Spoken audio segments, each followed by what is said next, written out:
Golden Age Radio is starting now. To accomplish that purpose. Subscribe to get future updates. Get ready for some spy thrillers and noir detective mysteries with The Man Called X, Secret Agent K7, Dangerous Assignments, Richard Diamond, Dick Tracy, The Avengers, Whistler, Shadow, Falcon, and Top Secret.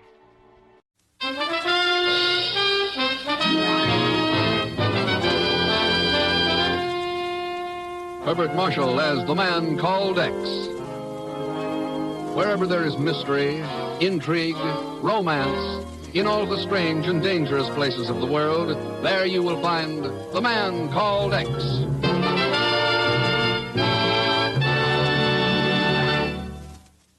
But first, listen for a moment to America's famous singing star. And now, here's Bing Baggy Pants Crosby. Now, Ken, that type of introduction's entirely uncalled for. Well, I'm sorry, Bing, but your clothes are a little rumpled tonight. A little rumpled. Yeah. Well, I can tell you why. I had a very rough train trip up from Los Angeles. Yeah. I had a horrible experience. I shared an upper berth with Bob Hope. Well, that's the last time I ever get stuck in a berth with groaning Lisa. Why did you have to have Hope in the berth with you? He broke out of his crate. Let's move along to something musical, huh? Chesterfield, Chesterfield always wins first place.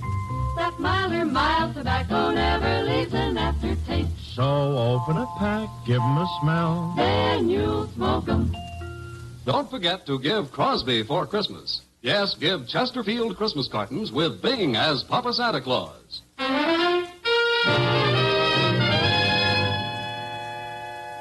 It happened on a moonless night near a peaceful oasis on the vast South Arabian desert. One moment, the small, well-piloted plane was coming in for a quiet, uneventful landing. And the next...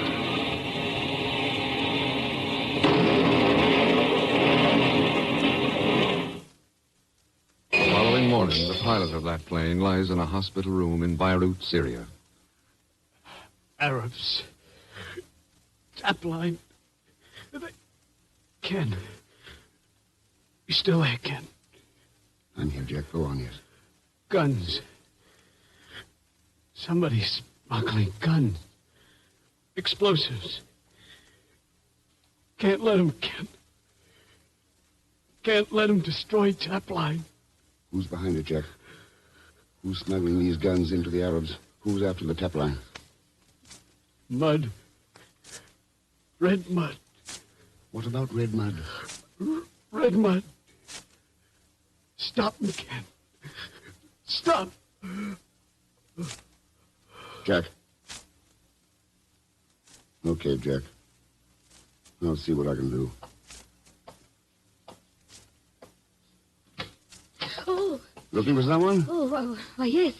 I was looking for the room of Mr. Jack Buckley. You might find that easier by looking for the room numbers above the doors, not by leaning against them. Oh, yes, I see. What did you want with Jack, Miss... Antia. Marie-Lise Antia. I'm Jack's fiancée. I've just heard of his accident and But you have just been in his room. Tell me, how is he? I'm sorry, Miss Anzia. So he is dead. Jack is dead. So young, so much to live for. And now he has been killed by the hand of fate. That's one way of putting it, Miss Anzia. What do you mean? Somebody pumped 2 bullets into his back. So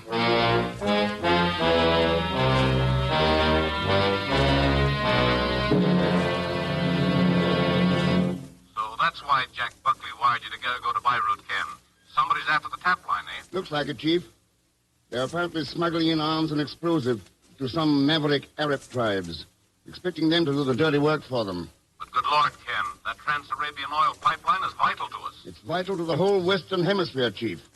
When somebody said that oil is the lifeblood of democracy these days, he wasn't kidding. Right. So what are we going to do about it?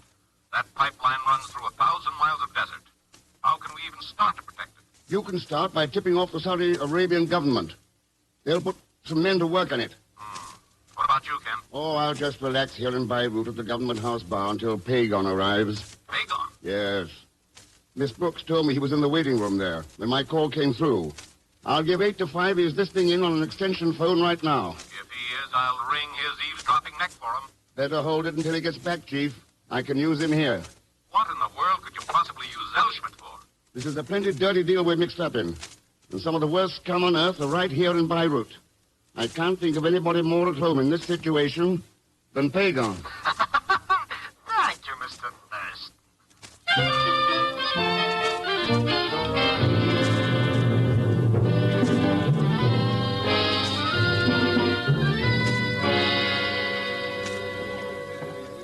Here you are, Thurston Effendi. A martini with onion. Thank you.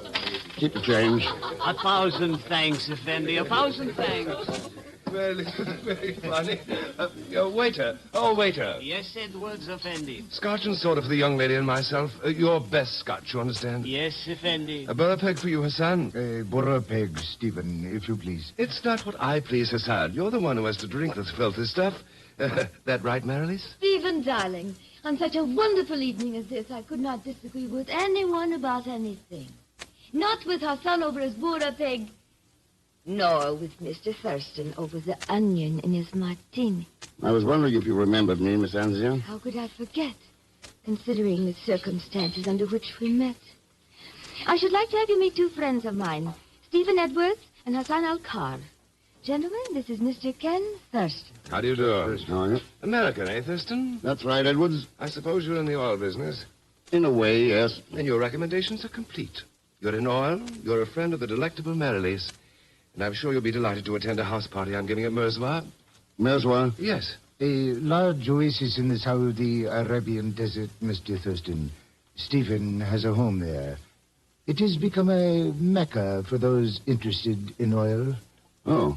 Yes, a quite democratic one, too. Stephen has entertained all classes, from King Ibn Saud down to lowly construction engineers such as Jack Buckley. I see. Well, will you join us at Merzwa? That'll depend on how some business turns out for me here. Suit yourself, Thurston. Your drinks are ready, Edwards, Effendi. Good. We'll have him at that table in the corner. Come on, Marilis, Hassan. This place gets more depressing by the minute. Of course, Stephen, darling. I do hope you will be able to make it to Merzwa again. I think you will find it most interesting. Yeah? And I should like to express my hope to see you there, Mr. Thurston. Also, to add a slight note of warning. Warning? Yes. One must beware of mirages on the desert. Please do not disregard them as did Jack Buckley. You see, he was flying to Merzwa when the accident occurred.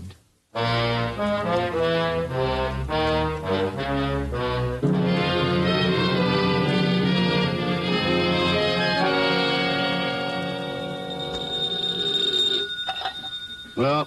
I should like to speak with Monsieur Ken Thurston, please. This is Ken Thurston. Ah, so I have found you in your hotel room at last, monsieur. Well, allow me to inform you, Monsieur Thurston, that under no circumstances will you be allowed to get away with this outrageous swindle. Swindle? What else would you call this bare-faced attempt to bring 500 empty brass watch cases into Beirut? Brass watch case. Just who are you, anyway? My name is Norbert. Lucien Norbert. French Customs Office. Ah, that explains it. It does not explain anything to me, monsieur. Are you in your office, Norbert? That is correct. Good. Then just hang on to Pagon Zellschmidt until I get there.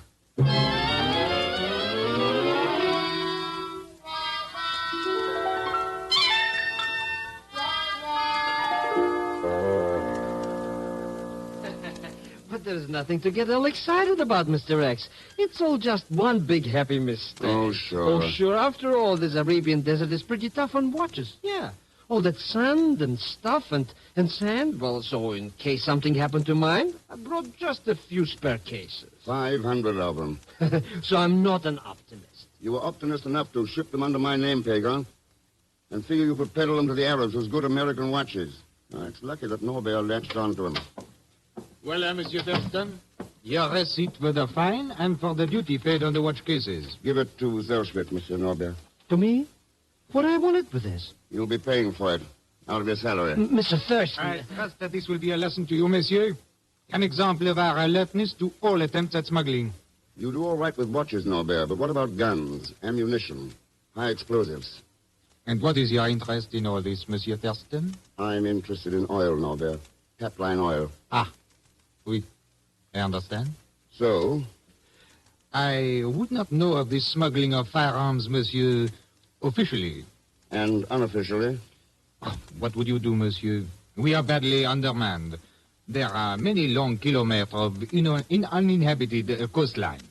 On any dark night, a ship could move into shore undetected. Yeah. Its cargo could be picked up by plane. There are natural landing fields near practically every large oasis. What about Merswa? It has a private field owned by Monsieur Stephen Edwards. Uh-huh.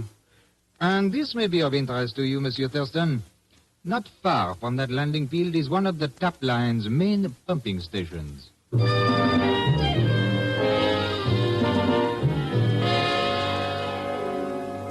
Makes it a bit awkward, Thurston, this late decision of yours to come to my party at Mirzwa. Does it? Yes, the plane I'm flying is already filled up.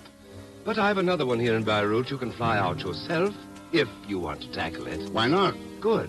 There's radio to clear the field when you're set to come in, and we'll welcome you with open arms and a raised glass.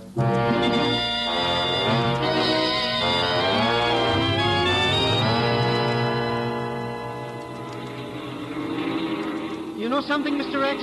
I think I should have stood in New York. I don't like flying around all over this desert sand, and at night yet. Don't worry about it, Pagan.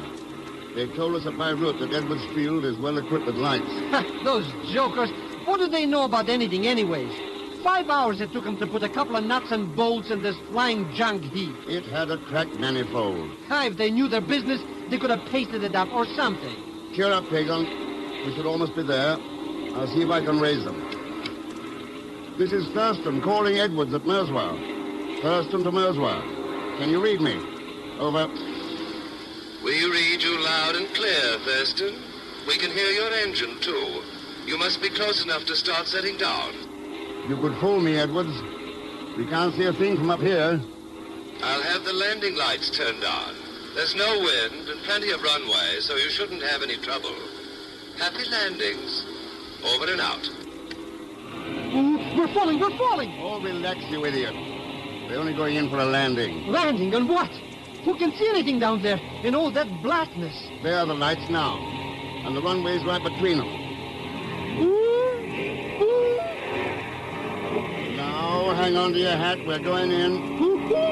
Take it easy. The wheels will be touchy any second. Then we could... Hang on, Pagan. Something's wrong.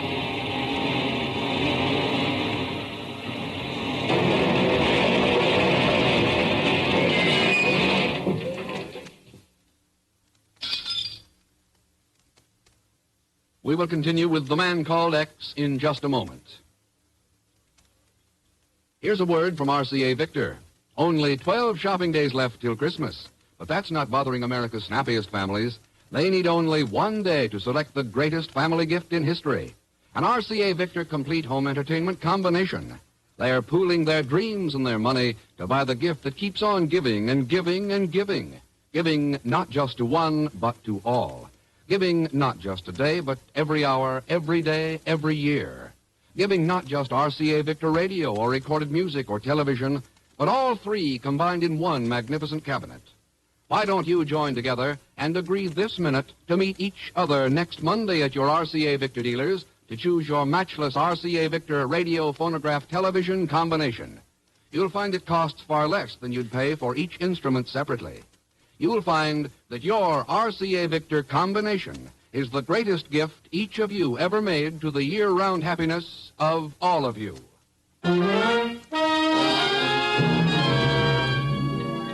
Now, Act Two of The Man Called X, starring Herbert Marshall, with Leon Velasco as Pagan Zellschmidt.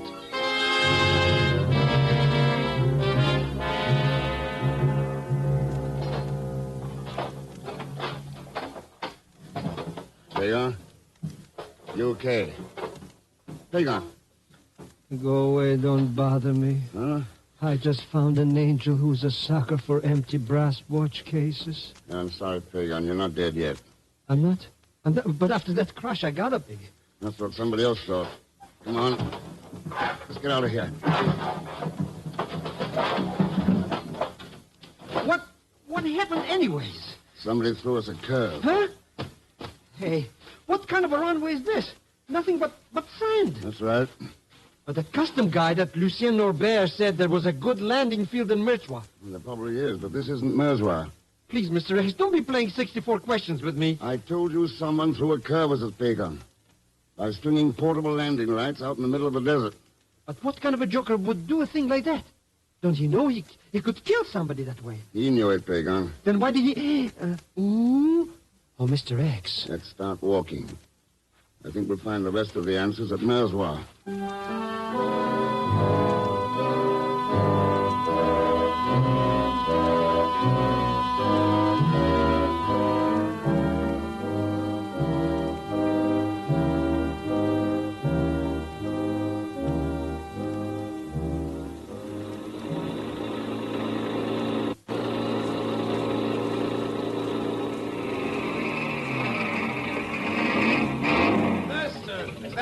Thurston? That's right, Edwards. What happened? Where's your plane? Why didn't you come into the field? Go ahead, Mr. Thurston. Go ahead. Tell him a couple of things or two, will you? If you didn't know what happened to us, how come you're out in the desert with that half-track? Well, I was worried about you. Oh. Yes, the lights on my field had shorted and I couldn't get them on. When I tried to call you back, my radio was dead. Pretty convenient coincidence, wasn't it?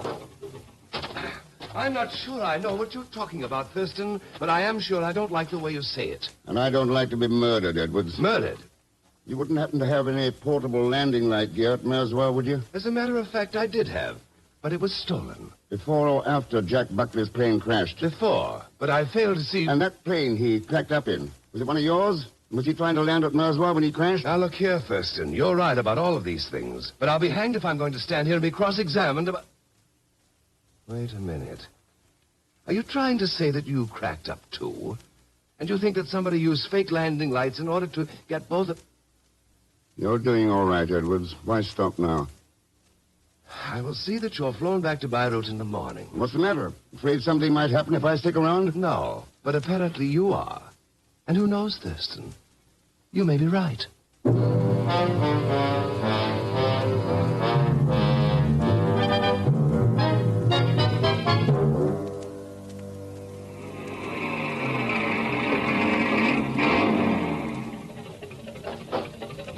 I did promise you a drink when you arrived at Merzois, Thurston. If you care to join me, I'll be in the bar. Make mine a triple scotch, Mr. Edwards. Sorry, Peon. You've got work to do. Work? I want you to snoop around here, talk to the servants, learn whatever you can about smuggling, particularly arms and ammunition. But, Mr. Get Rex... started, Pagan. But...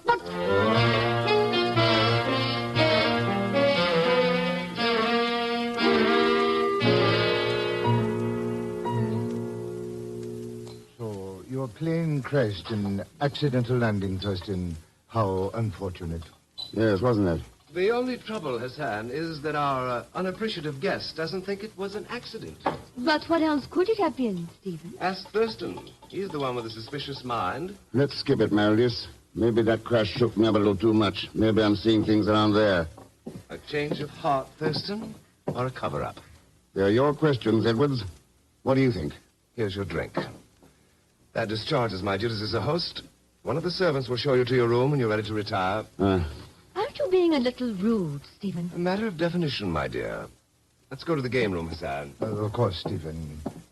Though I do regret Thurston's involvement in this unfortunate matter. It was to be expected, however. Was it, Hassan? It is only natural that Western strangers run into difficulties when they attempt to pry into Middle East affairs. See you later, Thurston. Yeah. Coming, Marilis? Stephen, I feel badly about... Are you coming, Marilis? Yes, Stephen, of course. Good night, Thurston. Ken, there is a fountain at the rear of the gardens. Meet me there in 10 minutes. Huh? Because you are right, Ken. Someone did try to murder you. As they murdered Jack Buckley. And I can tell you who that someone is.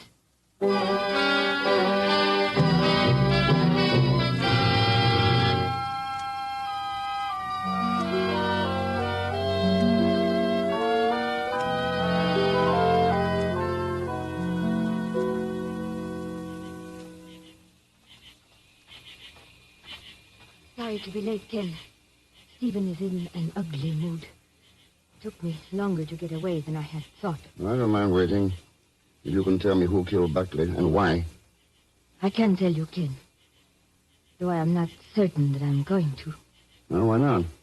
It might place my life in danger, too. You knew that when you arranged this little meeting. I think it only fair that I be paid for the risk I take. So that's it. What else did you think it could be, darling? How much, Meredith? $10,000. Oh, you don't come cheap, do you? Building the tap line wasn't cheap either. Well, Kate, No dice, Meredith. aren't you being rather foolish, darling? Maybe, but I'd hate to pay out that money and then find that you were the person after me.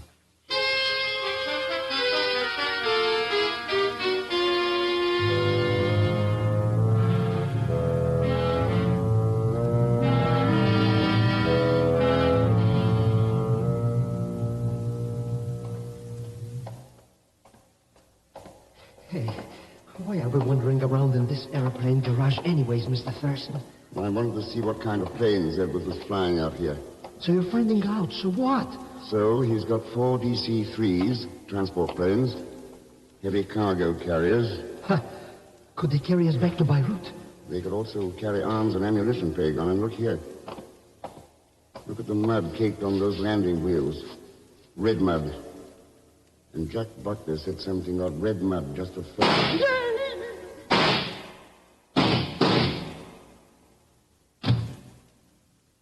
All right, now. Come on, Pagon.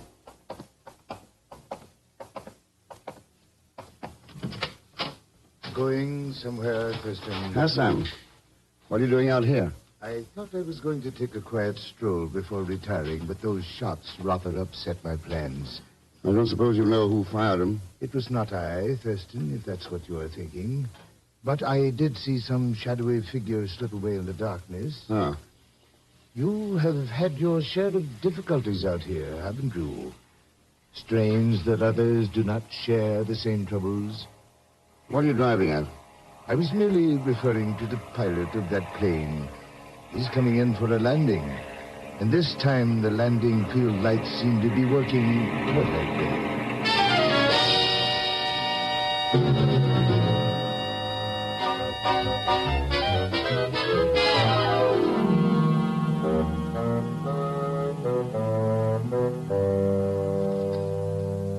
So you've got good news for me, Norbert? Oui, Monsieur Thurston. That is so. Those who were smuggling arms into the Arabs have been apprehended. A small group of illegal operators in Beirut. So you need have no further concern. Your troubles are over. Very considerate of you to fly to Merswa with the news, Norbert. You could have radioed me. Ah, but I did not come here merely for that, monsieur. I am on duty for the Customs Department. Huh? Oui, the captured men revealed that they have a cache of arms and ammunition at Le Lac Rouge. Le Lac Rouge? A small oasis some 15 miles from here. It supplies water to one of the tap line pumping stations. How come it's called the Red Lake, Norbert? The color of the water, monsieur, is caused by some chemical in the soil. The entire shore is of red mud.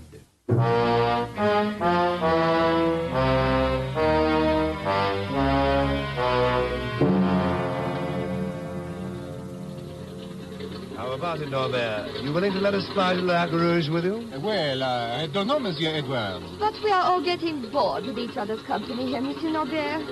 Hassan, Stephen, and I. Besides, this way you will have some company on a lonesome task. Well, I have never been able to refuse the desires of a beautiful woman, mademoiselle. But what of you, Monsieur Thurston? Edwards has a plane ready for me, Norbert, to fly back to Beirut.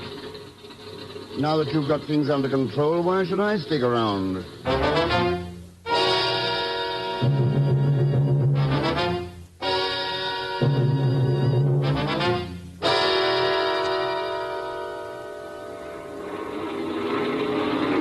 Boy, am I glad to be going back to Beirut. We are not heading for Beirut, Pagan. Huh? What do you mean we're not? Mr. X, it's ganging up on us. We're going to crash again. We're going to crash. Not this time. We're just going in for a dead stick landing. Landing? Landing where? On a natural landing field near the shores of the Lac Rouge.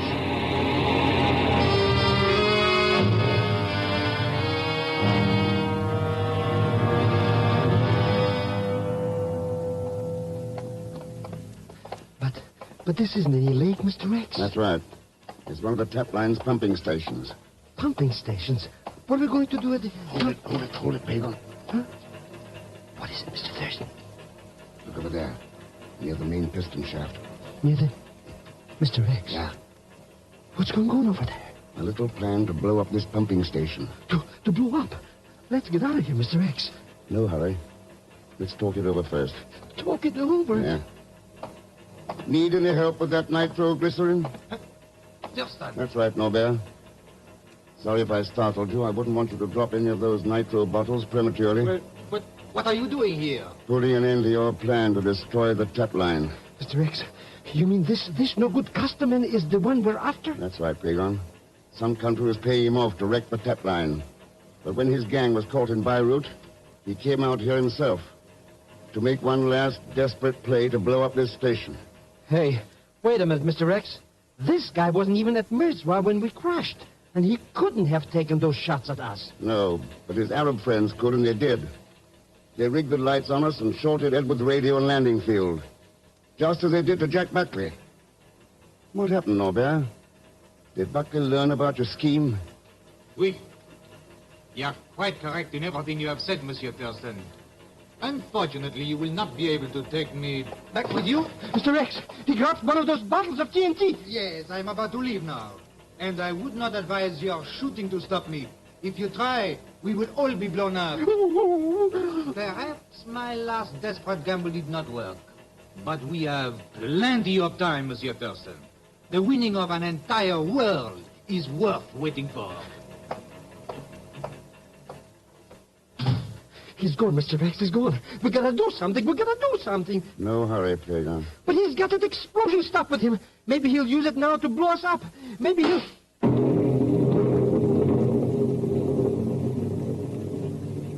Mr. X, what was that? I told you there was no hurry. Hassan's bullet took care of that nitro. And Norbert. Hassan's bullet? But what did Hassan have to do with this? That's what the French and the Arabian governments pay him to do, Pagan. You mean he's a Desert G-man? That's right. He and I arranged this little get-together before leaving Mirzwa. Well, what do you know? So I guess we show that no-good crook Norbert where he gets off at. Oh, it's not Norbert who bothers me so much. It's Edwards. And all those like him. Edwards? Yes. We can protect ourselves against the Norberts of this world. But we can't protect ourselves against the selfish and the blind who put their own personal interests above those of freedom. That's where the real danger to democracy lies. We've got to learn that. All of us.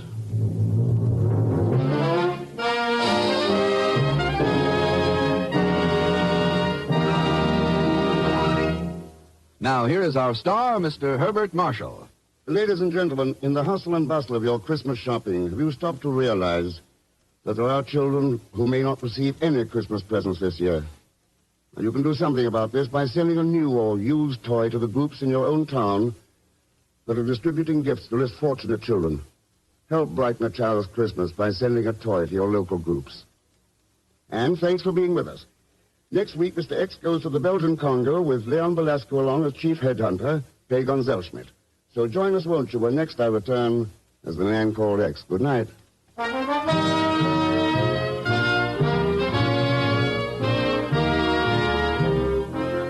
The Man Called X is a J. Richard Kennedy production with music composed and conducted by Felix Mills. Tonight's story was written by Sidney Marshall. All characters and incidents on this program are fictitious, and any resemblance to actual characters or incidents is purely coincidental.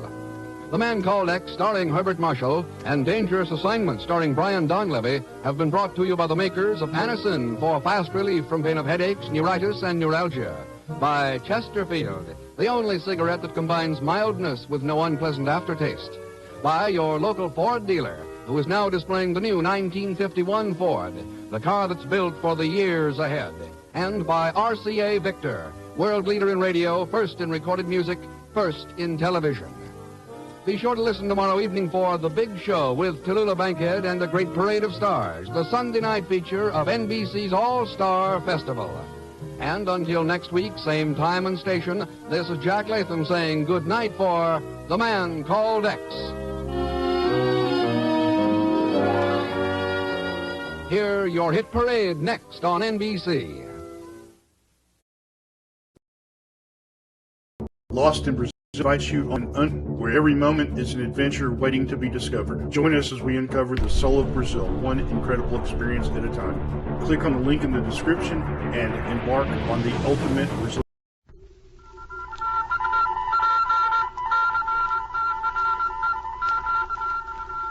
Secret Agent K7 returns.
America's #1 adventurer, K7, former United States secret agent who operated in 22 countries, on land, on sea, and in the air, brings you a story of today.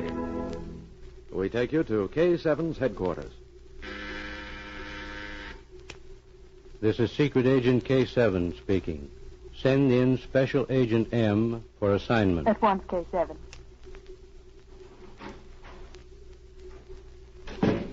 Special Agent M reporting for duty. Agent M, I came to this country to attend the military trial of Aviation Lieutenant Yardland. As you know, Yardland is still in custody, but the trial has been postponed. That is why I have sent for you and Miss Durrell. The military authorities are not completely satisfied. We now have reason to believe that Yardland was used by someone.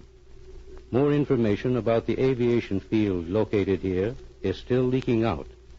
Here are the records of the case. Study them and investigate. That's all, Agent M.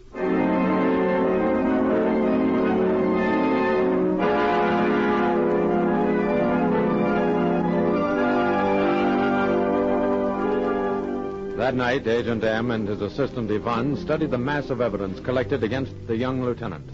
After several hours, M threw the papers on the table in his study. Finished, Ivan? Yes. Then let's catalog our findings. We know that Lieutenant Yardland has an excellent record. He was arrested on information from an unknown source. The search of his rooms uncovered undeveloped photographic film which had been exposed.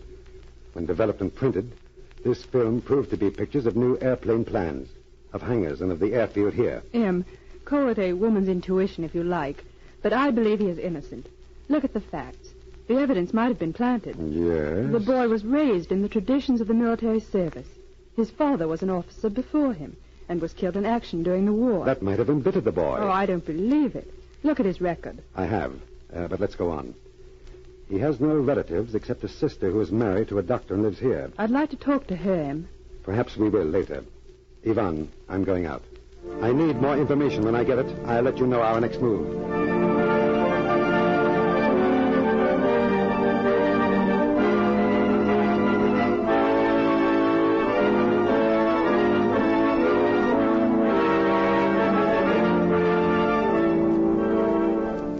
M called on Yardland's brother officers and learned that since his arrest, Yardland was bitter about his family.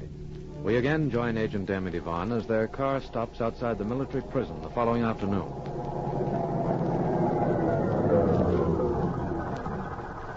All right, Ivan. Here's your pass. The officer in charge expects you. You'll have no trouble. Why can't I go in under my own name, Em? After all, the minute the lieutenant sees me... I want you to use her name, Ivan. I want you to watch his reactions when you tell him that you can help him. Oh, all right. He may think that you're a spy. Good luck. While you're here, I'm going to call on his sister. We may have something when we compare notes later. All ready? Yes. I'll meet you back at my rooms. Again, good luck. Play your part well.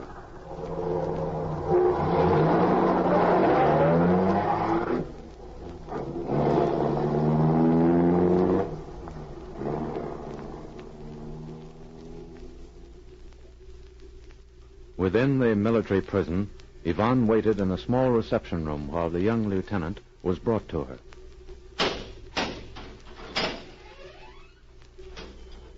Someone to see her, Yardlin. Come along. Who is it? Your sister. Come on. Do not want to see her. Tell her to leave me alone. You'll have to tell her that yourself. In here. You'll have 5 minutes with her. You are Lieutenant Yardland. Who are you? Where's Hilda? She's not here, Lieutenant. I took the liberty of using her name to come and see you. You don't mind, do you? Who are you? That isn't important. I can help you if you're willing to talk to me. They sent you, didn't they? They? Well, you know who I mean. I know who took the pictures. And I know why he left them in my rooms, too. Tried to get me to help him. When I refused, he got thinking that perhaps I might talk. I'll go back and tell her that she wins again. I'll protect her. And tell her that I hope someday she'll find out I was right. Lieutenant, I don't know what you're talking about. I came here to help you. Tell them I don't want any help from enemy spies. And I will not see you if you come back. And tell the guard who you are. I don't care if they do find out who sent you. The guard already knows who I am, Lieutenant. I am Yvonne Durrell, assistant to Special Agent M. You're a Secret Service woman. You tricked me. You posed as a spy.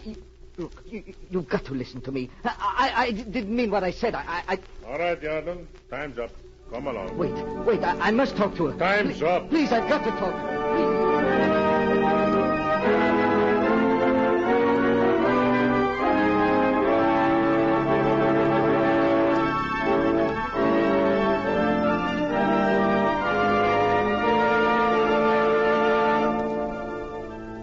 While Yvonne talked with Lieutenant Yardland, Agent M interviewed his sister. Fortunately, he found her alone when he called. Yes? I am Special Agent M. You are Lieutenant Yardland's sister? Yes. What do you want? I'd like to ask you a few questions. May I come in? I suppose so. What do you want? Is your husband home? No. What do you want? We have told everything we know. We cannot help Paul. He would not let us anyway. You were not on friendly terms with your brother? He never came to see us, if that is what you mean. Why? Because he did not like us, I guess. I am sorry for him, but when does his trial come up? I notice you're packing. You want to get away before the trial started? That is not true. My husband is sending me to his home. Oh, won't you ever stop asking questions? You do not know what Paul's arrest has meant to me. I want to get away until the trial. That is why I am packing. I'm going to my husband's home tonight. Now, please go. Oh, I'm sorry. I merely wanted to find out where you were going. Hey, my throat is dry. I wonder if you'd let me have a glass of water before I leave. Water? Yes, if you don't mind. Why, yes, of course. I am sorry I was upset. You must understand. I think I do. Thank you. If you will wait a moment now, I will get the water.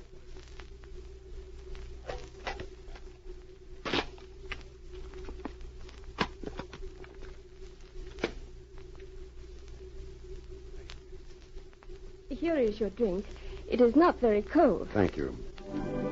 I hope you have a pleasant trip.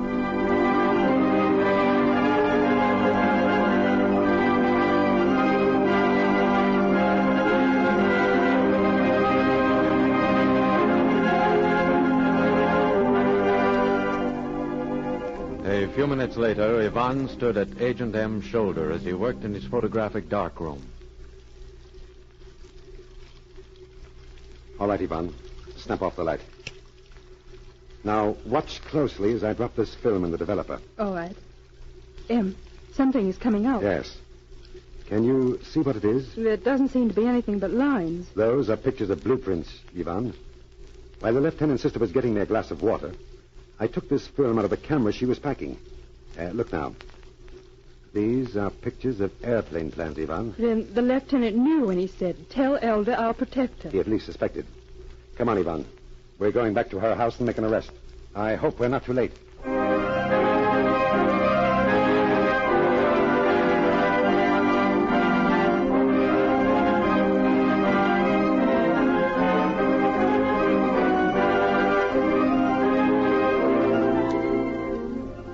was night when Agent M and Yvonne returned to the house.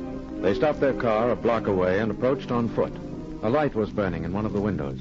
Yvonne and M looked in, then made their way around to the back door.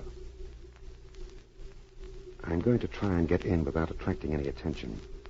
Now, these are ordinary locks. One of my passkeys may work.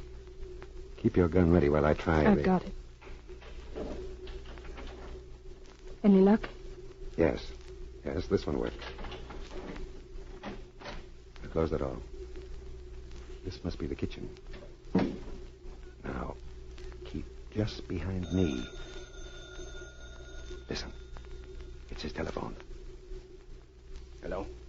This is Dr. Zarvitz. Good. I hoped you would call soon. My wife is on her way. Yes. Go to her tomorrow morning. She knows you are a friend of mine. Ask to borrow my camera. There is a roll of film in it. Yes, that is all. Goodbye. Put up your hands, Dr. Zarvitz. What is the meaning of this?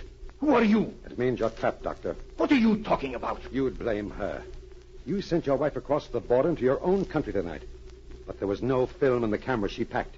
I took that film this afternoon. Whatever pictures my wife has are hers, not mine. I do not know what you are talking about. I think you do. Even though you knew your brother-in-law, Lieutenant Yardland, didn't like you and opposed your marriage to his sister, you tried to use him in your spy work. He was trapped on your evidence when you refused to help him. And now you've attempted to use your wife. You tried to send her out of the country tonight with film in which were pictures of new airplane plans. It is a lie. Then perhaps you'd like to explain that telephone call we just overheard. Keep your hands up. Look at him!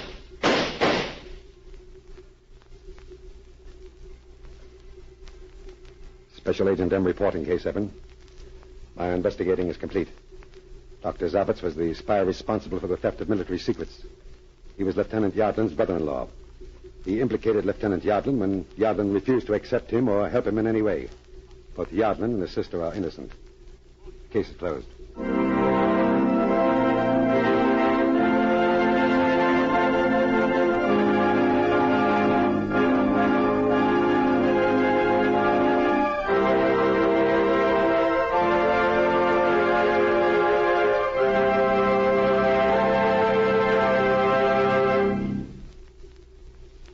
There have been many cases where spies have planted evidence which brought about the conviction of innocent people and thus drew attention away from themselves. The fact that Dr. Zavitz was willing to use his own wife shows how contemptible are those who work against peace. Listen for my next story. This is K7 speaking.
Thank you for visiting Golden Age Radio, rumble.com/C/GAR.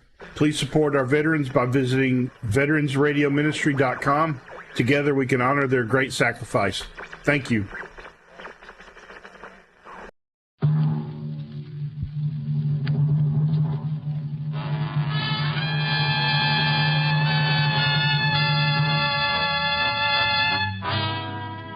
Dangerous Assignment.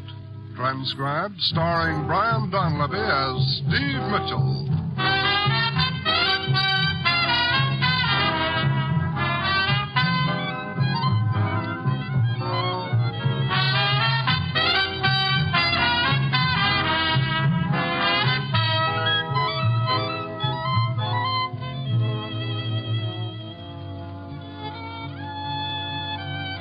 Yeah, danger is my assignment. I get sent to a lot of places I can't even pronounce. They all spell the same thing, though, trouble. But when I walk into the commissioner's office, I don't realize that this assignment's going to wind up with my life getting saved because I shoot my only friend in the deal.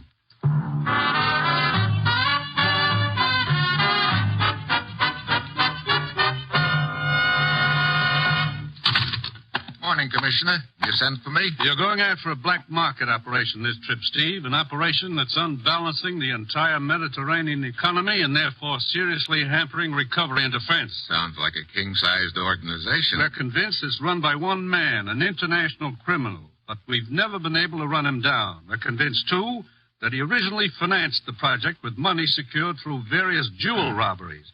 Yesterday, the French Sûreté picked up a man named Dugas in Marseille. Monsieur Dugas is a jeweler. Also a fence? No, he claims his job was simply to break down the stolen jewelry. Get over there, Steve. Check with Inspector Bichot of the Sûreté. Dugas is the only link we have to the black market organization. Pack down this lead. Get to that organization. Smash it. Well, that's it. You've got your assignment. Good luck.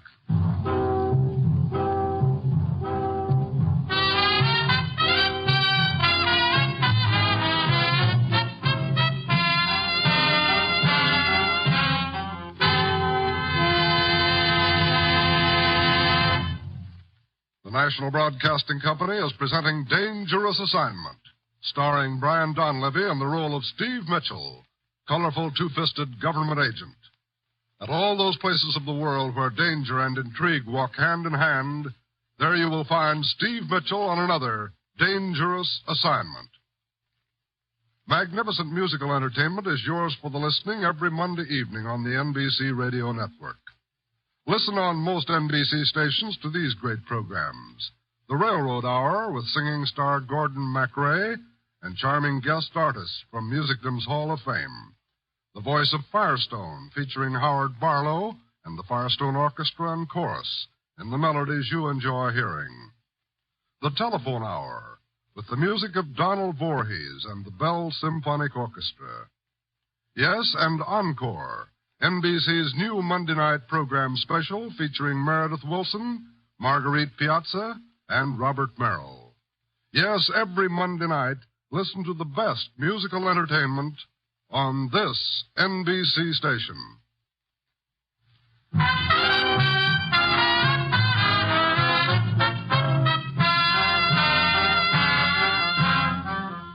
Sure, I've got my assignment. Get over to Marseille, find out what I can about a jeweler named Dugas, and hope the information leads me to the top man heading the black market organization operating along the entire Mediterranean area. It's early Wednesday afternoon when my plane lands, and I hurry over to police headquarters. A few minutes later, I'm in a huddle with Inspector Bichot of the French Sûreté. I am inclined to believe Dugas' story, Monsieur Mitchell. We found this in his shop. A letter. Dated 2 days ago. And the envelope bears a postmark of Nice. According to this letter, Dugas is going to receive a package by the end of the week. A necklace. Oui, and there at the bottom of the page is a rough sketch of the necklace with instructions how it is to be broken down. Have you received a report of its being stolen? No. But we sent a description of the necklace to all the leading jewelry firms in Europe. 2 hours ago, we received a reply from the house of Hickok in Paris. And they've identified the bracelet? Yes. It belongs to the Countess Navarre. She by any chance staying in Nice at present? That is correct. She has a villa there. You know, Inspector, it's possible that necklace hasn't been stolen yet. Quite. We have been informed there is to be a gala reception at the villa tonight, and, of course, the Countess will wear her necklace. Look, could you arrange for me to get an invite to this little soiree, Inspector? I will arrange everything, monsieur, but a word of caution. If your attention is distracted but for a moment... Yeah, I might miss the play entirely, and our friend might get away. Look, maybe we'd better change our plans. Oh, in what way, monsieur? Maybe we should arrange it so that the thief would have to come after me. Huh? You intend to steal the necklace yourself? Well, I'll admit my technique is a little rusty, but... I see. Yes. Yes, the thief watching the Countess closely would most certainly observe the theft, would follow you when you left the villa, huh? Yeah, and that way I might get to his boss, the head of the black market outfit. It's worth a try. What do you say, Inspector? Why not, monsieur? Why not, eh?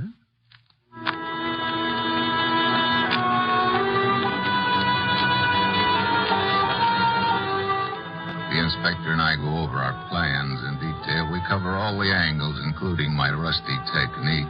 While the inspector makes a phone call, I hurry down to Dugar's cell, and we have a chat. He can't give me any more information than the inspector already has, so I mush on. 10 minutes later, I stroll into a small bakery shop not far from police headquarters. The proprietor, a small, dapper gent, greets me. Good afternoon, monsieur.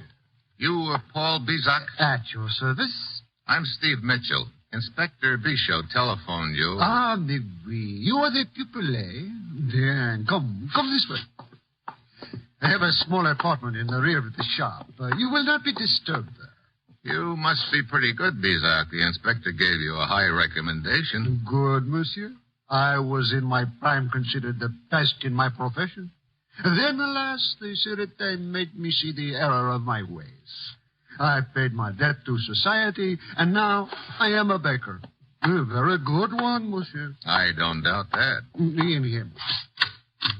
The inspector tells me you have had some training? Well, in a way, yeah. Forget it. Huh? Forget all you have learned. We start from the beginning, the Bizak method. Now, the item you are to appropriate is a necklace, eh? That's right. Yeah. This string of beads will serve as a necklace. Now, a moment and I will turn on the victrola.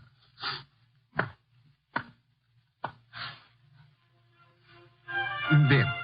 Now, may I have this waltz, monsieur? What?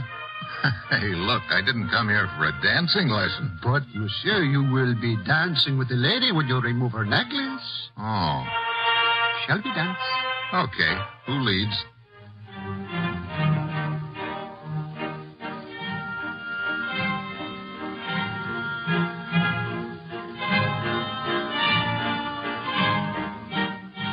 So I spend the rest of the afternoon waltzing around the back room of the bakery shop with the next jewel thief, and it doesn't take long to catch on to the routine, particularly when you're being coached by a sleight of hand artist like Paul Bizak. Finally, he seems to think I've earned my diploma, and he hands me a tiny pair of snippers. These, monsieur, you will keep well hidden in your hand. At the right moment, sleep. The necklace is yours. And remember, the sleeve work is important. That is where the amateur generally fails, the sleeve work. I'll remember, Professor. You have been a most excellent pupil. It has been a pleasure. Thanks. Oh, by the way, here's your wallet. My wallet? Bien, monsieur, bien. You learn fast. Not bad, eh? Not bad at all, monsieur. Bien, monsieur. Hey. My credentials. Good afternoon, monsieur.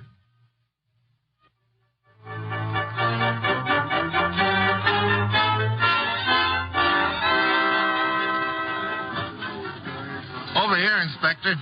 Monsieur Mitchell. Bien, you're on time. That is your plane over there. It leaves in a few moments. How long will it take me to get to Nice? You should arrive by 7 o'clock. At precisely 8 o'clock, you will enter the grounds of the villa. proceed to the rear of the house. Somebody will meet you there. An American named Kimbrough. Huh? He is well known along the Riviera. He will see to it that you meet the right people. The rest, monsieur, is up to you. Okay, Inspector. Thanks for everything. Bon chance, monsieur. Bon chance. And be careful, huh? Everything goes according to schedule. At 7 o'clock, I land at Nice. At the hotel, I slip into my soup and fish, and a few minutes after 8, I stroll into the grounds of the villa. My contact, lean, lanky Jim Kimbrough, hustles me into the villa via the kitchen, and we finally wind up in the ballroom. This where the rat race takes place, Steve? Nice crowd. You know most of them? Oh, a few new faces, like that sultry-looking little doll over there, dancing with the tall gent in the fez. Her name's Felicia Belfano. You'll want to meet her. Yeah, be a pleasure. Yeah, you'll also want to meet the guy she's dancing with, Alex Carinos. He's new around here. Where's the Countess? Hasn't come down yet.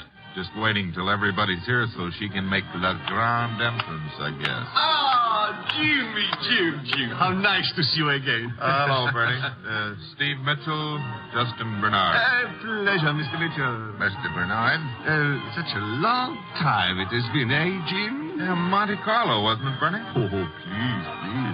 Don't remind me of that. My luck was lousy, too.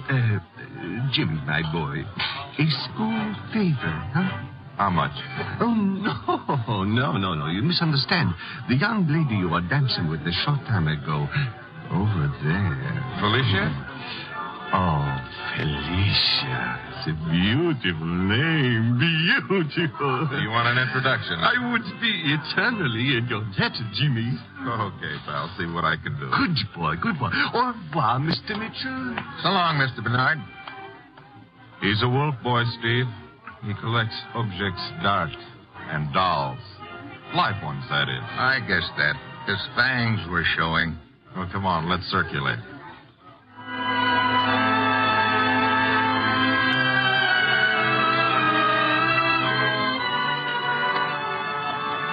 So we circulate, and through Jim Kimbrough, I meet practically everyone who is anyone on the Riviera. An hour goes by, and still no sign of the Countess. I'm beginning to get a little worried when finally she makes her grand entrance, and all of a sudden my clever little plan doesn't look so clever.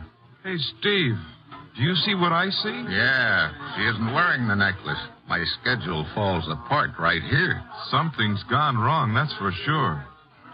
Hey, wait a minute, look over there. Yeah, Felicia Belfano heading up the stairs. Come on, let's tail her.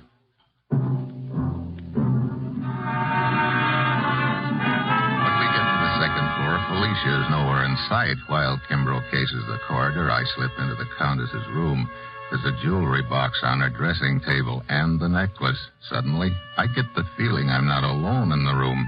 I scoop up the necklace, ease out onto the balcony, and climb down the ivy-covered wall. A few minutes later, I'm out on the street.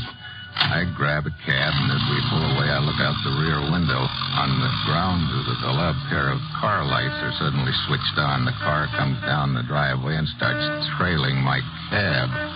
I know I'm in business.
Steve Mitchell will continue his dangerous assignment in just a moment.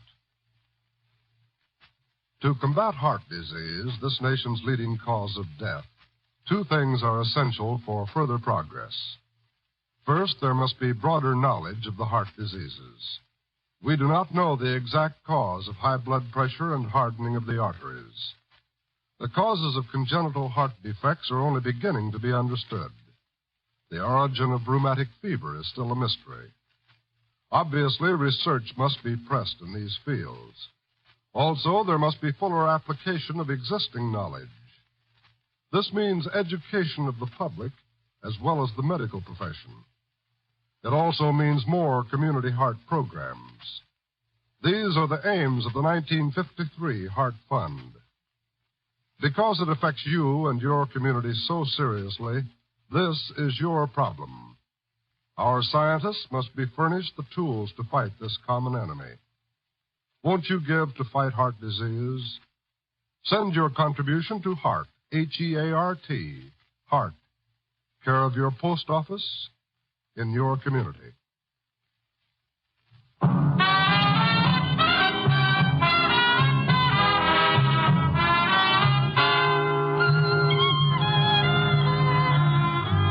Now back to Dangerous Assignment and Brian Donlevy as Steve Mitchell.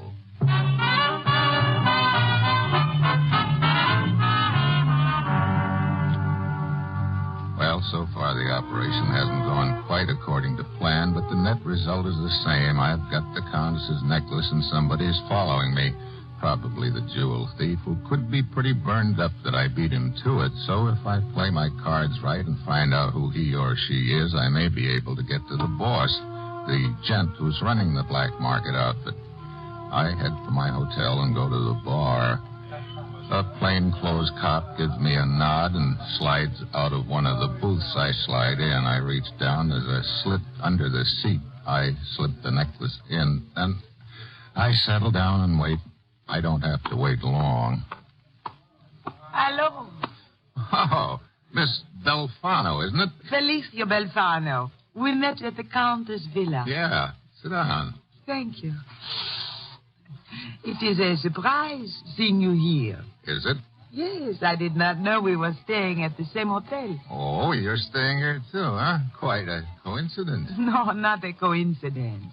I was a late arrival here in Nice. The other hotels were filled. I see. You're on vacation?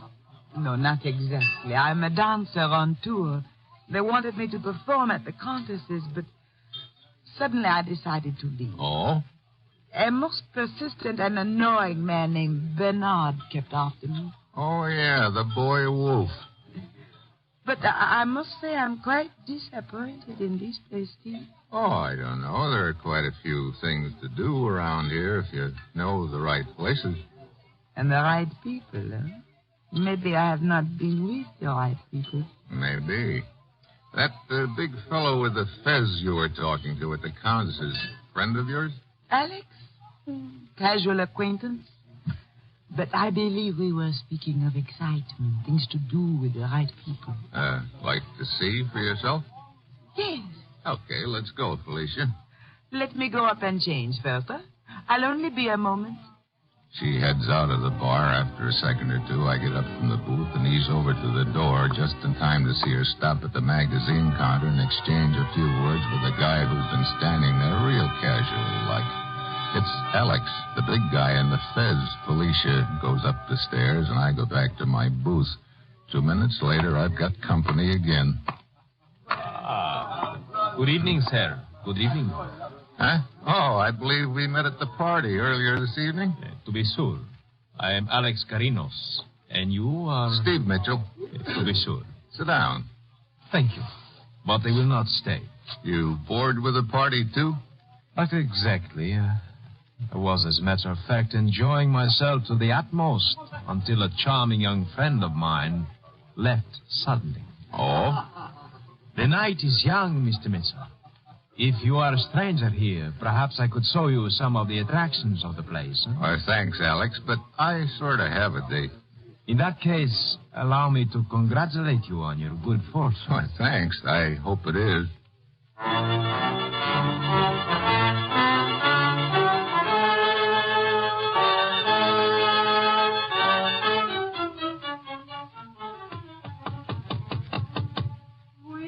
Steve Mitchell. Come in, Steve. Hey, what's the deal, Felicia? I thought we were going to do the town together. I've been waiting down in that bar 15 minutes. Alex is long gone, and... Hey, what's the matter? What are you staring at? Steve. Don't move. What? I'm right behind you. Yeah. So's that gun of yours. Who are you? I'll ask the question for the moment. Where's the necklace? I don't wear necklaces. Don't waste my time. It is not in the room. It's not on the girl. Therefore, if the two of you are in it together, you must have it.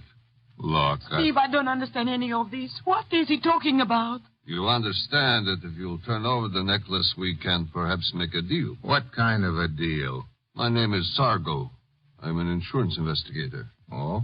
My company sent me to investigate the many jewel robberies along the Riviera. I was knocked unconscious near the Contessa's room. When I recovered, the necklace was gone. I learned that you and this young lady had left the party. I traced you here. Now, the necklace. I don't have it. You will allow me to find it out for myself. I will search you.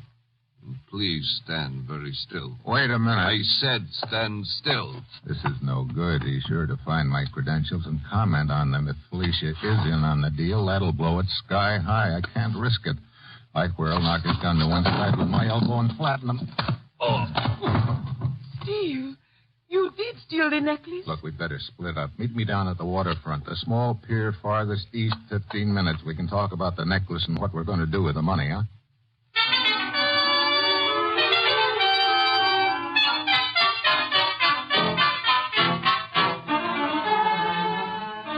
I duck out of a room down the back stairs and through a few assorted alleys to the waterfront. I wait on the pier in the shadows for about 20 minutes. Then I hear somebody coming.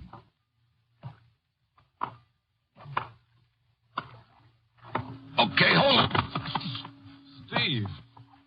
Hey, Jim Kimbrough. Oh, brother, you scared me out of 5 years' growth. Wait a minute. What are you doing here? How come you knew about the meeting place? Well, I came to tell you, Felicia's on the level. She's not involved in the deal. How do you know? Well, as soon as you left her hotel room, she called the police. Told them you wanted to meet her here. Oh, great. Well, that leaves me fresh out of leads for the moment.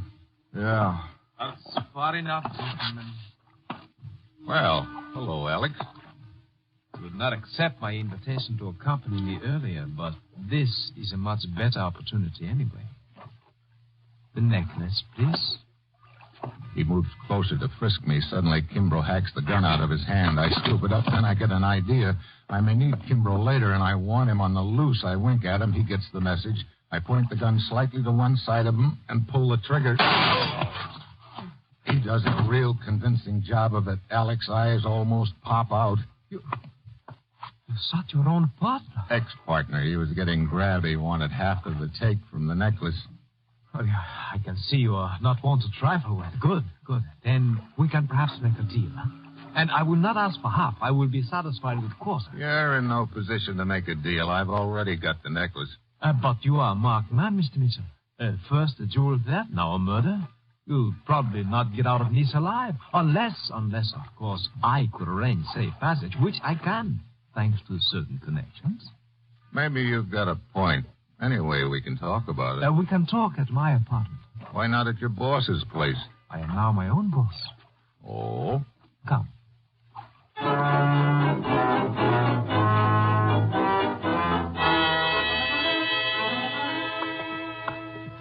So, you were in the Countess's room when I lifted the necklace, huh, Alex? You know, I thought I felt somebody watching me. Oh, you can imagine my rage. I had planned it carefully. After I knocked the guard unconscious and hit his body, I slipped into the room. Then you came, and I had to hide. Here's my apartment. Where are the lights? I will get them. There. Bernard. Hey. Yes, Bernard. Oh, no! Getting rid of your stooge, huh? You could not have put it better, Mitchell. So the amateur wolf has sharper teeth than I figured. You're the boy who's running the black market setup. Exactly. One thing I don't get, why'd you have Alex keep on the jewel robberies after you got enough dough to start the black market operation? Continuing the thefts was his own idea. I told him to stop and leave the area. He did not obey. Now he is dead, and you are next. You forget I have the necklace hidden. You forget I am not interested in the necklace. I only wish to close your mouth. Suddenly I spot somebody outside the window on the fire escape. It's Kimbrough. He tries to ease the window open, but it makes a little noise. Bernard whirls toward it. I lunge at Bernard, knock the gun away, but he gives me the knee and sends me sprawling into Kimbrough. We both hit the floor. Bernard runs out of the room. We scramble to our feet and follow. There he goes up the stairs, Steve, heading for the roof. We pound up after him, chase him across the roof. He reaches the edge and then dives across at the next roof. He's not going to make it. His hands clutch the edge frantically, but he can't hold on.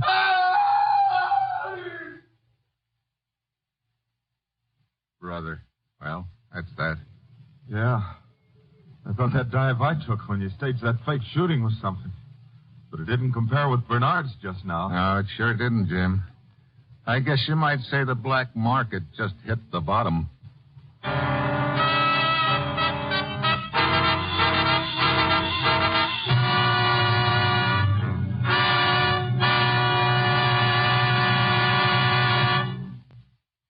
Our star, Brian Donlevy, will return in a moment. Variety is the spice of life, they say, and variety is what we at NBC attempt to give you each Thursday evening. Each Thursday on most NBC stations, you'll hear such entertaining programs as The Roy Rogers Show, Father Knows Best, Truth or Consequences, The Judy Canova Show, and Eddie Cantor's Show Business Show. Roy Rogers brings Western song and adventure from the Double R Bar Ranch in Paradise Valley. Then later it's time for Father Knows Best with Robert Young in the title role. Perhaps you'll agree that the thing about which Father knows best is trouble. Ralph Edwards then brings you Truth or Consequences, and the fun really begins when a contestant misses a question and has to pay the consequences. Judy Canova adds to the mirth and merriment with hilarious comedy and also some songs in her own delightful style. Yes, and then Eddie Cantor brings you his show business show, during which he reminisces about his years in the entertainment world. Every Thursday, listen to all these fine shows on most NBC stations.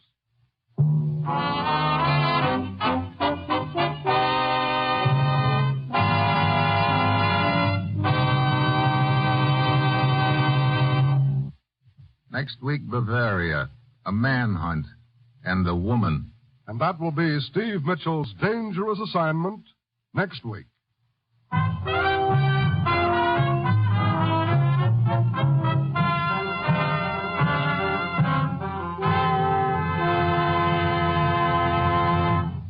Included in tonight's cast were Tony Barrett, Hal Gerard, Dan Riss, Paul Duboff, and Betty Lou Gerson.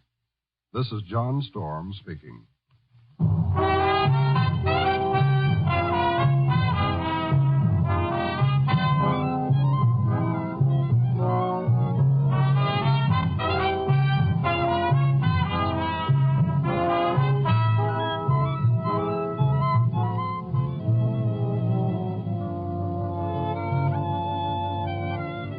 Dangerous Assignment, starring Brian Donlevy as Steve Mitchell, with Herb Butterfield as the commissioner, is written by Bob Reif and Adrian John Doe, and is directed by Bill Karn. Be with us again next week at this time, when Brian Donlevy, starring in the role of Steve Mitchell, will embark on another transcribed Dangerous Assignment.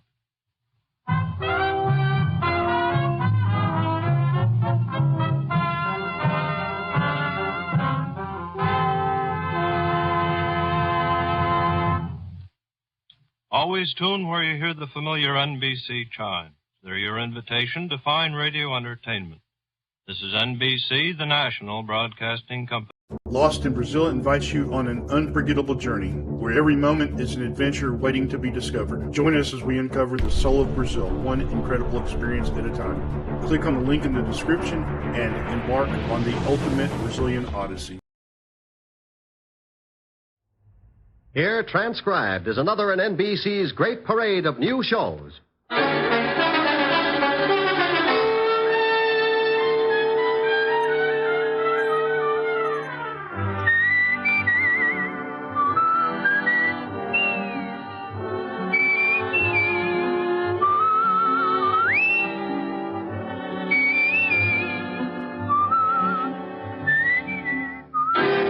And now, Dick Powell as Richard Diamond, private detective.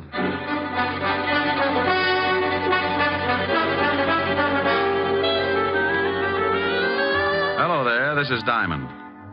If you happen to wake up some morning and spot something walking in front of your house and it looks like Santa Claus with jaundice, don't turn the hose on him. He's not on fire. He's just wearing the newest thing in men's fashions. They call it the bold look, and it's supposed to be the masculine answer to Dior's new look for women. It's an answer, all right. Like walking up to your best girlfriend and slashing her down the middle with a broadsword. Now, if you haven't seen it yet, just close your eyes and try and picture yourself in the bold look. Imagine walking down Fifth Avenue, very casual, decked out in a new, bright purple, non-shrinking suit, pastel shirt, yellow maybe, hand-painted tie, and argyle socks. Got it? What do you think? Pretty bad. About the only thing I can think of that's more gruesome is that little murder I got mixed up in last week. It started in a house out on Long Island. A guy named Harry Baker was getting involved with his private secretary. Here are the papers you wanted, Mr. Baker. Oh, thank you, Connie. What time is Mrs. Baker going shopping? She didn't say. This afternoon sometime. Oh, where is she now? In her room. Come here, Connie. Harry, no. Supposing she comes down. I didn't see you last night. I missed you. I got hold of the man you wanted. His name's Nat Fox. He wants $500 for the job. Oh? What's the matter? That's what you wanted, wasn't it? Connie, I had a lot of time to think last night. And? Well, I'm not sure. I don't know if this is the thing to do. You don't know? Oh, Harry, we've gone through this a dozen times, and I won't go through it again. If you haven't got the backbone... Oh, my dear, you know it's not that. No, I do not. Sick and tired of living this way. Not being able to be seen with you, watching you being pushed around by that old shrew. Oh, I'm not going through the whole thing again. Please, Connie, can't we wait for a while? My wife's well past 60. Sooner or And later... in the meantime, you live off the skimpy little allowance she doles out to you. No, Harry, no. I want us to live like two normal people.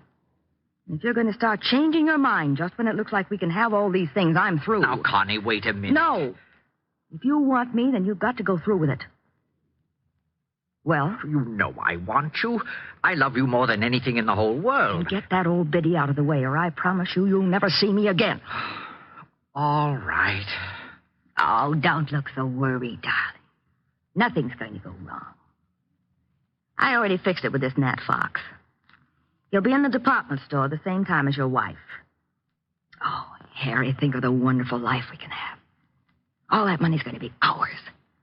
We can go to Europe and live the way we should. Yes, I don't know. I'm a little worried about this Nat Fox. I'll give him the $500, but if he finds out what happened, he'll be in a good position to blackmail us. Don't you worry about Mr. Fox. He's my affair. You just leave everything to me.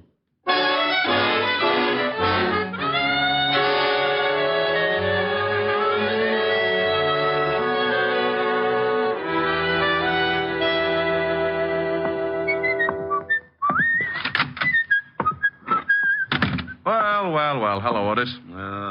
What do you want, Diamond? I thought I'd drop in and see the lieutenant. Aren't you glad? You want me to make you feel good, or do you want the horrible truth? The truth, Otis. I'll steel myself. You turn my stomach. I couldn't without a bulldozer. Very funny. When are you going to go on a diet, Sergeant? You're beginning to look like Dumbo with a goiter. Hello, Walt. Oh, no. Who's dead this time? No, don't be silly. I just came down to talk to see how you were. I don't believe it. Say something without corpse in it. Your smile is like the first dawn of an Indian summer. You said Indian. So what? If you said it, he's dead. All right. If that's the way you feel about it, goodbye and good luck. Oh, now, wait a minute. Stop being an idiot. That's all right, Walt. I understand. Now, come back here. You know very well I'm glad to see you. And you think just because I come down to see you, I've gotten mixed up in some kind of a murder. Oh, a fine friend. Now, you stop acting like that. You're a worse ham than Otis. That did it. I'll never send you a good dead body again. Is that a promise? Is what a promise? That you'll never send me a good dead body again. Oh, want me to break the law, huh? Hold out police evidence. Of course not. You know I was only kidding. Just like the police force, making fun of a corpse. I have never made fun of a corpse. So that's what's the matter. What? Too serious. That's what's ruining your stomach. Oh, now stop that. You know what's wrong with my stomach. I've been working too hard, that's all. So the next time I find a corpse, you'll want to take a vacation. This precinct is more corrupt than I thought. What do you mean, corrupt? Just what I said. I find you a corpse and you won't even look at it. You want to go on a vacation. I don't want to go on a vacation. I'll look at the corpse. What corpse? The one you wanted me to look at. There you go, acting like I've gotten mixed up in another killing. Trying to make it look like the corpse is mine. What? Well, it's not my corpse. It isn't? No. Well, whose is it? Well, you know. You tried to frame me with it. I did not. Don't you try to shove that body off on me. Yeah, what is it? Oh, hello, Helen. It's for you, Rick. Thanks. Hi, baby. Hold it a minute. Walt, you better do something about that body. Oh, yeah. Otis, put in the general alarm. Diamond's found another killing. Oh, wait a minute. No, Walt, it's your killing, remember? Oh, yeah. Forget about the general alarm, Otis. I've got... Oh, Diamond. Sure, Helen. I'll meet you at the store. Oh. Sure. I love you. Bye. Oh. Walt. What a funny look. You're all red. Walt, you're turning blue. Well, I got to go shopping with Helen. I hope you find the body. Bye. Lieutenant, I'm still waiting. Sergeant. Yeah, Lieutenant? Shut up.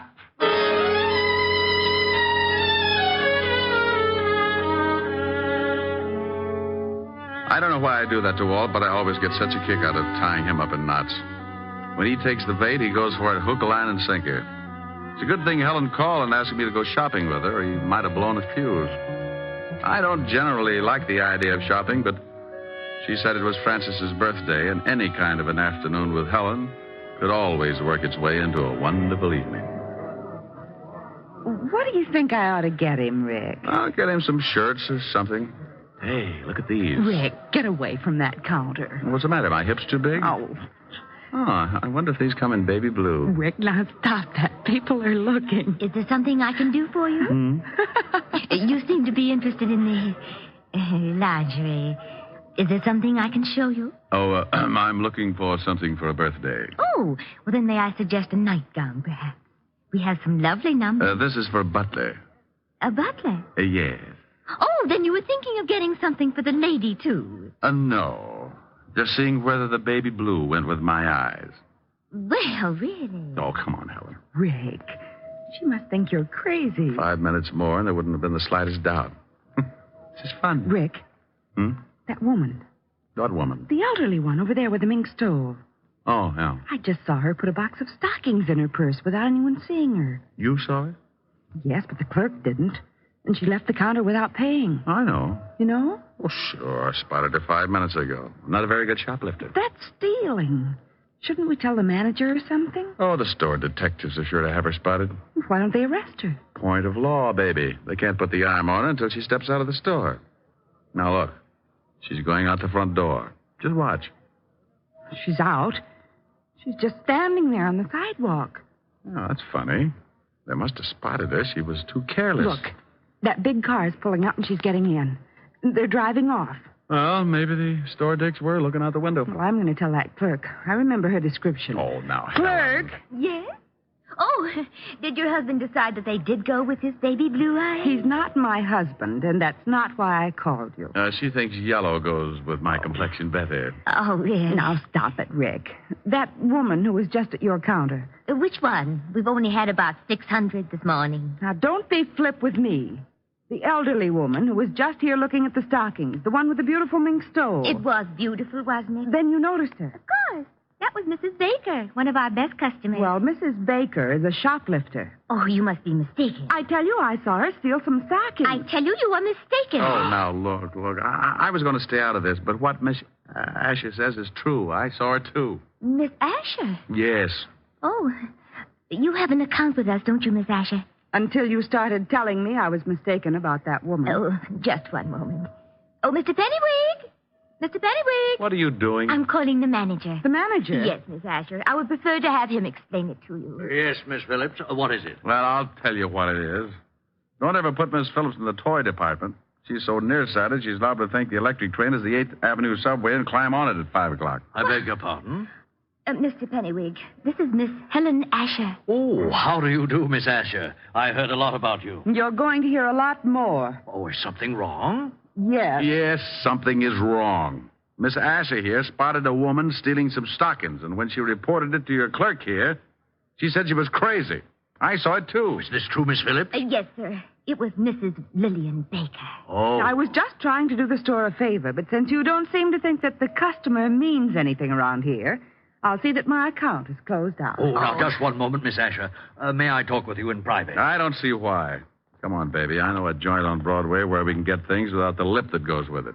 Come on. Oh, please, Miss Asher. It's about the shoplifter, Mrs. Lillian Baker. You can tell me right here. I must rely on your integrity to keep this a secret. You see, we know that Mrs. Baker stole those stockings. She steals something nearly every day. What? She's very wealthy, very eccentric, and very much a kleptomaniac. Oh. Her husband handles all her affairs, and he's instructed us to watch her and send him the bills for the goods she steals. Oh. Well, can't you break her of the habit? Her husband must lock his pants in the family vault every night.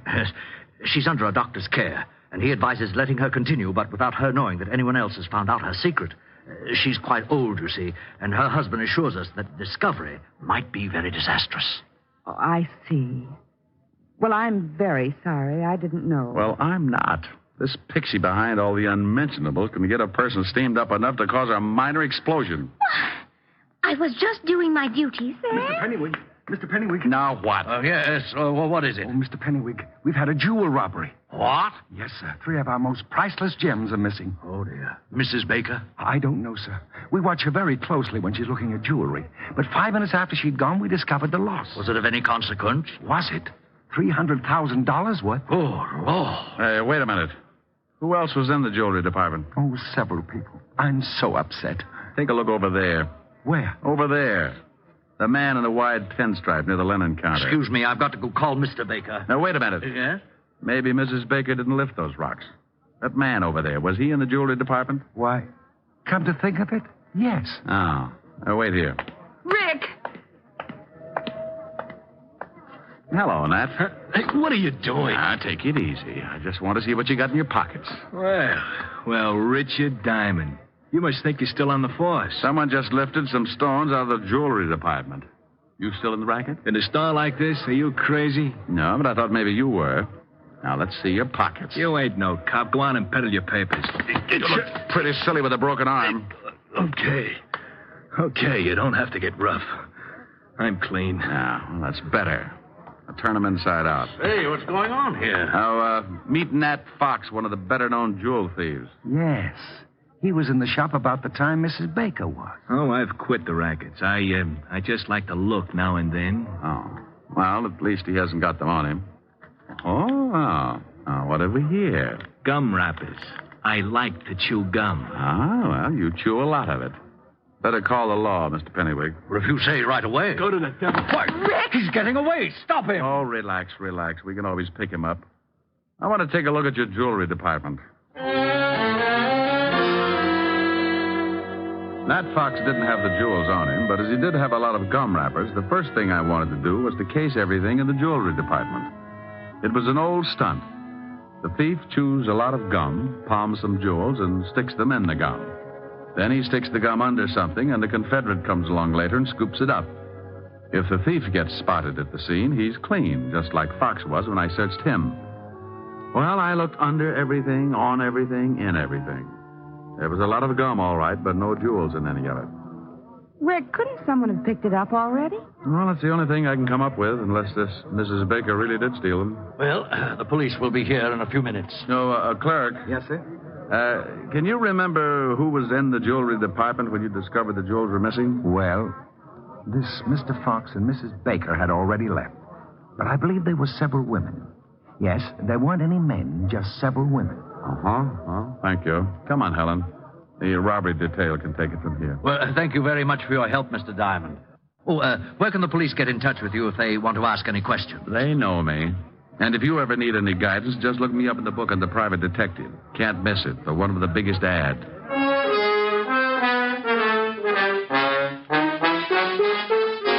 Helen and I got out of there just as the prowl cars were pulling up at the curb. I stuck my tongue out at a few old friends and climbed into her king-size convertible We took a couple of turns around Central Park, and she dropped me off at the 5th Precinct and my dear old buddy, Lieutenant Levinson. Don't you dear old buddy me. You get out of here. Temper. I will not be subjected to any more of your fiendish humor. I won't go through another one of these routines of yours for promotion. I promise I'll be good. Oh, no, you don't. That's the most dangerous thing you could say. Yeah, what is it? Suicide, Lieutenant. See, look what happens. It already has happened, Lieutenant. She did it 20 minutes ago. I wasn't talking to you, Melonhead. Now give me the dope. You got him. You shut up. Yeah, Lieutenant. Oh, not you, Bird Brain. Let's have the report. Oh, Mrs. Lillian Baker jumped 3 floors from a balcony. Husband Harry Baker made the report. Port Washington, Long Island. Thank you, Sergeant. What, did he say Mrs. Lillian Baker? Yes, he said Mrs. Lillian Baker. Now, if you'll excuse me, I've got to get out to Long Island. Well, let's go. I'll grab my coat. Now, wait a minute. What makes you think you're coming along? And why in blazes are you interested in Mrs. Lillian Baker? If you know something, by heaven, I'll... Walt, you're turning blue again. Come on, I'll tell you on the way.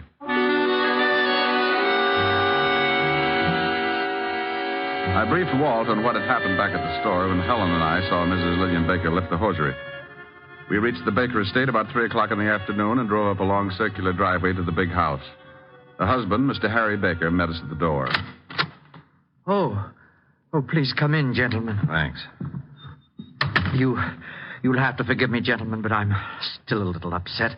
My wife was a sick woman, but I never expected her to do anything like this. Where's the body? Out in the garden. Right this way. Have you any idea why your wife committed suicide, Mr. Baker? Oh, yes. There's the body. You don't mind if I go back inside, do you? I want to ask you some questions, then you can. I understand that your wife was a kleptomaniac. Is that right, Mr. Baker? Why, yes. How did you know? Mr. Diamond here saw her steal something from the store today. You mean the jewels? No, I mean the stockings. Did she steal the jewels? Why, yes. I found them under her mattress after the store called and told me of the loss. She was a sick woman. She's been stealing things for years, but she didn't think anyone knew about it. I had an arrangement with the stores that I could take care of all the things she took, but those jewels were too much. I had to confront her with the evidence. And she broke down completely when she discovered we knew her secret. Harry. Oh. Wow. This is my private secretary, Lieutenant Levinson. Richard Diamond. Oh, Miss Constance Loring, Lieutenant Levinson, Mr. Diamond. How do you do? Well, pretty good. I'd like to tell you about it sometime. Don't dead bodies make you a little nervous, Miss Loring? What? Miss Loring was here when my wife jumped. She's already gotten over the initial shock. Oh. She's been in the library calling some of my firms to tell them I won't be at work for a while. How long has she been here? Why, all afternoon she's been taking some dictation. With her hat on? Oh, well, you see... Forget it. Tell me, did your wife jump from that balcony, Mr. Baker? Yes. 3 floors. About a 4-foot railing around the balcony. If you think that there's been any foul play, you can check with her doctor. He'll tell you she could easily take her own life if her secret was discovered. I'd like to talk to him. What's his number? Evergreen 54469. Dr. Leonard Bischoff. Thanks. While you're calling him, Rick, I'd like to see those stolen jewels, Mr. Baker. Certainly. Right this way. Phone's right over there on the stand, Mr. Diamond. Would you open the safe for the lieutenant, Connie? Mr. Loring?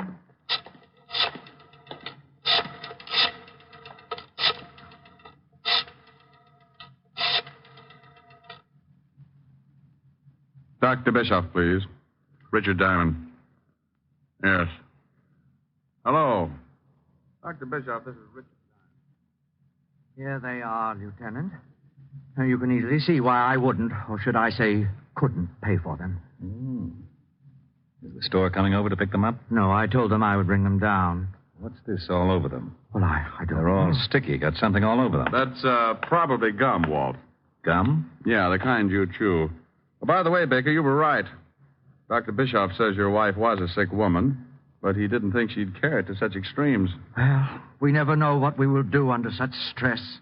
No, I guess we never do. Walt, can I use the car for about an hour? It'll take it that long to clean up things around here. Well, you got something? Yeah. Mr. Diamond, if you think... I don't think, Mr. Baker. I find out. Oh, Walt. Yeah?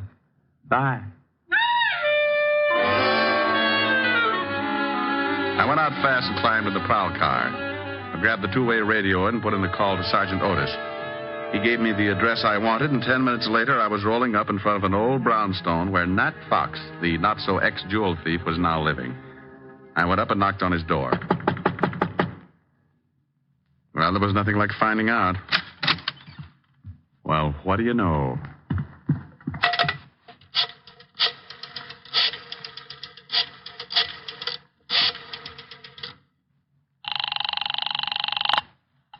Mr. Baker's residence. Let me speak to Lieutenant Levinson, dear. He's right here.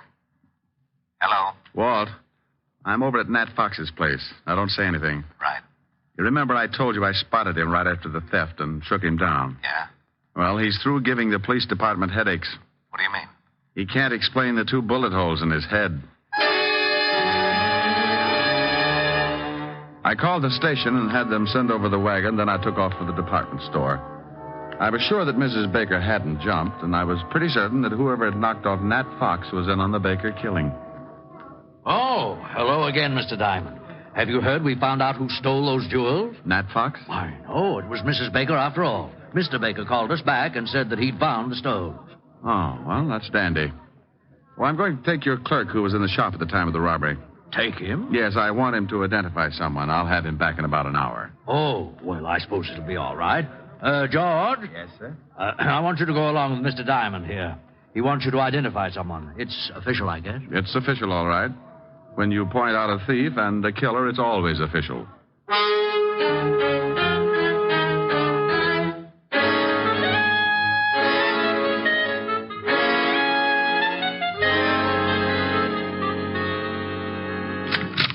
Rick, what took you so long? Walt, this is the clerk from the department store where the jewels were stolen.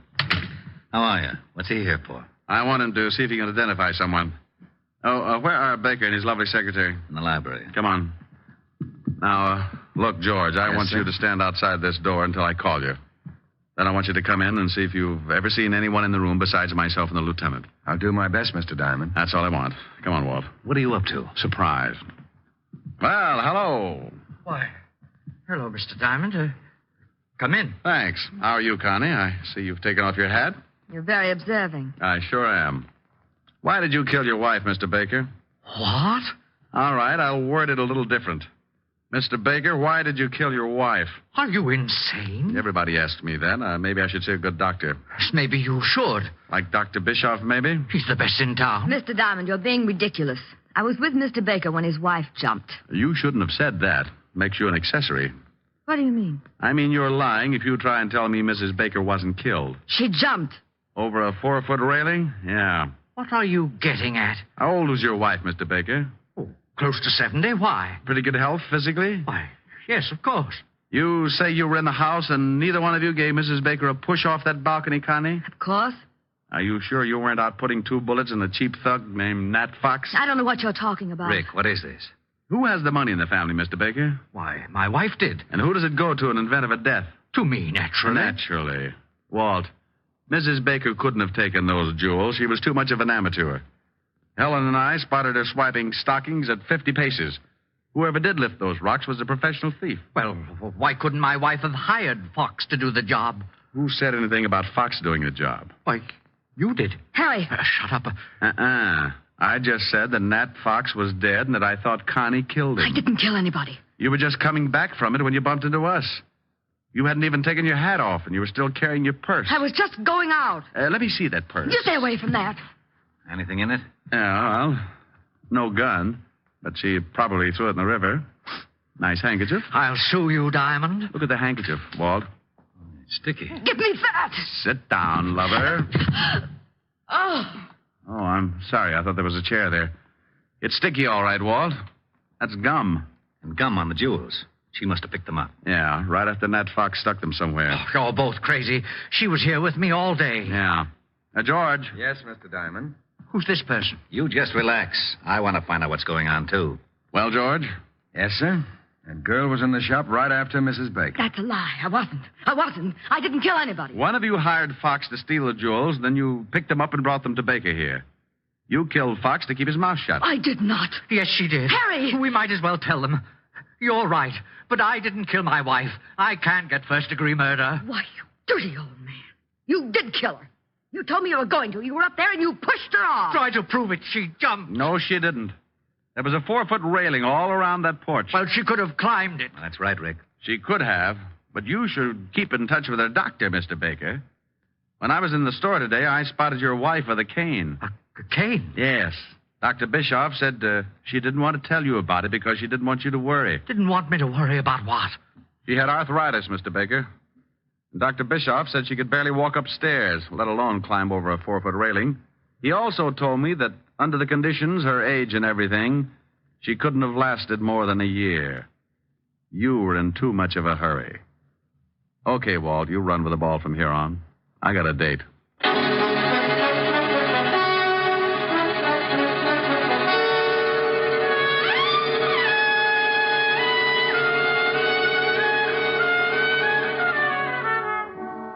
Rick, you didn't tell me what you did after you left me this afternoon. Oh, I just fooled around with Walt for a while to kill the time. By the way, what did you finally get for Francis? Oh, I got him something in the newest fashion. It's called the Bold Look. What? Well, it was pretty ghastly, but he loved it. Oh. Tell me what you got him. Well, a purple suit. Non-shrinkable. Yes, how did you know? It figured. Go on. A green shirt, one of those hand-painted ties. Rick, where are you going? Oh, I can't stand it. Oh, that's wonderful. What is it, Rick? What is it? I thought you were supposed to be bugged on South Pacific. Oh, is that what it's from? Yep. Goes on next to closing, right after Fink's Mules. It does? You better get those tickets again. See what it's all about. Well, give me a preview. You'll hate me in the morning. There's an answer for that. Yeah. Younger than springtime are you, softer than starlight are you, warmer than winds of June are the gentle lips you gave me, gayer than laughter are you, sweeter than music are you, angel and lover, heaven on earth are you to me. And when your youth and joy invade my arms and fill... Hey, what's that? What? That, standing in the corner. Oh, Francis. That's Francis, Rick. What are the odds? Oh, yes, sir. It's me. Now, Rick, be careful what you say. That's the new Bold Look. Well, turn it off. It's getting bilious. Don't you like it, sir? Now, Rick. No, well, Francis, I think it's...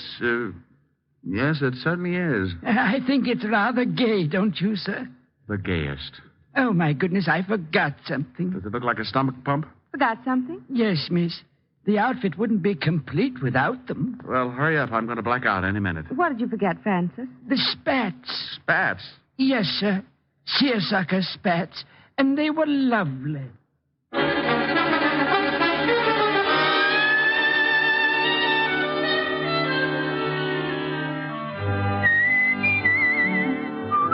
You have just heard transcribed Richard Diamond, Private Detective, starring Dick Powell.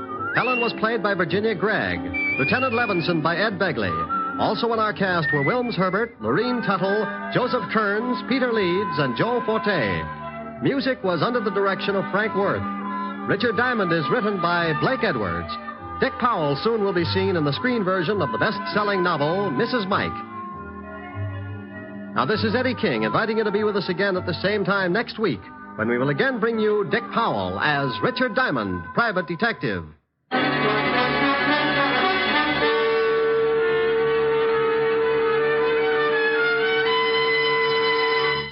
This is NBC, the national broadcasting company.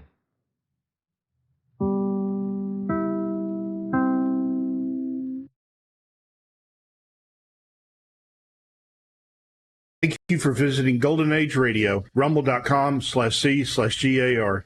Please support our veterans by visiting veteransradioministry.com. Together we can honor their great sacrifice. Thank you. And now, Dick Tracy.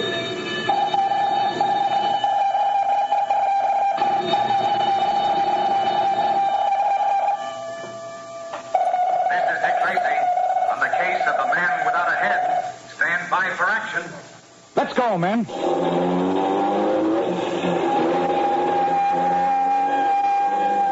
This is Dick Tracy, protector of law and order. Boys and girls, when you get into an argument with one of your friends, do you see his side as well as your own? Well, you know, there are two sides to every story, and nothing illustrates that better than this.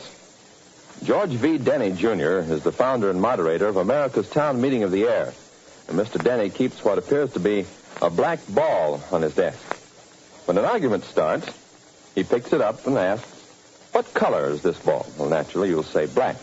Whereupon Mr. Denny, with a twinkle in his eyes, will contradict and say white. Then he'll twirl the ball around his hand so it becomes obvious it's black on one side and white on the other.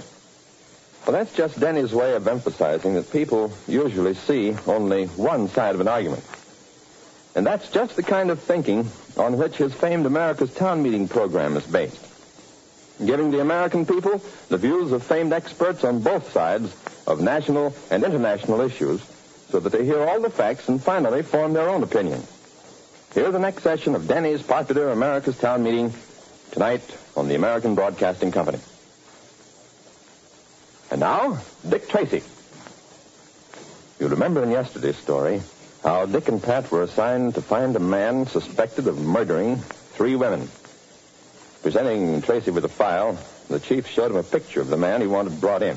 That is, a picture of the man, but without a head. For when the picture was taken, the suspect had the good fortune to have his head blocked out by a passerby. Well, naturally, Tracy was at a loss to know what the man looked like. However, with the aid of the coroner, he was able to gain a lot of information about his quarry. And later, in discussing the case with his sidekick, Pat happened to mention that the dead girl had an insurance policy which made her mother the beneficiary. But immediately, Tracy swung into action and had Pat drive him at breakneck speed to the mother's home. Listen. Please don't look so frightened, Mrs. Smith. It's about Hazel, isn't it? Yes, it is. Has something happened to her? Well, Mrs. Smith, I don't... You mean you haven't seen your daughter lately? Not this week, Mr. Tracy. But please, what's happened? Is she ill? Has there been an accident? Mrs. Smith, there has been an accident. I can tell from your expression that it's serious. Please, Mr. Tracy, go on. Don't keep me in suspense. What's happened? Mrs. Smith, I'm sorry to have to tell you that your daughter Hazel is dead. Maybe I can get you a glass of water or something, Mrs. Smith. No, never mind. I'll be all right in a moment. How did it happen, Mr. Tracy? The authorities have been trying to reach you for the last 48 hours, Mrs. Smith. I've been out of town. I've been visiting friends in the country. Please don't try to spare me, Mr. Tracy. I'm all right. Mrs. Smith, your daughter Hazel was murdered. Murder? Yes, Mrs. Smith. When did it happen? How? It happened 2 days ago. About 5:30 in the afternoon, as near as we can tell from the coroner's report. Did it happen on her way back from work? That's what we're inclined to believe. I see. Your daughter was a victim of murder by violence. Oh, no. The marks in her throat indicate she'd been attacked by someone very strong and powerful. Oh, poor Hazel. I pleaded with her and begged her to live at home with me, Mr. Tracy. But she insisted that she live a life of her own. Oh, I knew no good would come of it when she took an apartment with that other girl. And now this has happened. I'm sorry I have to tell you these things, Mrs. Smith. I understand perfectly, Mr. Tracy. And I'm sure that you're here to be as much help as you can. That's it exactly. Where is she now? Well, because we weren't able to reach you, her body was placed in the morgue. Just a moment, Mr. Tracy, while I get my things. I want to go to her. Please, Mrs. Smith. That's exactly what we don't want you to do. But Now, please sit down and listen to what I have to say. Are you sure there isn't something we can get for you, Mrs. Smith? Nothing. Thank you. It's just that I have a hard time keeping a grip on myself. You were saying, Mr. Tracy? Mrs. Smith, we don't want you to leave the house under any circumstances. But I don't understand. Judging from your manner, you act as if I were in danger. There's a possibility of that. I'll try to explain it to you. As a result of my examination, I found that your daughter has amassed quite a sum of money. And also had recently taken out an insurance policy on her life, making you the beneficiary. Yes, I knew that, Mr. Tracy. She told me all about it. But what has that to do with danger towards me? In all crimes, Mrs. Smith, we first look for a motive. And in this case, I believe the motive was money. Oh? Your daughter's savings, which she kept in the house, has disappeared. Oh. And the insurance policy, naming you a beneficiary, represents quite a tidy sum to anyone who can lay his hands on it. You mean someone might make a similar attempt on my life? That's the possibility I have in mind. Tell me one thing, Mr. Tracy. Have you any idea who did this to my daughter? We have. In fact, I can show you a photograph of the man. Oh. Unfortunately for us, you'll see that the photograph isn't complete. Here it is. Hazel, that's a picture of my daughter walking along the street. Yes, Mrs. Smith. But you spoke of a man. Yes, right here. Oh, complete. Except for the face. Yes, Mrs. Smith. Tell me, could you possibly identify the man from this photograph? No, Mr. Tracy. No, I thought not. And unfortunately, neither can we. And you think this man was the murderer? We're not sure, Mrs. Smith. But all the other people in the photograph have been investigated and are under no suspicion. I see. There only remains the man without a head. Now, let me go over this whole matter carefully with you, Mrs. Smith. Yes. I want to impress on you the importance I attach to your staying right here till I give you permission to leave. Step by step, Tracy and Mrs. Smith went over the events leading up to the murder of her daughter. Meanwhile, sitting in his apartment in another section of the city is the man shown in the photograph, the man without a head. Opposite him is one George Scanlon. Listen. Relax, George, relax. You sit there on the edge of that sofa as if you're ready to jump out the window. I don't know how you do it, Hoppy. It's getting so you act as if you had no nerves at all. I haven't, George. You can't afford to have. But this makes 3 of them. So what? This is only the beginning. But how do you spot these dames, Hoppy? That's what I want to know. Why, it's simple, George. I just hang around the banks, watch them cash the checks, follow them home, and see what they do with the money. Yeah.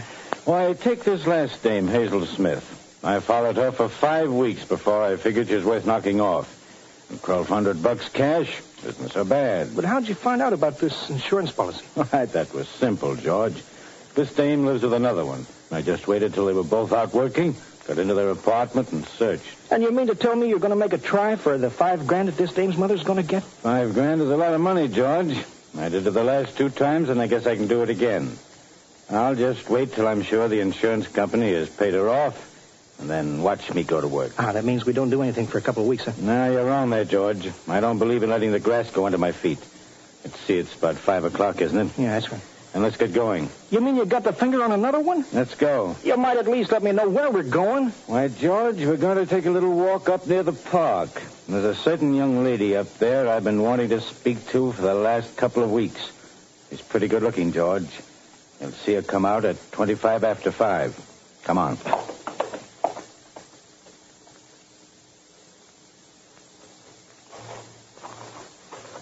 Check the time, George. Yeah.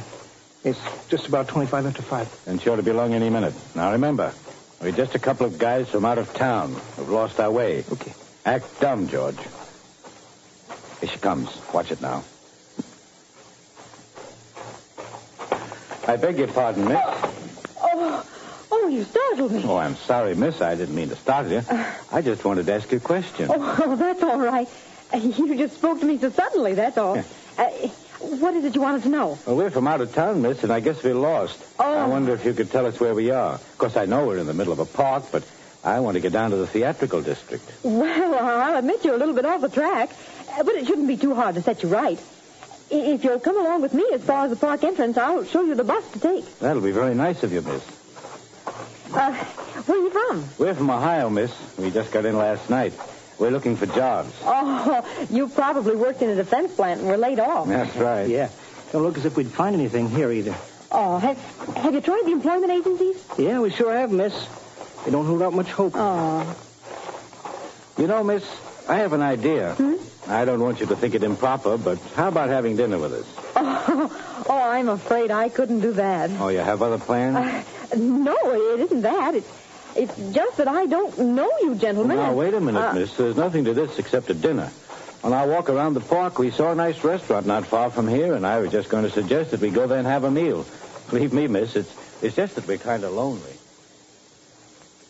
And that's the story, Mrs. Smith, as we have it up to the moment. Excuse me a moment, Mr. Tracy. My phone is ringing. She certainly took it well, didn't she, Dick? Yes, but I'm sorry I had to be the one to tell her.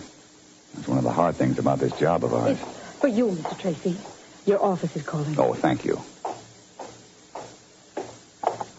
Inspector Tracy. Inspector Inspector, this is the desk sergeant. Yeah, what is it? We just got a report from the cops on the park patrol.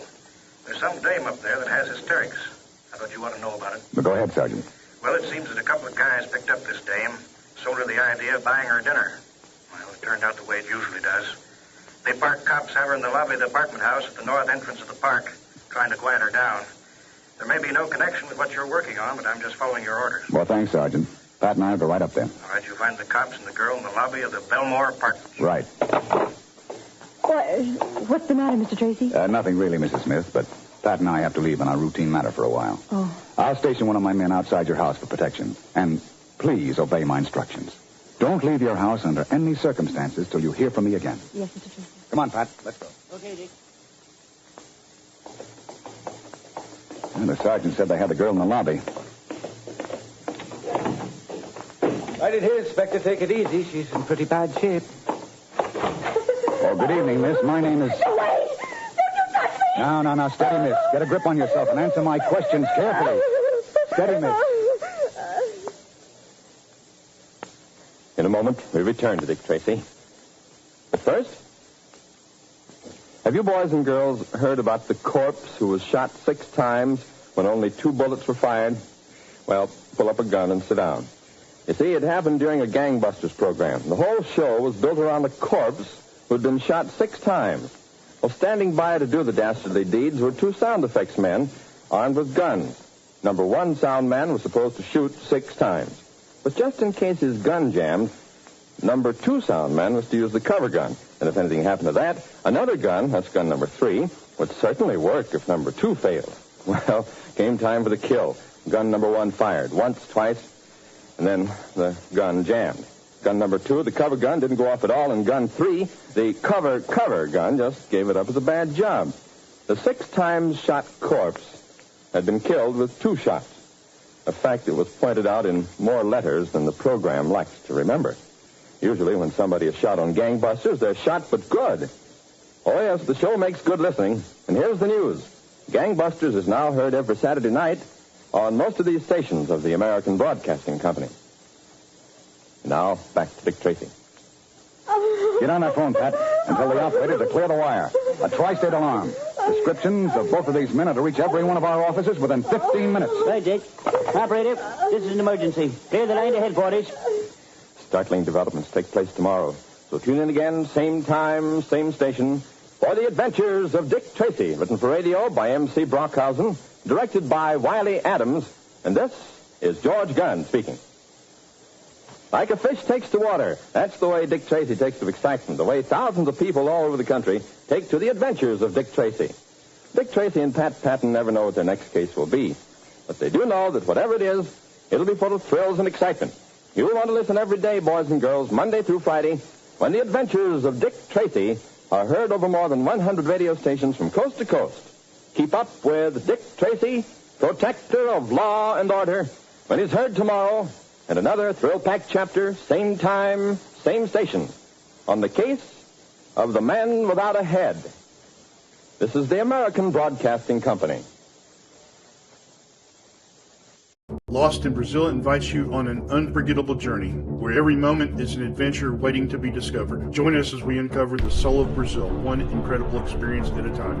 Click on the link in the description and embark on the ultimate Brazilian odyssey. Now, from the makers of Cold Water Omo, a light clicked on in Emma Peel's cell.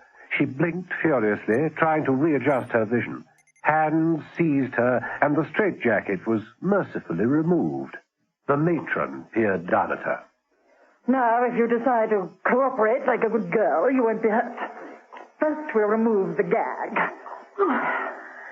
Now, a few questions. Will you answer truthfully? Yes. You promise, not lip service now. Yes. Not lip service. Teeth. Emma Peel's bite was always worse than her bark.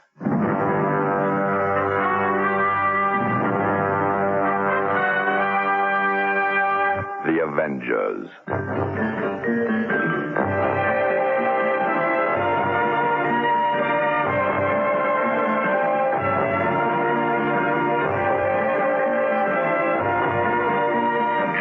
Steed and Emma Peel, The Avengers.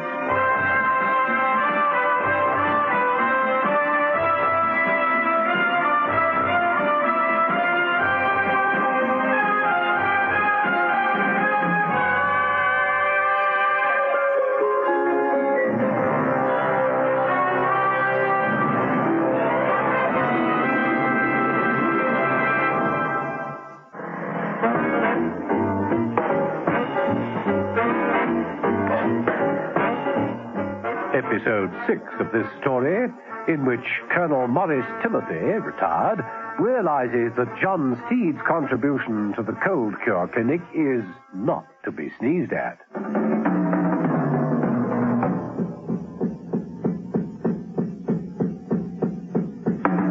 John Steed returned to his apartment later that night. The day had been a long one.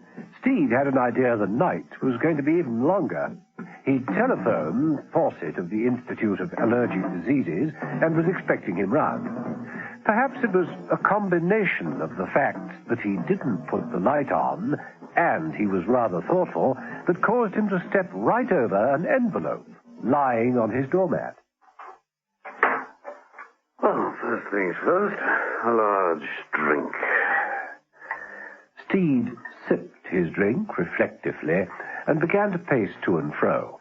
On the third perambulation, something white caught his eye. He bent down, picked up the envelope, and studied it. Personal and private.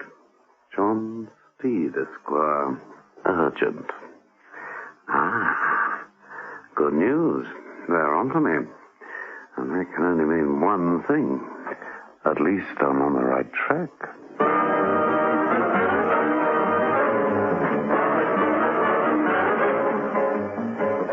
Emma Peel had not found recent events very encouraging.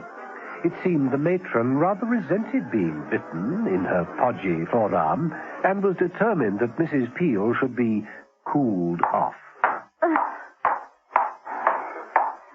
A period in the deep freeze should cool your temper, my girl. All right, put her in there.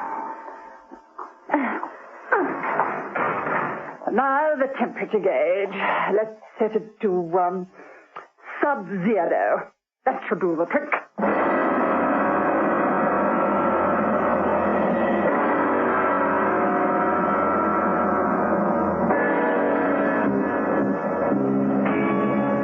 When Fawcett of the Institute of Allergic Diseases arrived at Steed's apartment, he wasn't in a very good mood.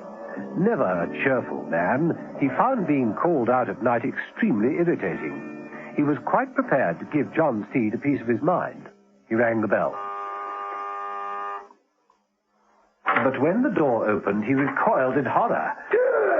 Sorry, boys. Not out of space, just a gas mask. Necessary for a little experiment. Go ahead. What are you playing at, Steed? Inviting me round here so late. I should explain. Here, put this other mask on and come through. Oh, very well. There. Comfy? Yes, it's all right. Right now, come and watch this. Now, you see, I've received an envelope. Now, I have got reason to think it contains something rather deadly. So I slit the envelope so, and took the contents all over Mrs. Peel's treasured pot plant. Oh, dear. She's not going to thank me for that at all. The pot plant was positively wilting. What the devil's this all about, Steed? My dear Fawcett, that's why I've invited you here. I want you to tell me. Let's leave the rest of the thing for a bit. Let me give you a drink. Oh, it's difficult through the mask, eh? Oh, never mind. Won't take long. I'm sure it'll clear soon. It's a question of temperature in my belief. Do sit down.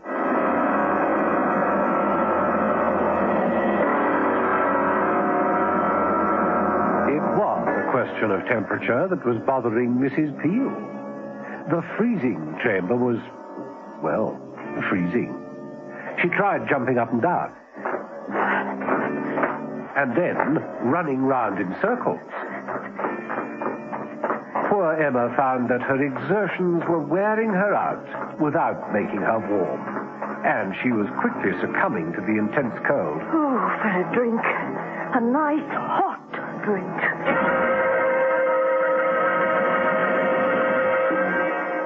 Your drink, Fawcett. I think we can remove our masks now. Well, that seems to be safe enough.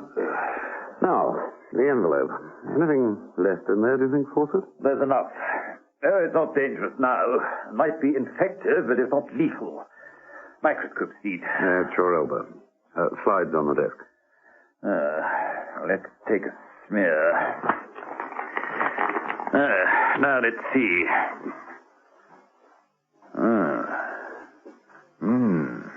Anything left? Anything interesting? Enough. Have to have it analyzed, of course, but my guess is that it's a common cold virus powder, manufactured at a fantastic concentration. Virus powder? It sounds innocuous enough, but it'd be powerful enough to kill an elephant. So the victim would sneeze to death? If he didn't choke to death first. How do you isolate a common virus? By a dry freeze, or rather a freeze-drying process. But how it is concentrated to this extent is beyond me. Death by post, huh? So simple. So effective. Unsuspecting victim would stand no chance. But why ear, nose, and throat specialists? Camrose, Padley, Seaton, Herrick? What on earth do they have in common? Well, the tragedy is that if they'd realized what it was in each envelope, they would each have known how to deal with it. Why? Because they were all working in the same field. What field? Anti-allergy research. You mean common cold allergies? Yes, that's right. What I can't understand is why you haven't received one of these envelopes yourself. Probably because I am only concerned with virus analysis. Whereas the dead man... We're concerned with antidotes. Any one of them might have discovered one already, for all I know. So, if they'd lived, they would have been a constant threat to someone who has the facilities to produce this powder. Excuse me, Fawcett, it's late, I know, but I have to see a certain gentleman, late retired.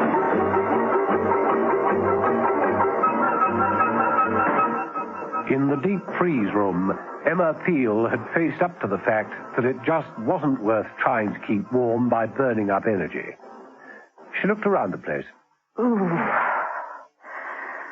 Oh, there's no way out, except that small grating. What size hips, I wonder? Well, I have been slimming lately. But how? It has possibilities. But I can never move it. Nothing here even to attempt it with. Nothing but silly tablets and medicines and... Now, what is this? Mrs. Peel stopped by a shelf of bottles. Prominent amongst the other packets of drugs was a packet labeled potassium chlorate tablets. Next to the packet was a bottle labeled ether. Mrs. Peel stared at them for some time. That gives me an idea. Potassium tablets. She reached up, took the packet, and began sprinkling a trail of tablets from the grating, which was almost at floor level, to the opposite side of the cell. She removed one shoe and began carefully grinding the tablets into a powder.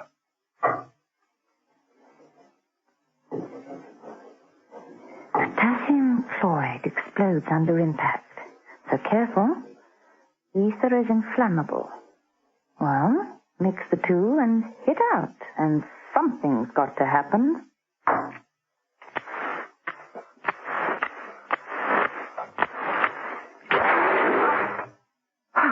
Well, the grating's out, and so am I. Mrs. Peel squeezed her lissom body into the opening and found herself in an air shaft.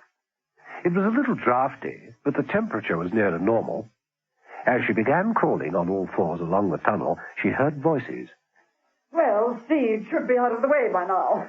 Seaton certainly is. There was one point when I thought the case was getting out of control. I was actually thinking of calling in the chief, but he wouldn't have liked it. It's all right, matron. There were no delivery complications. Steve will have found the letter by now. opened it, sniffed, and snuffed it. So what's next? A final allergy test. And then we can start to eliminate the rest of the opposition. What kind of test? Oh, a very final one. We need a special guinea pig. It was at that point that Emma Peel, in the air shaft above the heads of the matron and priest, could go on no longer. She held her nose as hard as she could. What's the survival risk? Nil. And how about using... Mrs. Peel sneezed, lost her grip and shot down the air shaft, arriving with a clump and a sneeze at their feet. How about using her? Ideal. Take her to the allergy laboratory. The chief can deal with her immediately.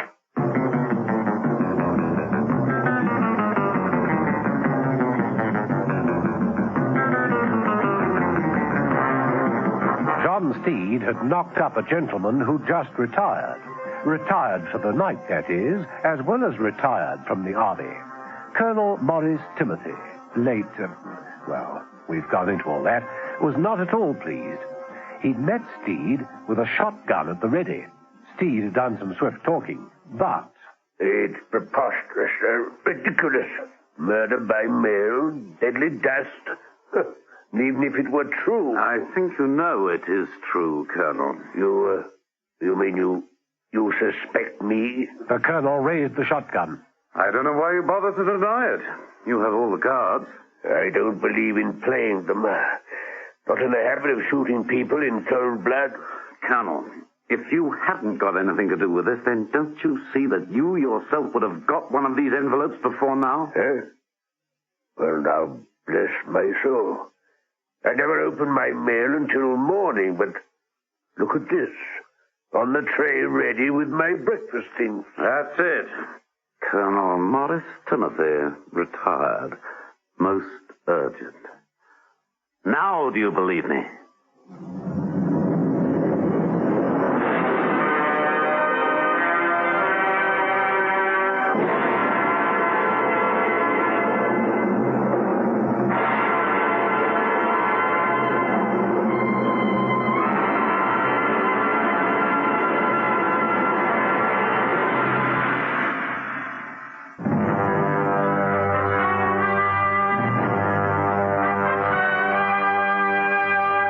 Avengers.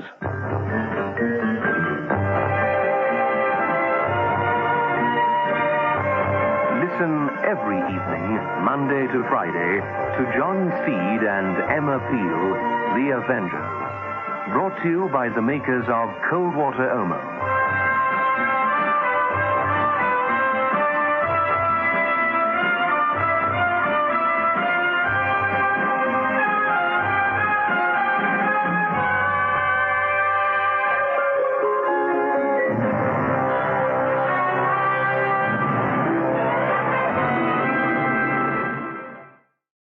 Thank you for visiting Golden Age Radio, rumble.com/C/GAR.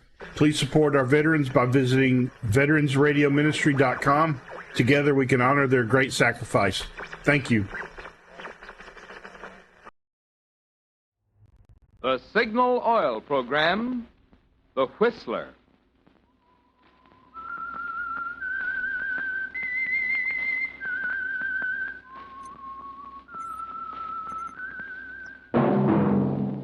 That whistle is your signal for the Signal Oil Program, The Whistler.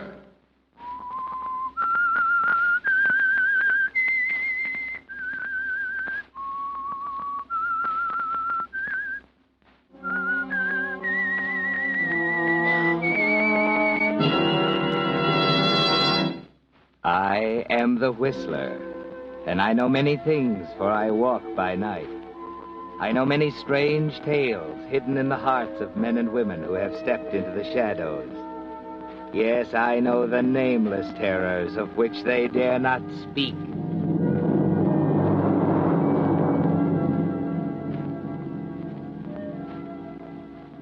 Yes, friends, it's time for the Signal Oil Program, The Whistler. Rated by independent research, the most popular program on the West Coast. Remember, let every traffic signal remind you, with new Signal gasoline, you do go farther than ever. look for the familiar big yellow and black circle sign that identifies those popular signal service stations in 7 western states from Canada to Mexico. And now the Whistler's strange story, Miracle on 49th Street.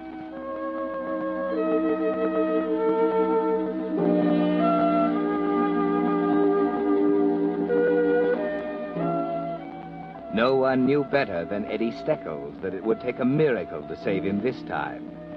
He'd been up on murder counts before, but this was going to be the toughest one he'd ever faced. The prosecution had drawn all the high cards. His old friend District Attorney Matthews had sworn to get him. And Matthews would never let this one slip through his fingers in a million years. Yes, it would take a miracle, and Eddie was smart enough to recognize it.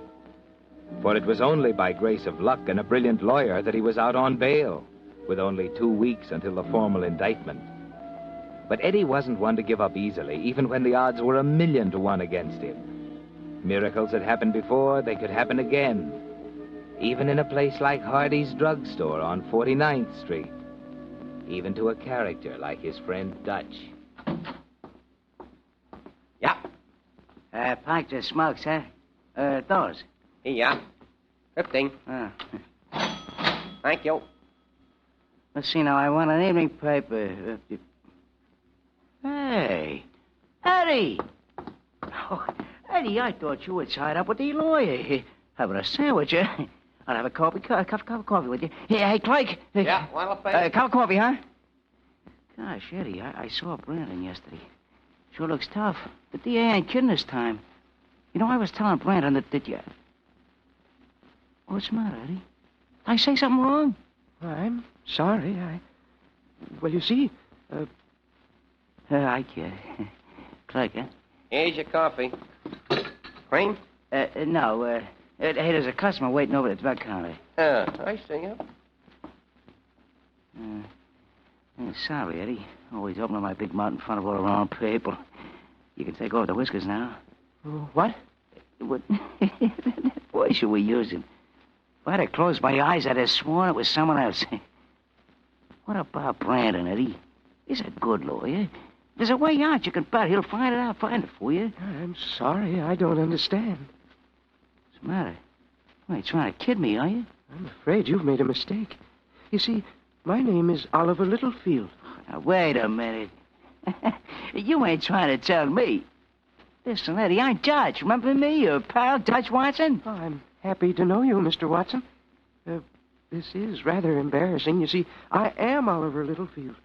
I don't know Eddie. I don't know you. I've never seen you before. Huh?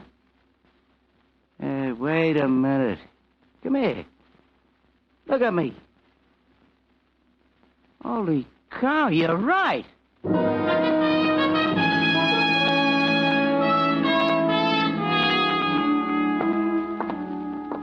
Why don't you sit down, Eddie? I told you it's all tied up in a hard knot. I couldn't get you out of it if you were the governor. You get 2 weeks, ain't Maybe. Why, Brandon, what do you mean, maybe? You're a $50,000 lawyer. So is the DA, Eddie. And he's not playing for peanuts this time. He could recommit you tomorrow if he wanted to. What do you mean? I'm out on bail. Yes, today. Tomorrow you go back in if Mr. Matthews decides he has a case. And I think he has. I'm sorry, Eddie. You're sorry? You shouldn't have shot that cop. Shut up. There's got to be a way. There's got to be something. Give me a cigarette.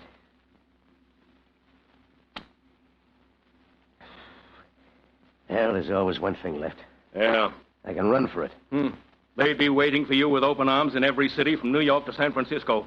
Looking for you on every freight. Pictures in all the post offices. No, you don't need a lawyer, Eddie. You need a miracle. Yeah? Eddie? Yeah. Eddie, you'll never believe it. I can hardly believe it myself. Huh? Who is this? Dutch. I'm calling from a drugstore on 49th Street. There's a guy here, Eddie. A guy I sat right next to, maybe a foot away. What are you talking about? This guy. He's you, Eddie. Yeah, you drunk? Honest, Eddie. I couldn't tell the guy from you if I was touching noises. I never seen anything like it in all my life. All right, so what? Is that all you called me for? Well, Shut up. I'm busy enough without having you blubber on the other end of a telephone line. So the guy looks like me, so what? Matter, Eddie? Nothing. Dutch, Dutch. Yeah. Tail that guy. Don't let him out of your sight. But, He's still there, ain't he? Yeah, but why? Never mind why. Tail him. Follow him home, then get back here as fast as you can. Okay, Eddie. What was it, Eddie? You hear anything? No. Good. You're all through, Brandon. You can go now. Huh? You heard me. Beat it. I don't want to see you again. Are you crazy? Maybe. Crazy enough to think you're right, Brandon. I don't need a lawyer. I need a miracle.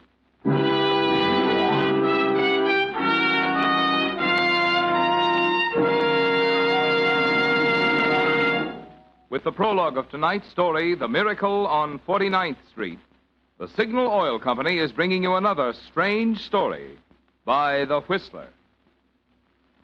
But now, with only 2 hours and 52.5 minutes left of the old year, it's interesting to look back on the changes 1945 brought in a commodity we found was mighty essential to our American way of life: gasoline.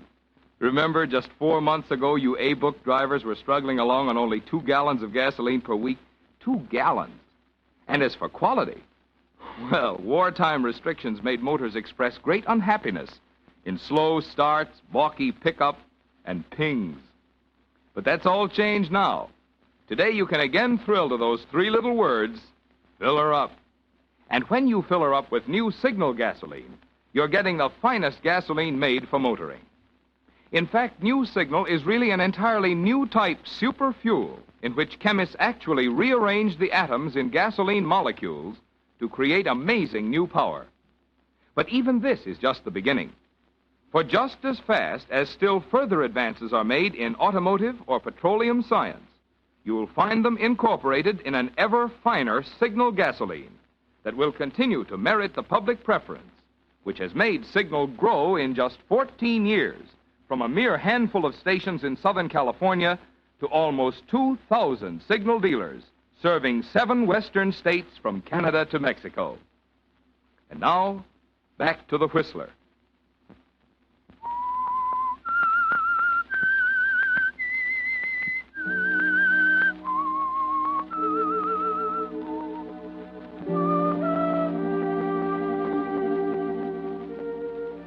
Yes, Eddie, you're right. Your lawyer is no good to you now, with District Attorney Matthews piling up a murder case against you piece by piece like bricks in a wall. What you need is a first-class miracle, like the one Dutch ran into in the drugstore on 49th Street. A miracle in a gray tweed suit, 5 feet 10 inches tall, 165 pounds, sitting up at the counter eating a ham sandwich. Oliver Littlefield is a miracle, isn't he, Eddie? He makes you remember the old wives' tale about there being a duplicate of everyone in the world. It makes you believe it. You're not pacing the floor anymore, are you, Eddie? After Brandon leaves, you sit quietly in the chair for a while, thinking. Then you pick up the phone and call a friend of yours. Mike Castro? Mike, this is Eddie. Yeah, I'm out on bail. Hey, listen, Mike, got a job for you.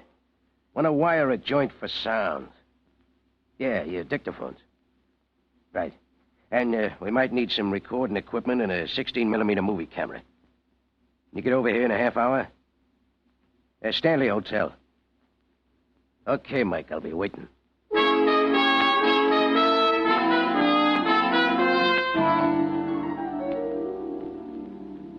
That was a cinch, Eddie.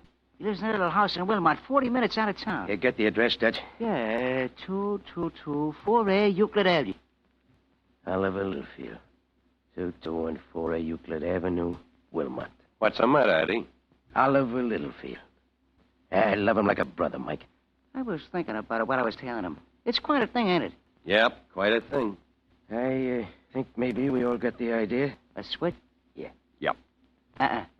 You said you couldn't tell us apart, Dutch. It ain't that. He'll talk. He's got alibis. They'll check his prints. Wait a minute. He won't talk because he'll be dead, out on the highway somewhere. And they won't check his prints because they'll take one look at his face and write Eddie Steckles off the books as a gang murder. No, it won't work. I won't go for it. Why? It's crazy, that's why. Does $10,000 sound crazy to you? Huh? Say it again. $10,000 cash on the line. $10,000. That's a lot of dough. Yeah. Okay, now, Dutch, you and Mike work together. And the first thing you do is steal a telephone truck. Huh? One of those little green babies they use for servicing residents' telephones.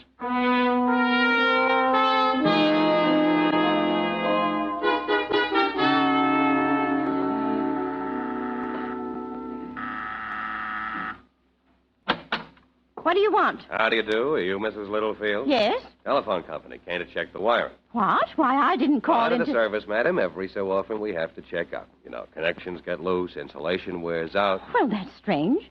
This has never happened before. You don't suppose you could come back a little later, could you? I was just leaving for the afternoon. No, it wouldn't work, ma'am. We have orders, you see. This is 2214A, isn't it? Yes? Perhaps if I called in and explained... No, you'd only get us in trouble. Yeah, trouble. Well, all right then. You can go on in. I'll have to leave you alone here, though. Oh, don't worry about that, ma'am. We'll find everything all right.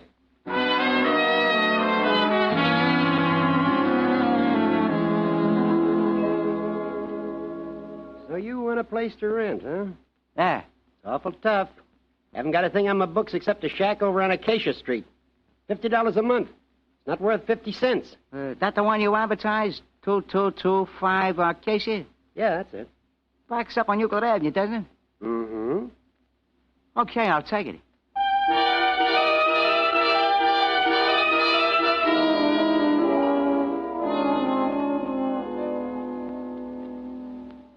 Look, Eddie. Out the back window here. Yeah, this is an awful dump. Yeah, but look. We're back to back with Littlefield. Mike ran the line from under the back porch to the fence and into the back bedroom. He's in there now, setting up that recording machine. Yeah, did you check on Littlefield? Sure, runs a hardware store just off the main drag. No other employees. Takes an hour and a half for lunch and hangs a sign on the door. You know, regular small-town operator. You can't beat that guy. I told you I love him like a brother. You think it'll work, Eddie? Just watch me. Before the week's out, I'll know more about Oliver than he knows himself. Now, listen, a couple of things I want you to do for me tomorrow on the way to the library. Library? Yeah. We're going to get some books on the hardware business. On the way, I want you to stop in at the Bradshaw Bureau. What's that? They put out confidential financial reports. It'll cost you $20, but get one on Littlefield. It'll tell you what his investments are, how much he owes on his house, his earnings, all that kind of stuff. They won't ask questions.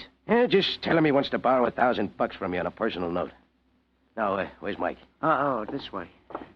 Hey, how you like this broken-down joint I rented, huh? It's broken down, all right. How's it, Mike? Working perfect. Close the door, Dutch. Anything been doing? Yeah, they've been going at it. Quite a wife you picked out for yourself, Eddie. Give a listen. I simply can't understand it. Why in the world you had to close the store for 2 solid hours this afternoon to take 3 gallons of paint out to that Marsden woman? You never make deliveries for your other customers. Why, for all you know, you might have missed a $20 sale. Please don't refer to her as that Marsden woman, Cynthia. Oh, you call her by her first name. I call her Miss Marsden. Well, I don't approve. I'm sorry, Cynthia. Pull it down a minute, will you? Where are they? They're in the dining room. The microphone's under the table. What happens if they go out of their room? Just a minute. I'll show you. Well, what's he doing? Nothing coming through. Probably standing in the hallway in his bathrobe. It's his old brown bathrobe, Eddie. She took the buttons off his good one in the ringer last Well, week. I suppose I might as well take my shower. There won't be any dinner until you do. And you'd better take some kerosene to those hands. They're full of green paint. Yes, dear, right away. And don't forget to clean your fingernails. All right, Cynthia, all right. But now what do you do? Watch. We faded out the dining room. Now we turn this dial up. Woman, what the deuce? Cynthia? Cynthia, where's the soap?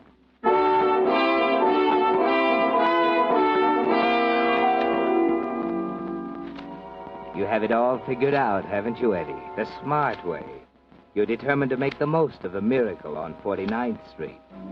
For the next week, you sit at the speaker, listening to the voices of Oliver and Cynthia, picked up by the efficient microphones Mike Castro has installed under tables and behind pictures in the Littlefield house. You make records and play them over and over, learning the little details Oliver and Cynthia agree on, the things they argue about, practicing the inflections of Oliver's voice, absorbing his personality. Try it again, Dutch. From where? From the part about the roses. Okay. Oliver, I was talking to Mrs. Gray again today.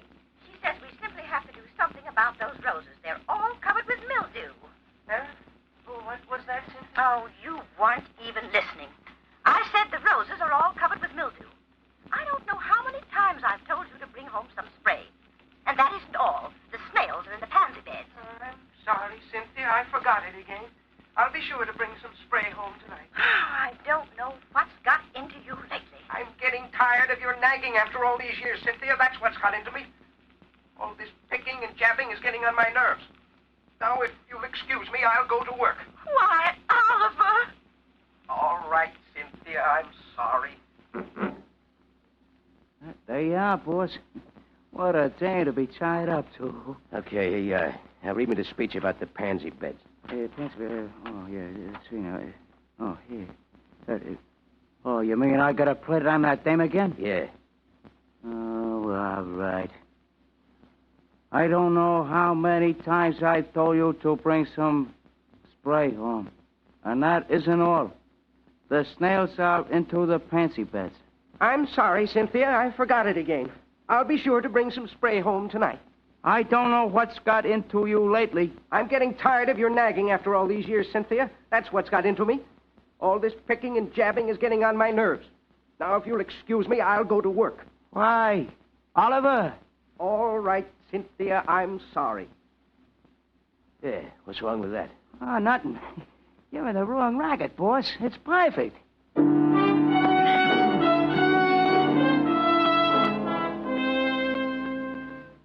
Yes, Eddie, it is perfect. But you don't stop there. At every spare moment, you're studying up on the hardware business, learning the details of Oliver's financial dealings from the confidential reports Dutch brought you. And Mike has been busy, too, with a movie camera, photographing Oliver from an automobile parked across the street from the hardware store, or while he stands innocently on a street corner as Oliver hurries off to lunch. You study the pictures carefully, Eddie, capturing his walk, his nervous little mannerisms. But there's still something missing. You know practically nothing about his friends and neighbors, the people they play bridge with on Thursday nights, the members of Oliver's lodge, the things you'll have to know about. It worries you, doesn't it, Eddie? And then all of a sudden you get another big break. One afternoon as you're bending over your books, Mike comes into the room. Well, Eddie, I hope you can get by on the records we already made. Why? There ain't going to be no more. What's the matter? Machine breakdown? Cynthia left town last night on the 11:15 train. Going to visit her mother's. Huh? Heard Oliver telling the guy next door. Can't make records if you ain't got no one to talk to. Yeah. Tough break, huh? No, not exactly. Huh? What do you mean? Mike, did anyone except Mrs. Littlefield see you the day you came to repair the phone? No. You sure? Yeah, why? Did you find yourself a camera? A speed graphic like the newspapers use? Well, what's that got to do Could you with... find one? Yeah, sure. Okay, get one. And buy yourself a new suit. What? Tomorrow night, you're going to call on Oliver. You're from Snap, the photo magazine. And you're assigned to do a story on the typical American citizen. The average guy who lives in the suburbs. What he does in his spare time at home, who his friends are, what they do, his hobbies, the clubs he belongs to. You know, regular feature story. And the guy the committee selected as the average citizen is Oliver.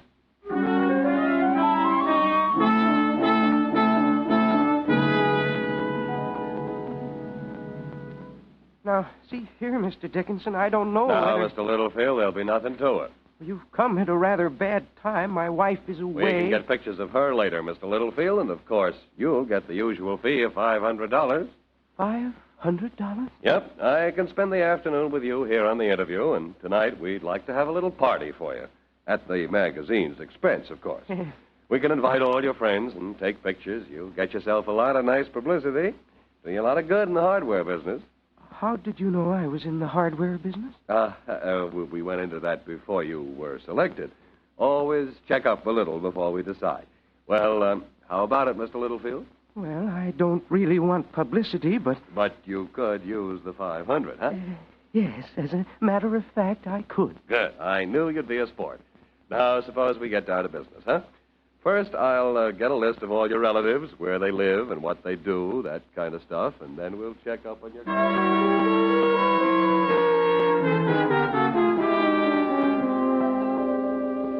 I'm Mrs. Lake. I live down the street a few doors. 2228 Euclid, that is. Known the Littlefields well ever since they came here in 1927. Oliver was working for the gross department store in the hardware department, and my husband, Clem, he was in the men's ready-to-wear. My name is Barton, pastor of the Congregational Church. Oliver's been a member for more than 10 years. I'm his Aunt Sarah. I guess when you get right down to it, I'm his only living blood relative.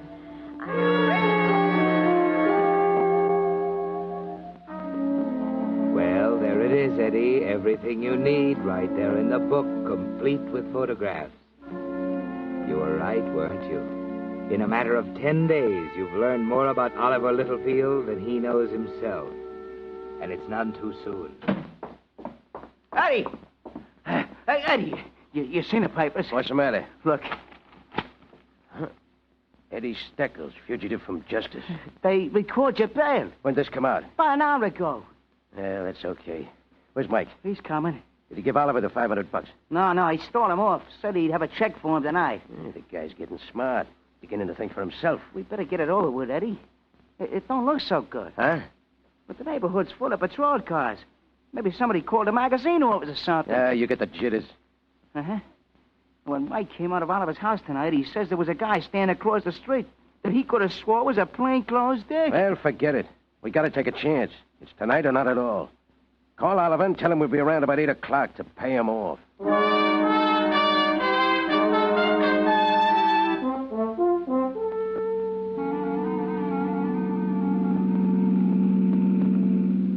Which way, Eddie? Take the next road to the right. That's it, up there by the sign. Now, see here, what's this all about? I haven't done anything. Shut up, Oliver. Just keep your hands up, that's all. That's better. Around to the right, Dutch. How far, Eddie? Anywhere along here. This okay? Yeah, sure. Come on. I know what you're going to do. You're going to kill me. Listen, let me explain. Shut up. Come on, Oliver. Eddie. Yeah, right behind you. He's all yours, Eddie. No, please don't kill me.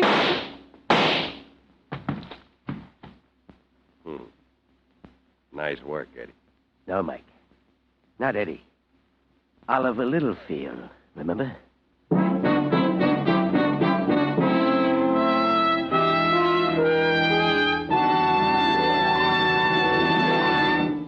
The Whistler will return in just a moment with a strange ending to tonight's story. But first, a word about the 248 people who were killed in auto accidents over the Christmas holiday. Reports already indicate that tonight's total will be even higher. Driving conditions are not good. Cars are old. Many people are at the wheel tonight who should not be. If you don't absolutely have to go out tonight, don't. But if you must drive, take it easy. I know that with new signal gasoline in your tank, there's great temptation to step on the accelerator. But don't tonight. Keep the speed down. Keep a sharp eye on the other drivers and the pedestrians. You see, your signal dealer isn't only interested in your business. Because he's your neighbor and your friend, he's also interested in you. That's why he's asked me to bring you this message, so that one of tonight's auto accidents may not mar the Happy New Year, which all of us in the Signal organization hope will be yours. And now, back to the Whistler.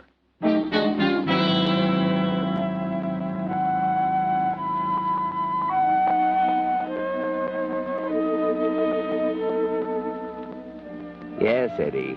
It was a miracle that sent Oliver Littlefield to you at the exact moment when you could use him best. And you knew how to make the most of it, didn't you? You've already decided what's going to happen from here on. How you'll suddenly disappear from Wilmont one fine morning without telling anyone where you're going. There'll be gossip about Oliver Littlefield finally wearying of his nagging wife. But after a month or so, it'll die down. South America, the Pacific Coast, Canada, there's lots of opportunity, isn't there, Eddie? Plenty of room for the smart ones. You abandon the car, Eddie Steckles' car, on the highway and hitch a ride back to town.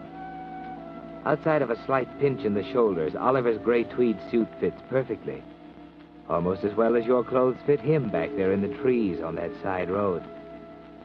It's 11 o'clock when you finally get back to 1214A Euclid Avenue and fit Oliver's key in the lock on the front door. And now there's that light switch. Oof. The way up at the door.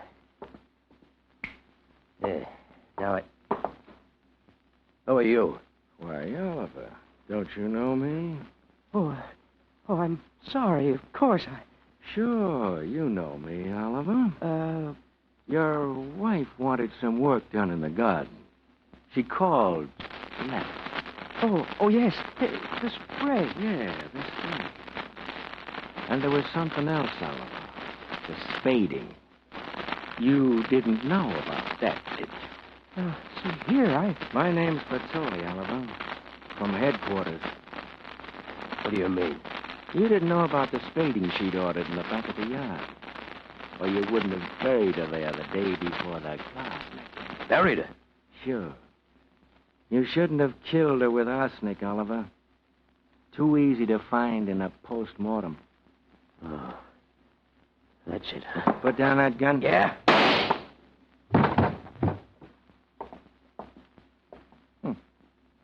Packing a gun. Who would have thought it of a punk like Oliver Littlefield?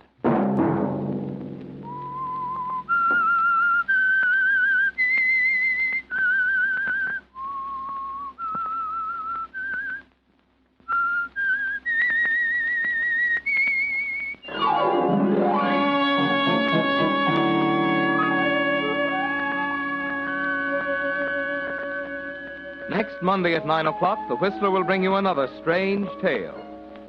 The Whistler is broadcast for your entertainment by the marketers of Signal, gasoline, and motor oil and fine quality automotive accessories, and by your neighborhood Signal dealer. This program, produced by George W. Allen, with tonight's story by Harold Swanton and Charles Smith, music by Wilbur Hatch, is transmitted to our troops overseas by the Armed Forces Radio Service.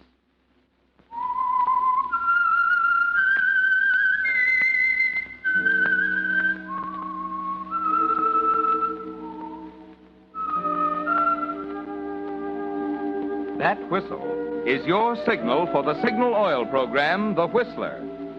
This is Marvin Miller speaking, reminding you to look for those familiar yellow and black circle signs that identify those popular Signal Oil stations in 7 western states from Canada to Mexico.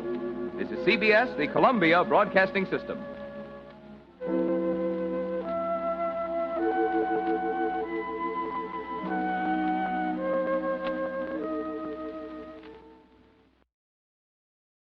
Lost in Brazil invites you on an unforgettable journey, where every moment is an adventure waiting to be discovered. Join us as we uncover the soul of Brazil, one incredible experience at a time. Click on the link in the description and embark on the ultimate Brazilian odyssey. Once again, the Mutual Broadcasting System brings you the thrilling adventures of The Shadow, the hard and relentless fight of one man against the forces of evil. These dramatizations are designed to demonstrate forcibly to old and young alike that crime does not pay. Are you interested in engineering, electronics, ship design, travel, and a steady job? If you are a young man between the ages of 17 and 22, you may qualify for a 4-year college education and a career of public service in the United States Coast Guard.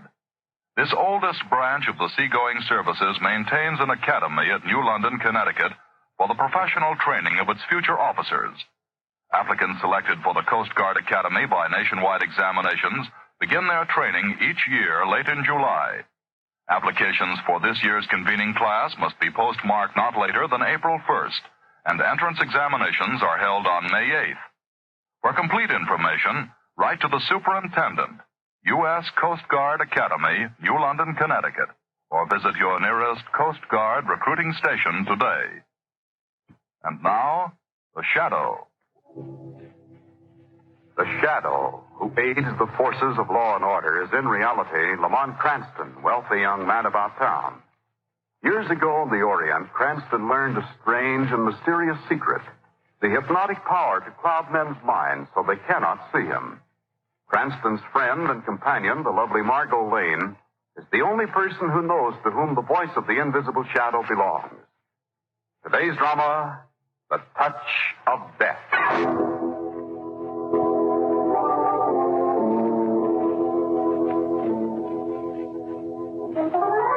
It is early afternoon. Lamont Cranston, in his dual role of the Shadow, has just broken another case and is about to enter his apartment to get some much-needed rest. Oh, it'd be good to get these clothes off.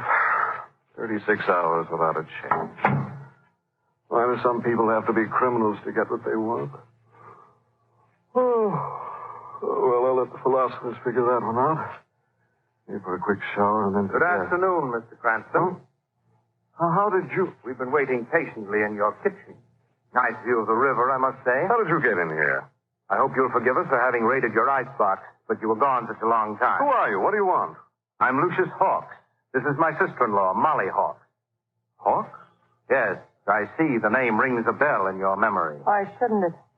He sent Peter to the electric chair just 2 weeks ago. My brother, Mr. Cranston, I was very fond of him. Your brother was a murderer, Mr. Hawks. Nobody would have known about my husband if it hadn't been for you. The Shadow. Molly, put that gun away. Why should I? Peter is dead. Put it away. I told you no violence. I don't like the sight of blood. Got no right to live. Him first, then the Shadow. Molly, will you do as I say, or must I? Don't come near me. I find you much too emotional at the wrong time. Don't touch me. I'll put the gun away. I'll listen to you. Well, that's better. We must remember to take good care of Mr. Cranston. We need him. What do you want? The Shadow. What? Now you're being funny. I didn't laugh when I heard of my brother's death in the electric chair. I could have stopped it if I'd been here, Mr. Cranston, but I wasn't. I've spent nearly all the last 10 years in the jungles of the Amazon, and it wasn't until I returned yesterday that I heard about my brother. It was quite a shock. How do you know the Shadow had anything to do with it? Peter told me the last time I saw him, just before. If it hadn't been for your meddling, Cranston... Relax, Molly. But all right, Lucius. You're wasting your time. The Shadow's invisible. No one can find him. I wonder. You think I can do what the underworld's failed to do in years? I'm going to make it your responsibility, Mr. Cranston. Now, listen, Mr. Hawks. I'm tired. Without your detective work, the Shadow might never have been given the lead to my brother. What did you expect me to do? Let a professional killer go on killing? Cranston, would you like to die now? Molly likes to handle that gun, doesn't she? No, I'm afraid you don't understand. Look at these flowers. They're beautiful. Huh? Notice the delicate shading of the petals. The graceful stems. What did you do to them? I touched them. Poor things, they withered and died. I'm sorry. I hate to kill beautiful things. Is your kitten, Mr. Cranston? Tommy, come here, Tommy. Tommy must have been under the bed until now. Look at him stretch. Let me help you. No, leave him alone. Get back, Cranston. All I'm going to do is stroke him. There. Tommy! Why, you... Oh, my, I've done it again, Mr. Cranston. I touched him, and Tommy is dead. You're angry, aren't you? You'd like to choke the life out of me, but you won't. Molly is very emotional, and she might pull the trigger. Or have I convinced you that I have the touch of death? Get out of here. Yes. I'm glad you didn't force me to touch you, because I need you alive. Remember your assignment. I want the Shadow. And I give you 12 hours to find him. Get out, get out! Keys, Mr. Cranston. Put them on the table. Oh, Molly, our friend is very stubborn. Go behind him and take them out of his pocket. Do I have to get that close to him? Bear in mind, the gun is not to go off. It won't. Not because... Drop them into my hand. Thank you. A precaution, Mr. Cranston. I don't like to be followed. Your keys will be in the lock on the other side of the door. How do you expect him to find the Shadow if he can't get out? Why, he'll get out, my dear. The telephone is still working. Goodbye, Mr. Cranston. The Shadow in 12 hours or the touch of death. Here's a chance to use your skill as a detective to save your own life.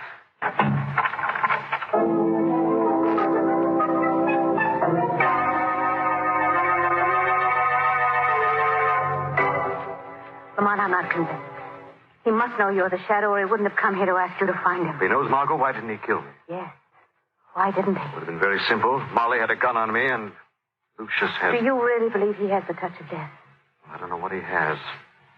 I saw him touch those flowers. Then Tommy. Poor Tommy. Man can't be human to kill an innocent, harmless little kitten. Darling, you must do something. I'd do something. I'd do plenty if I knew where to find him. He knows where to find you. You can't just sit here and wait. 12 hours. 10 hours, darling. Took me a long time to get you on the phone. Yes, I was out shopping, darn it. Well, I have to call off our theater date with Weston. You mind? Shall I phone him or will you? No, I'll do it. Are you going to tell him why? I can't, Margot. Weston, I think as you did, that Lucius Hawks came here tonight because he thought that I was the shadow. Hello, Commissioner Weston talking. What do you want? This is Lamont Cranston, Commissioner. Oh, Cranston, I'm glad you called. Our date for tonight is off. Oh, good. What's good about it? An epidemic of murders has broken out all over the city. Murders? Yeah. Now, thanks for calling, Cranston. Give my best to Margot. Commissioner. Goodbye. Hello? Hello? An epidemic of murders. What are you talking about, darling? Mark, we're going down to police headquarters to see Weston. I want to know more about those murders. Would you mind telling me what murders? Oh, not at all. After Weston has told me. Well, all right, but Come on, look, it's late. Close the door, quick. Darling, since when are you afraid of dead reptiles? Oh, gee, is he really dead? Completely. But still useful. Ooh. What? Piece of paper in his mouth. Well, I can think of nicer ways to leave messages, even if they aren't quite so novel. Lucius Hawks. Oh? Listen. Nothing can resist the touch of death, my friend, not even the venomous serpent. Good luck, Mr. Cranston. Good hunting. That man is a monster. Yes, a monster with a plan. He thinks he's using the strategy of terror on me.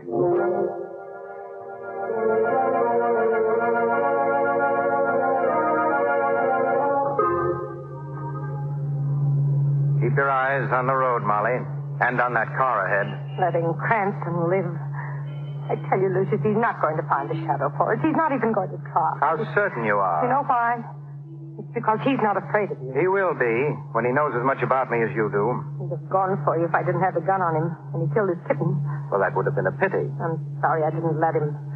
I should have forced you to kill him. Molly, will you please understand, Mr. Cranston must be kept alive until I'm ready to make my own disposition. And it's your duty to see that he is. You're not to do anything foolish when my back is turned. But, Lucius, I promised Peter before he died. It's not important. Peter was my husband. And he was my brother. Now do as I say. Yes, Lucius. You play chess, Molly. Chess? You should learn. To see the value of planning ahead. Look where Mr. Cranston stopped his car. Why, Lucius, right outside police headquarters. Yes, my strategy is beginning to work. Mr. Cranston will lead me to the shadow in spite of himself.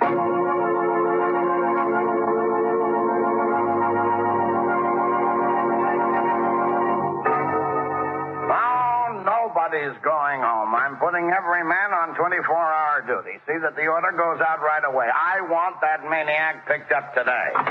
What maniac, Commissioner? Oh, Cranston, you and Miss Lane picked a bad time to make a social call. I'm up to my ears in work. Oh, Commissioner, hello is such a small word. Margot. What maniac, Commissioner? Roy Jackson. He broke out of the institution yesterday. Jackson? 3 murders in the last 2 hours, and the same pattern he used 6 years ago before the shadow caught him for us. You mean girls? Blonde, beautiful, and all under 25. If I could only get my hands on the shadow. Why the shadow? Well, I need him. Roy Jackson's got the cunning of every homicidal maniac. And I've got to stop these killings. Commissioner. What is it? How were those girls killed? I said Roy Jackson, Cranston. That can mean only one thing. They were strangled. Are those girls at the morgue? Cranston, sometimes you ask... No, I'd like to see them. Would you mind? No, I don't mind. But don't stick your 2 cents in. I don't want any amateurs cluttering up this case. I'll bear that in mind, Commissioner. Now, let's go, darling. Goodbye, Commissioner. Sometimes that's so much nicer than saying hello. Yes. Hey, what did you mean by that? What a mood. Whew. No, he doesn't mean it. Next time he sees us, he'll be apologizing all over the place. Well, he certainly should be. Come on, where are we going to the morgue? Playing a hunch, darling. Is it secret? No. I want to see if there's any evidence on those girls that might have been concealed by strangling. What? I don't understand. Well, simply this. Were those girls killed by Jackson or by someone else?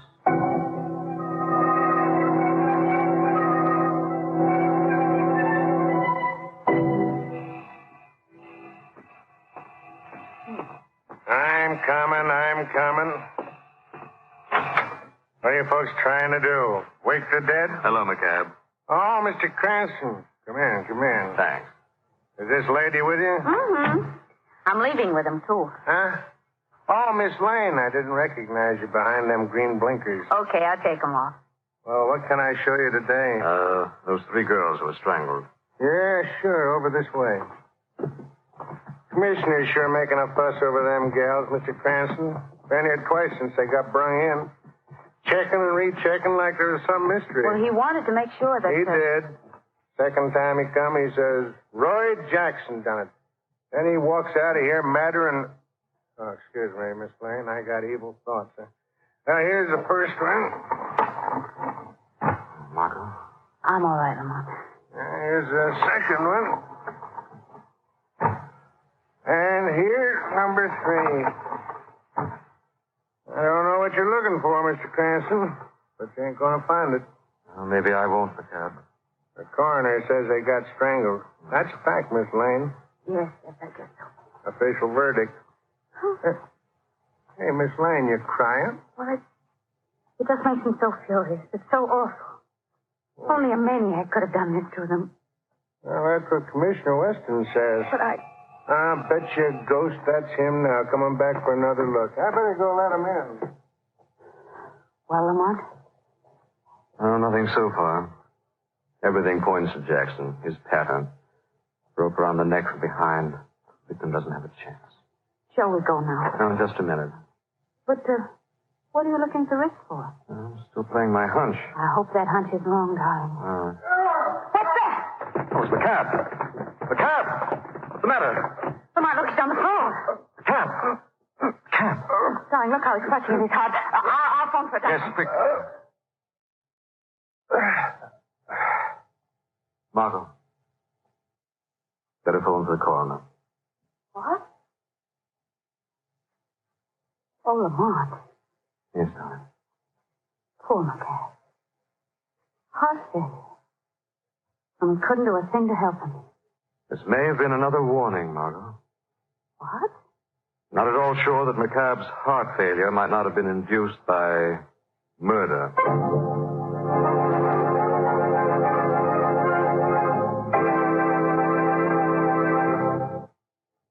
During the war, 85 million Americans bought war bonds. Today, those same Americans are not only holding on to their war bonds, but are buying United States savings bonds. These bonds are identical except for name to the war bonds you purchased during the war years. There were many good reasons for buying bonds during the war. We had to have the planes and the tanks and the equipment. With victory, your victory bonds helped bring the boys home, helped to provide needed hospitalization and care for the wounded. And yet, while your war bonds and victory bonds were doing all that, they were working for you, providing a bulwark for your own future. United States savings bonds can do that same job. They give you the opportunity to lay aside a financial nest egg for yourself. They make it possible for you to save the money that will buy you a home, that will pay for education for your children, that may be the means to start out in business. Whatever your objective, U.S. savings bonds can help to make those dreams come true. You can buy U.S. savings bonds through the payroll savings plan or at any bank or post office. For your own future, buy them and hold them. Now, back to the shadow.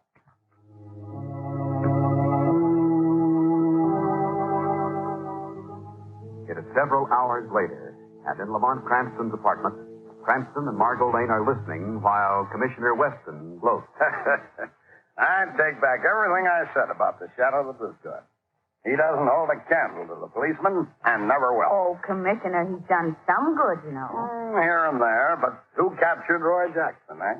My boy. Caught him flat on his back asleep in a barn. Are you satisfied that he strangled those girls? Aren't you, Cranston? Jackson denied it. So what? Well, he didn't deny the murders he committed 6 years ago. What's that got to do with now? No, it breaks the pattern.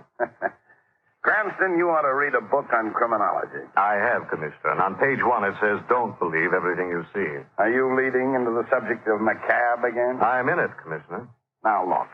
You kids are not going to tie me up for the night. The coroner says McCabe had a heart attack. That makes it official. Well, couldn't he have been wrong? No, he couldn't.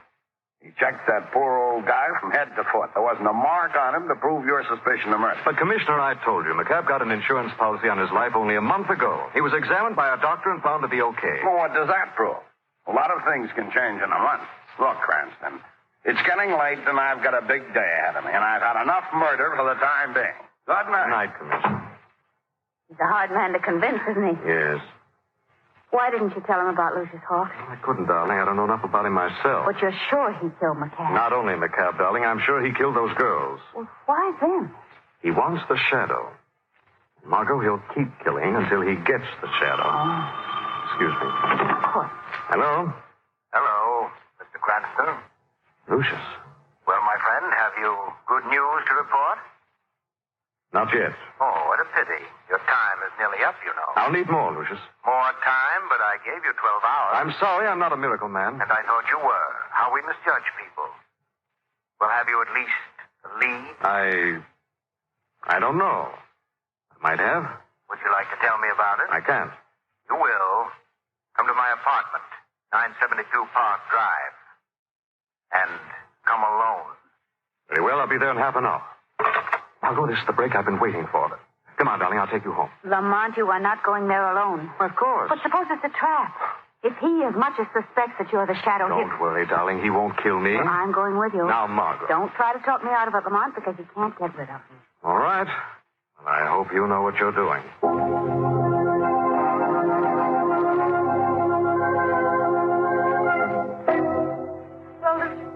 He's coming, my dear. Here's your sandwich. Thank you, Molly. Did you say you wanted coffee or milk? I didn't say, but milk, of course, warm. Oh, heat some up. No, wait. Don't hurry. I can do that myself later. I don't mind. Molly, it's too bad that I won't be here to greet Mr. Cranston. Why, are you going away? Yes, I must. But you'll stay, won't you? Sure. Of course you will. Lucius, what are you doing? I'm going to kill you, my dear. No. I can't tell you how sorry I am, but it's part of my plan. But why? Why? Conclusive proof of the touch of death. It should convince Mr. Cranston that I mean business. No. No, don't touch me, please. Let me live. Don't run away, Molly. There's no pain in death. Please. Please, I don't want to die. Who does? But it comes to all of us sooner or later. No. And to you, it must come sooner. You've no place to go now, Molly. You're in a corner. Please. Goodbye, my dear. Poor Molly. Just a line in a blueprint.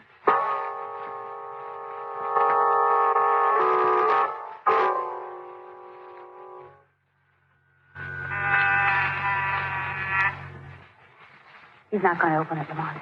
And I will. No, please don't go in there. Margot, what's the matter with Can't you see it's a trap, dear? He didn't answer the buzzer. He left the door unlocked for you to open, and he's waiting somewhere in there to kill you. Let's not keep him waiting. But Just a minute, Margot. why did you stop? Oh. Molly. Is she dead? I'll know in a minute. Yes, she's dead. The touch of death? Maybe. No mark on her. Oh, Lamont. It should down, doesn't it? Why, Molly, his sister-in-law, his own brother's wife. I don't know, but I've got to find... Wait a minute. Look at this. What? On her wrist, a tiny mark. I don't see anything. The crease. Do you see it now? Well, nothing that looks like a mark to me. No, look closely, right here. No, but I see something else, Lamont. What? A note on that typewriter on the table. It leaves in messages, doesn't he? What does it say? It says, one by one, the evidence mounts. You next, Mr. Cranston. If the shadow isn't in your apartment before morning, don't keep me waiting. Lamont, he knows. We'll soon find out. Well, what are you going to do? Nothing. The shadow is not going to keep Lucius waiting.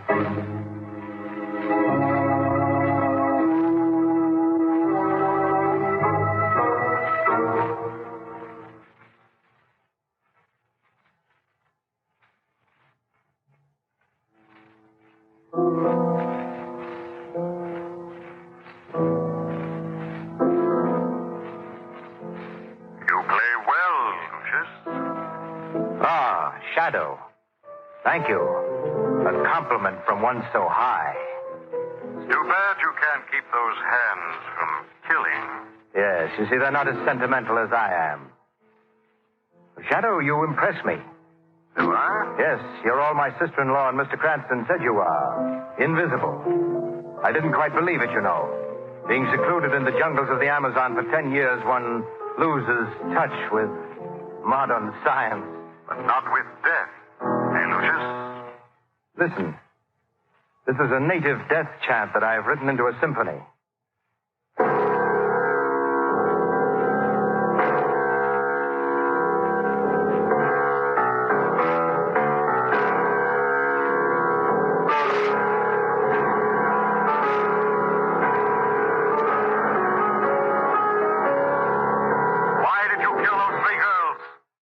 There was no other way to meet you. And the cop? Your sister-in-law? Then Mr. Cranston has told you everything? The shadow doesn't have to be told. The shadow knows. The shadow and Mr. Cranston, where does one begin and the other end? I wonder. I can tell you what your end will be, Lucius. Mere assumption. Sit down, my friend. Make yourself visible. We can talk more affably. Perhaps even reach an understanding. Shadow doesn't sit with murderers. Well, then perhaps Mr. Cranston will sit down with me. Mr. Cranston? Yes. You see, I know who you are. I suspected it from the beginning, but I needed the proof to convince myself. You're bluffing, Lucius. Am I? Well, look at the marks that your shoes are leaving on the rug. Hmm? With each step, you leave the mark of Lamont Cranston. Am I bluffing now? It won't help you, Lucius. Oh, Shadow, you're not as clever as I thought you might be. I outsmarted you. I phoned Lamont Cranston to come to my apartment, and then I killed Molly. That was a trap that I had set for you, and you walked right into it, into the paraffin that I had smeared around Molly's body. And now the Shadow has brought it here. What am I to think? Well, what about it? Well, that's a sensible question. Your power to make yourself invisible, my power to kill with a touch. Combine them, and we can have anything we want. I see. As equal partners? Of course. Oh, no. I want more. Oh, greedy, aren't you? Very well, how much? I want everything. What? You serious? When I bargain with murderers, I have no sense of humor, Lucius. Get on that phone. Call the police. Tell them everything you did today. But if I should also tell them who the Shadow is... Go ahead. Every newspaper in the city will carry the story. What do you suppose the underworld would do to Lamont Cranston then? He'll take his chances with the underworld, Lucius. A phone? Well, I'm afraid you give me no alternative. I'll have to kill you. Don't try to get away. I know exactly where you are. Your shoe prints tell me. You're behind the table. Where, Lucius? Well, you're still behind the table. Am I? You must be. I'll find you. I'll find you that paraffin on your shoes. And when I do... Oh! What will you do, Lucius? My arm! Why don't you touch me? Oh! I'm right here behind you holding your wrist. Why don't you kill me? I can't stand it. Let me go. Didn't you know that paraffin could be wiped off? You didn't think of that, did you? Shadow, please, I won't betray you. Let me go. In a moment. First, I'll rip off this glove. Now I've got your touch of death. Oh, you almost broke my arm. Very ingenious to find a glove that fits over the hand and looks exactly like a human hand. And under each nail, a fine needle with poison on it. The case against you is complete, Lucius. Is it? Oh, no, Shadow, because I still have the other glove. Stop it, Lucius. Not now, Shadow. Stop it. So, Lucius. The last victim of the touch of death. Too bad you didn't think of your own death before you killed others.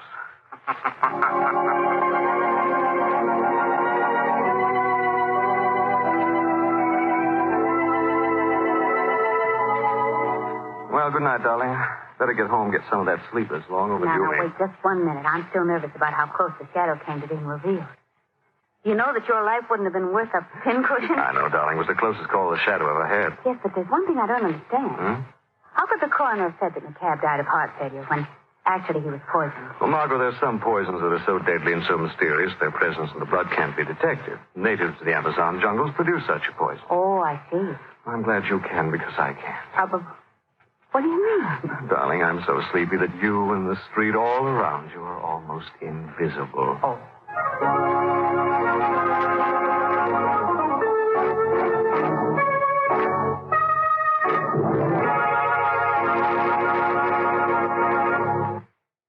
Millions of people are still buying bonds through the payroll savings plan. The payroll savings plan is being continued by your government at the request of both labor and management. Here is the easy way to save, to provide that substantial nest egg for the future, and to make money at the same time. For U.S. savings bonds, pay $4 at maturity 10 years from now for every $3 invested today.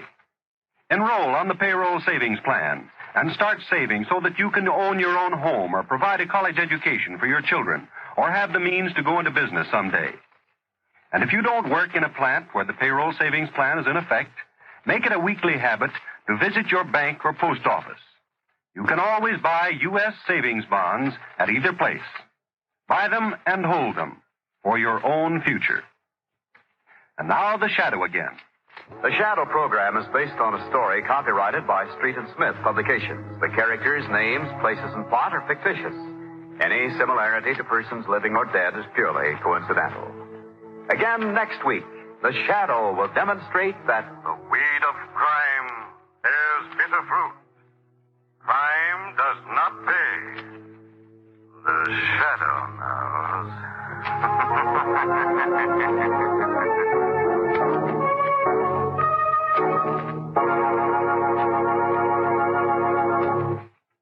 Next week, same time, same station. Mutual Don Lee will bring you another strange and thrilling adventure in the Shadow's daring battle against the forces of evil.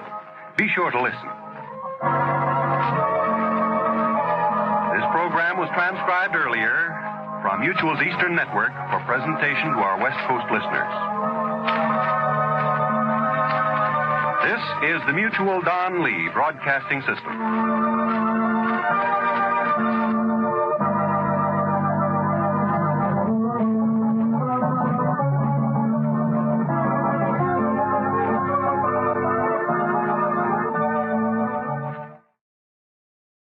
Thank you for visiting Golden Age Radio, rumble.com/C/GAR.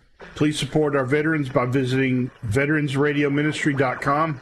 Together we can honor their great sacrifice. Thank you. The Kraft Foods Company brings you The Adventures of the Falcon, starring Les Damon. Hello? Yes, this is the Falcon speaking. Oh, Myra. Oh, thanks for calling, but I can't make it tonight, Angel. Now, I have a client who's getting a lot of help from her boyfriend, and if I'm not careful, he's going to help her right into the electric chair.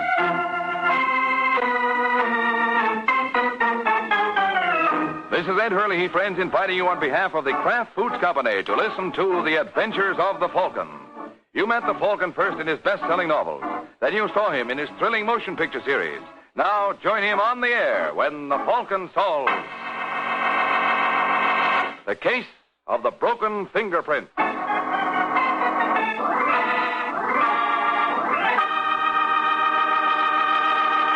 Before the Falcon solves tonight's case, let's listen to this. Miracle Whip. Has a flavor so pleasing. Miracle Whip. Tastes so lively, so teasing. Miracle Whip. Only one of its kind. Miracle Whip. Best salad dressing you'll find. Miracle Whip tastes really good. Not too sharp, not too mild, but just exactly right. And Miracle Whip tastes different, too. Different from any other salad dressing. Try it yourself. See why it's America's favorite salad dressing. The one and only Miracle Whip.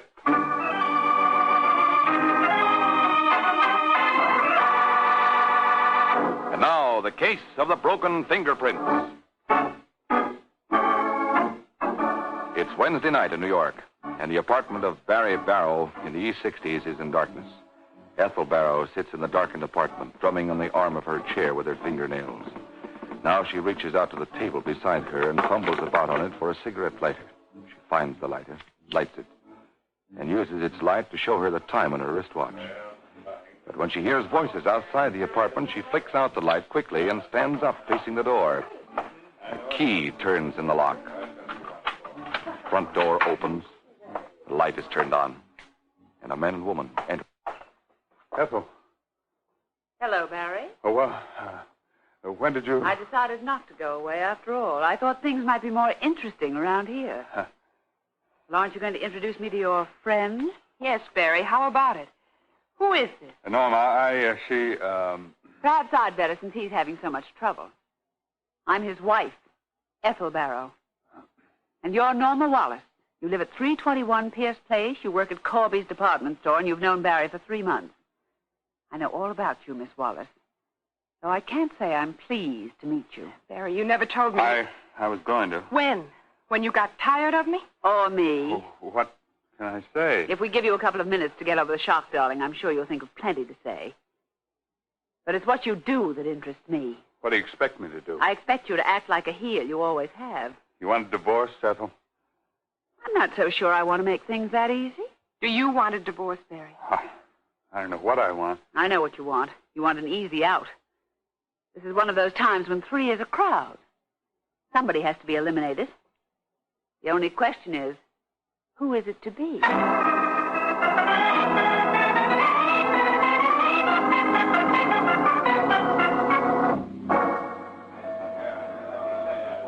Yes, what can I do?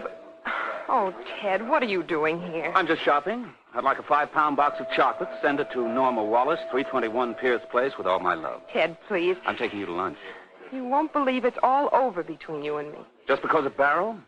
Oh, he's got money, but I've got charm.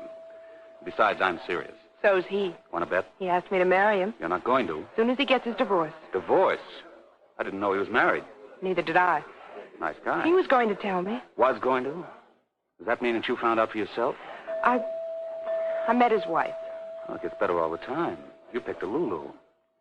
Now, look, Norma, no matter how things are between us, you can't go on with a guy like that. No lectures, Ted. I'm not a child. Then don't act like one. You've got to break this off We're now. settling it tonight. He's coming up to my place. We're going to make our plans. Does his wife know? No. Norma, you Let's can't... not discuss it here. All right, at lunch. If you insist. But I'm warning you, you'll be wasting your time. I'll risk it. If there's any chance I can keep you from wasting your life.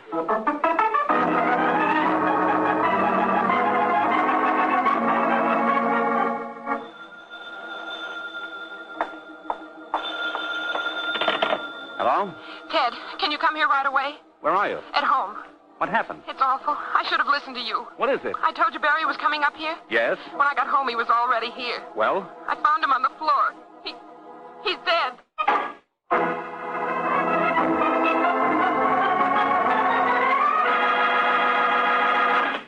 Ted, come in. Yeah. There he is. Did you touch anything? No, that's just the way I found him. How'd he get in? Did he have a key? No. I don't know how he got in. Maybe the door was open. Oh, that's no good. Well, he doesn't have a key. Norma, I'm trying to help If you don't believe me, search him. All right, he doesn't have a key. Then how are we going to explain his being here? I don't know. We'll have to think of something. Can't afford any holes in your story. But what can we say? We'll have to make up some explanation that'll hold water. Maybe I'd better just call the police and tell the whole truth as far as I know it. You asked me to help you, didn't you? Yes. Then do it my way. But he was here. That's the truth. Why can't I just say They'll it? never believe it. I don't believe it. It's the truth. There's no use repeating that. It's just no good. Now, let's see. He was killed here. There's no avoiding that. The door being unlocked will never stand up. I know. What? You can say you were here when it happened. You let him in. Oh, no, Ted. Don't worry. But then I'd have seen Not necessarily. I'll drag him over here to the door. Then I'll tell you what to say, and then you'll call Michael Waring. Michael Waring? Yeah, the Falcon. He's a private detective. But what do I want with him?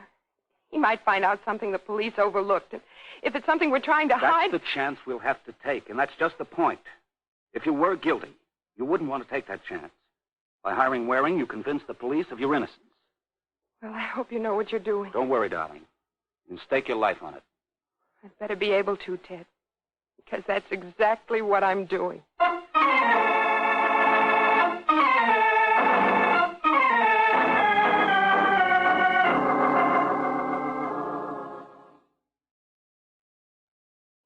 found out he was married, I didn't want to have anything to do with him. But you know how it is, Mr. Waring. He wouldn't take no for an answer. Found out where I lived and came up to see me. And you gave him the final brush, hmm? Yes. And then? He went to the door, opened it, and then he saw someone in the hall. They had a few words, and then there was a shot. What words? I don't remember exactly. He said something like, "Oh, it's you." And she said, "Yes. Surprise, isn't it?" I think that's what it was. You say she said. Yes, it was a woman's voice. But you didn't see her. No, he was in the way. No? Where were you? Right over here. That's funny. What is? That he blocked your view of the doorway. You say he dropped immediately when he was shot, and you haven't touched anything, huh? That's right. And to block your view, he would have had to be standing in the doorway. And he fell forward because he's lying on his face, so he should have fallen into the hall. Instead, he's in the room into the side of the door so that we can swing it open and closed without hitting him. Well, maybe he staggered back. Did he? I don't remember. I was too startled. He must have. Uh-huh. What are you doing? What you should have done when it happened instead of calling me or calling the police. But you are going to help me. Well, I'll try to find out who the murderer is if you still want me to. But I'm not so sure that comes under the heading of help. Are you?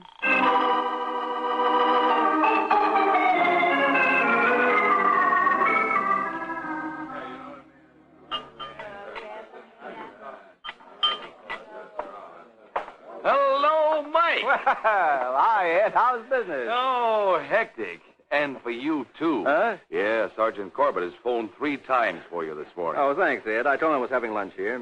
What does he want? Oh, I don't know, but he sounded sore. Well, now what can be troubling him? I called him in on the case as soon as things broke yesterday. Well, all I know is he keeps calling here and he sounds like he has more than hamburger and coleslaw on his mind. Well, maybe he has. But you know, right at this moment, I don't. I'm hungry. All right. What'll it be, Mike? Well, I don't know. Let's see. Well, as far as I'm concerned, Ed's Luncheonette serves the best hamburger in town. That's right. All right, make it a nice big one. Some French fries. And some of my special coleslaw. Yeah. Trying to sneak a salad in on me again, huh? Now, Mike, you know you've got to eat salad. They got lots of vitamins and minerals, the stuff you should have. Yeah, sure. Honestly, you think they didn't taste good the way you talk. Well, I didn't say that. Well, I should hope not. My salads taste mighty good. And you know why? Yes, because you make them with your own lily white hands from recipes handed down from your great-great-grandmother on your father's side. Yes. No, Mike. Not at all. It's the salad dressing I use. It's Miracle Whip. Not so loud. Somebody might be listening. Oh, it's no secret, Mike. Folks everywhere know about Miracle Whip. Huh? Why, the craft salesman told me just yesterday that more Miracle Whip is sold than the next 20 leading brands of salad dressing combined. So it's America's favorite salad dressing. Imagine that. Yeah, well, I'll try. Does it come in a solid gold jar or something? No, Mike. It's just mighty good tasting. And folks know a good thing when they taste it. Miracle Whip has a swell, peppy flavor. A flavor that isn't too sharp either. My customers call it just right. I see. And you know, Miracle Whip tastes different, too. Because it really is a different kind of salad dressing. That's why they call it the one and only. Ed. Yes, Mike? Now that I've succeeded in getting you all excited about what seems to be your favorite subject, I better tell you. Well, tell me what? I've been enjoying Miracle Whip on salads for years. No kidding. Yeah, sure. After all, I should know my salad dressing. How come? Well, I've had dates with lots of peaches. But I'll settle for an order of coleslaw right now. Well, that'll be a pleasure, Mike. I know you'll like it. Uh-oh. That's more than I can say for your interview with Sergeant Corbett. Oh, here he comes. And if you think I was kidding about his being sore, catch that look in his eye. All right, Waring, where is she? Where is who? Of course, you don't know who I'm talking about. Well, I'm glad we agree on something. The girl, Norma Wallace. You're working for her. And you found it out all by yourself. All right, what do you want, a pat on the head or a recommendation to the chief? I want to know what's become of the girl. Well, I assume she's done a vanishing act. You assume.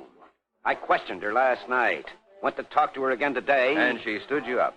Well, you better start reading the ads, chum. You know where she is. Your confidence is touching. But as a matter of fact, Corbett, I haven't the slightest idea. Oh, you're working for her. Yes, so you said. So I ought to be the one who's excited, not you. Seems I've lost a client. Oh, stop being funny. Oh, thanks for the compliment. Are you going to talk? Gladly. What about? All right, Waring, all right. But I'm going to prove you've been holding out, and when I do... Oh, I shudder to think of it. Come on, sit down, Corbett. I see they have brains on the menu today. Why don't you try some?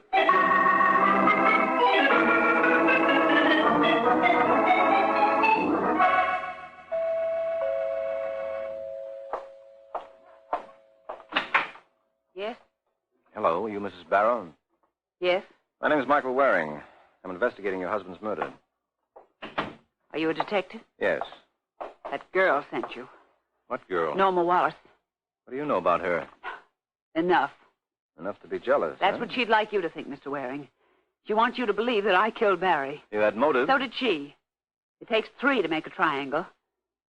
And then there's Donahue. Who? Ted Donahue. He fits another triangle, and I'm not in that one. Oh, how so? He was the Wallace girl's boyfriend. He could have resented Barry's cutting him out. Yes, so he could. Well, thank you, Mrs. Barrow. I knew you'd help me. You're easy to satisfy. Oh, I'm not striking you off my suspect list yet. But right now, I'm not looking for the murderer. I'm looking for my client.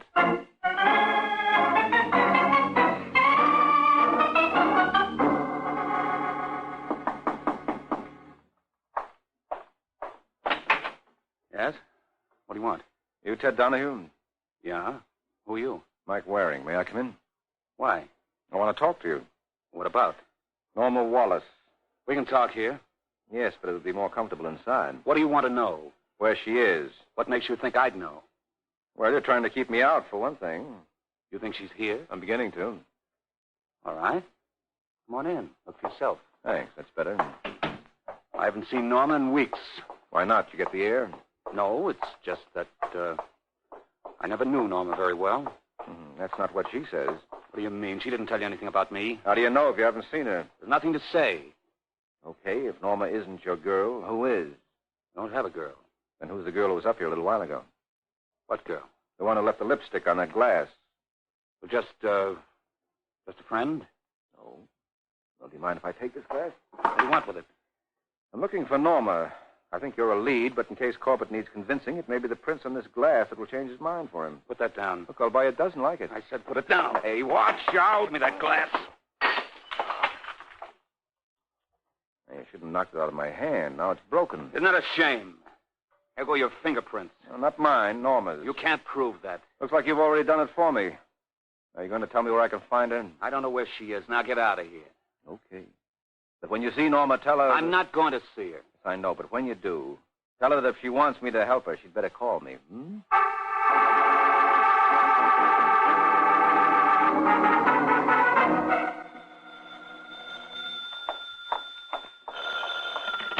Hello? Norma, listen quick. Right after you left, Mike Waring was here. He was. How did he know about you? Oh, I suppose he's not a detective for nothing. Oh, Ted, I'm afraid my running away was a mistake. There was no use taking chances. But I've got to talk to you. All right, where shall I meet you? Well, you can't come here, and I've got to be careful I'm not followed. Waring may think I'll lead him to you. Well, what are we going to do? Go to Penn Station. Keep yourself lost in the crowd. Mm-hmm. At 3:30 by the station clock, go upstairs on the 7th Avenue side. You know, where the big columns are. Yes. At exactly 3:30, walk out to the curb. I'll drive by and pick you up. All right. I'll make sure I'm not being followed. But if anything goes wrong, you just wait 2 minutes. If I haven't come in that time, get away from there fast. Then call me from a phone booth. All right, Ted, but I wonder if it wouldn't be better if I... It'll be better if you do just like I tell you. I'll see you at 3:30.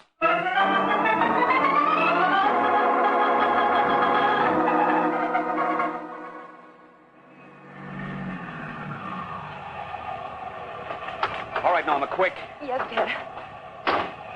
3:30 on the nose. I don't like this hide and seek, Ted. It's going to mean trouble. Will you leave things to me? But how'll I explain it? You won't have to. You and I know that Mrs. Barrow killed her husband, and the police are bound to find it out. Once they do, it won't matter what you've done. Then why is it necessary for me to run away? I told you, they can't prove anything against you, but until they have a case against Mrs. Barrow, they may suspect you. They could lock you up and make things pretty unpleasant.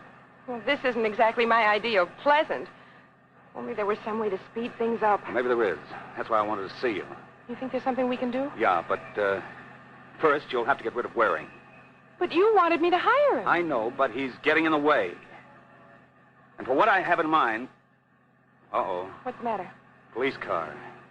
I think it's following us. I thought you said no one... I did. I was positive nobody followed me. I can't understand it. Maybe they're just cruising this way. I'll turn this corner and see. All right. If they are following, what do we do? Try to shake them? Hate to get you involved. I'm glad I have a chance to help. Here they come. And here I go. I'm afraid this isn't such a good idea. What else can we do? I don't know, but trying to outrun a police car... Hang on, corner coming. All right. If they catch us, it's going to mean trouble for you, too. I know. They're gaining. And look at that. Traffic's against us. We'll never get through. Well, this is it. Sorry, Norma. You couldn't help it. All right, buddy, what's the hurry? What? Didn't you see that red light back there? Red light? Yeah, when I tried to call you on it, you stopped playing tag. You want me for going through a red light? You're hitting 60 in city traffic. Your girlfriend thinks it's funny. Officer, she has a screwy sense of humor. Don't pay any attention to her. Here's my license.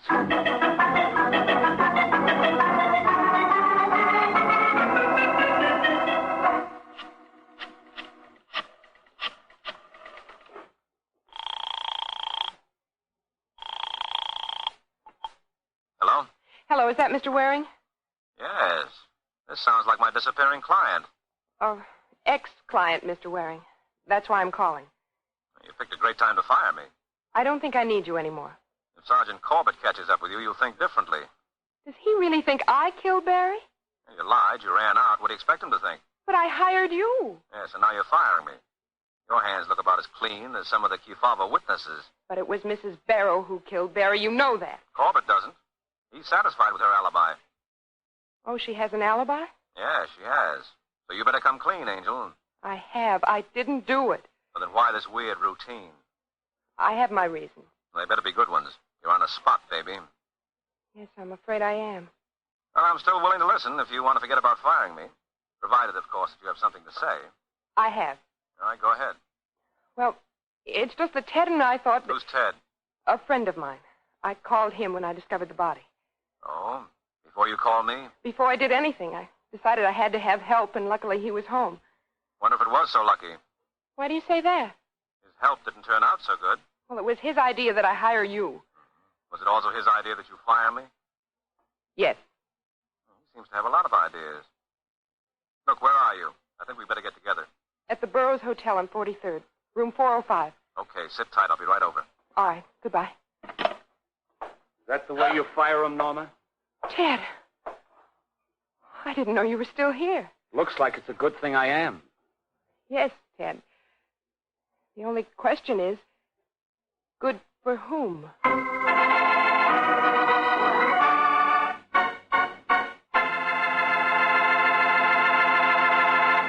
Well, I can answer Norma's question, good for whom? They're good for everyone. I mean, salads are good for everyone. And they're mighty good eating, too, when you make them with Miracle Whip.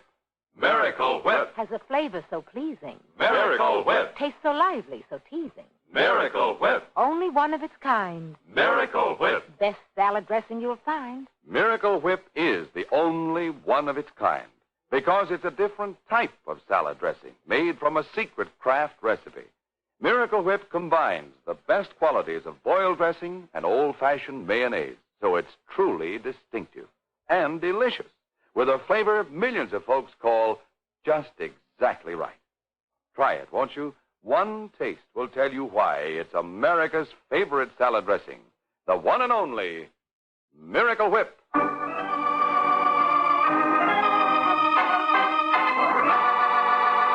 Now, back to the adventures of the Falcon.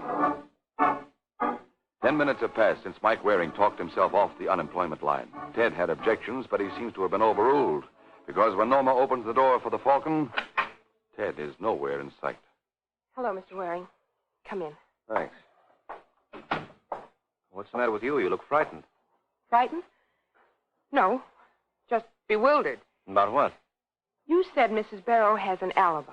According to Corbett. I don't understand it. Why not? I told you Barry went to the door, and I heard him talking to someone just before he was shot. Yeah. I said it was a woman's voice. I'm almost certain it was Mrs. Barrow. Well, why didn't you say that before? I didn't like to accuse her without being sure. What made you change your mind? I haven't. I just want you to check. Couldn't there be something wrong with her alibi? Yes, there could be, but not as wrong as with your story. What do you mean? You're lying again. I'm not. You didn't hear Barrow talking to anybody. What makes you say that? When you spoke to me on the phone, you used the phrase, when I found the body. What? If Barrow had been killed in front of you, you wouldn't have talked about finding the body. You wouldn't have had to find it. Would have been right there. I meant when I found he was dead. Well, that's not what you said. You misunderstood me. Yes, and apparently I still do. I suppose we go see Sergeant Corbett and get this straightened out. No. Look, you can't keep running. I can try. And in case you have any idea of trying to stop me, this gun should change your mind. Well, it's changed. But not as often as you change yours. Goodbye, Norma.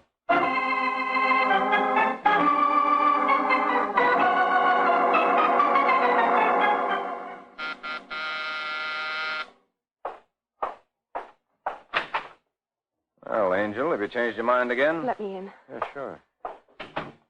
Now, look, before we go any further, I'm taking the gun, just in case you decide to make another switch. Here it is. It's not loaded. Now she tells me. I'm sorry about what happened. I couldn't help myself. Oh, well, I can't help yourself either unless you start telling the truth for a change. I will. Okay, at least that'll be a novelty. Go ahead. I didn't see the shooting. I didn't hear any voices, Mrs. Barrow's or anyone else's. I just said I did because Ted told me it would sound better that way. Mm-hmm. Ted told me what to say. He told me to run away. Look, did you have to take orders from him? I thought he was trying to help me. Some help. I was frightened. I had to turn to someone. I trusted Ted. Then he told me to fire you. I tried, but you talked me out of it. Yeah, but somebody talked you out of that. Yes. Ted overheard my conversation with you. He was furious. He made me say what I did to you when you got up there. He was hiding in the next room. And if you had disobeyed? He had a gun, and his was loaded. Does he know you came here? Of course not, if he finds out. Well, he won't find out. Where is he now? He went home. Thinks I went home. How come he trusted you? He said if I didn't do exactly what he told me, he'd prove that I killed Barry. But I know he can't, so if you'll help me, All right, I will.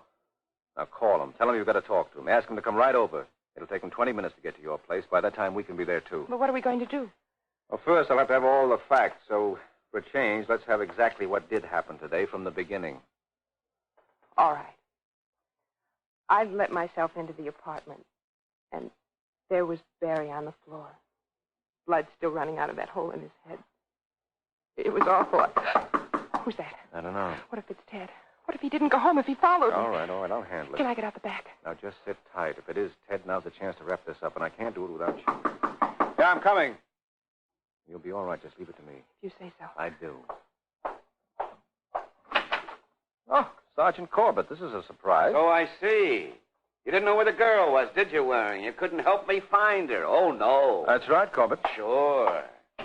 Well, Miss Wallace, has Waring finished coaching you on what to say? No, I didn't have to, Corbett. She had lessons from an expert. Huh? Yeah, she called him in as soon as she found the body. He told her what to say and do. That's right. Who's this we're talking about? Ted Donahue. And he told her to run out on me? Yep. I'd like to talk to this Donahue. Well, that can be arranged.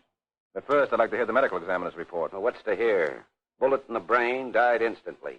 32 caliber. Okay, that's enough. All right, Waring. Do we see Donahue? If you like. I like. But don't get the idea that because I'm willing to listen, you're steering me off your girlfriend here. But, Sergeant... And as for you, Waring, I'm going to prove you knew where she was. Oh, think whatever you want about me, Corbett. But you can't think that Norma did the shooting. Oh, can't I? Of course not. Why not? Because she did. What's that? Sure, Norma, you killed Barry. So with Corbett's habit of always being wrong, he can't possibly think it was you.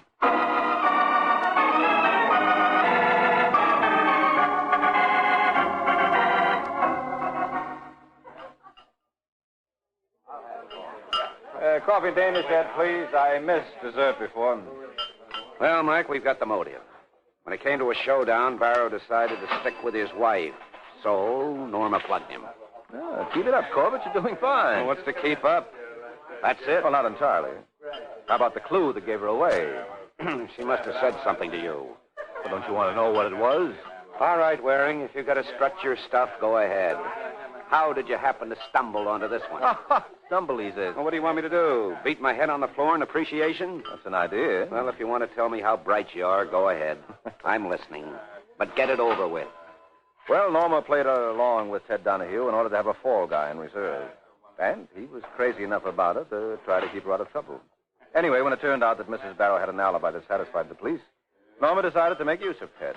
Only she went a little too far. How so? Well, if she just left it at the things he actually did, she might have been all right. But she tried to tell me he pulled a gun on her and threatened her. Well, he only would have done that if he were actually the killer. Well, that's what she was trying to prove. Yes, but since he couldn't be the killer, it gave her away. Couldn't? Why not? Well, you said Barrow was killed instantly. And Norma admits that when she found him, he was still bleeding. And bleeding stops a few minutes after a person dies. Well, so why couldn't she have found him in the first few minutes? Because she told me that as soon as she found the body, she called Donahue at his home. Well, Donahue lives at least 20 minutes away from Norma. If he was home, he just couldn't have been at Norma's. Oh, huh? Well, Waring, nice try. Try? Solve the case. Yeah, but you were trying to show me how bright you are. Can't say that I'm impressed. After all, you pulled quite a boner. What? You pinned the murder on the girl, and she happens to be a dainty dish. Mm-hmm. But who wants to go dating at Sing Sing? Well, you got a point there, Corbett. But you're overlooking one thing. What's that? Mrs. Barrow. Now, she's going to be lonely. A few months from now, she's going to want someone to cheer her up, to wine her, dine her, do the town. And speaking of dishes, Corbett, that's mine.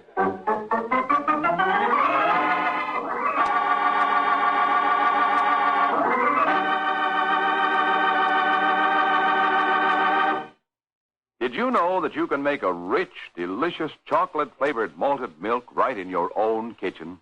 Well, you can, and easily, with Kraft's wonderful chocolate-flavored malted milk. Just make a tasty paste of some Kraft malted milk and a little milk in the bottom of a tall glass. Fill that glass with chilled milk, stir it again, and there you are. Your Kraft malted is delicious, and it's mighty nourishing, too, because it's full of all the food values in milk. Enjoy a Kraft malted often. Get a jar of Kraft chocolate-flavored malted milk from your grocer tomorrow.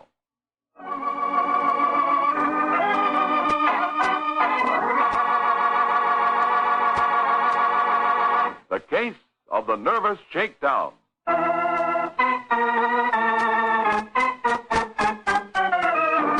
The Case of the Nervous Shakedown. That's the title of next week's Adventure of the Falcon, when Mike Waring learns that what some people try to get away with is pure, unadulterated murder. So be sure to listen at this same time next week to another exciting Adventure of the Falcon, brought to you by the Kraft Foods Company. The Adventures of the Falcon are based on the famous character created by Drexel Drake, produced by Bernard L. Schubert, written tonight by Jerome Epstein, and directed by Richard Lewis. Music was by Arlo. Les Damon was starred as the Falcon, with Chuck Webster as Sergeant Corbett. This is Ed Hurley, he's speaking for the Kraft Foods Company.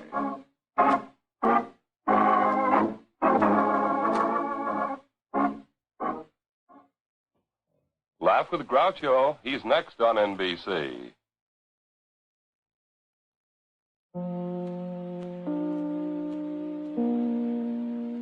Lost in Brazil invites you on an unforgettable journey, where every moment is an adventure waiting to be discovered. Join us as we uncover the soul of Brazil, one incredible experience at a time. Click on the link in the description and embark on the ultimate Brazilian odyssey. The Adventures of Sam Spade, Detective. Brought to you by Wild Root Cream Oil Hair Tonic, the non-alcoholic hair tonic that contains lanolin. Wild Root Cream Oil, again and again, the choice of men who put good grooming first.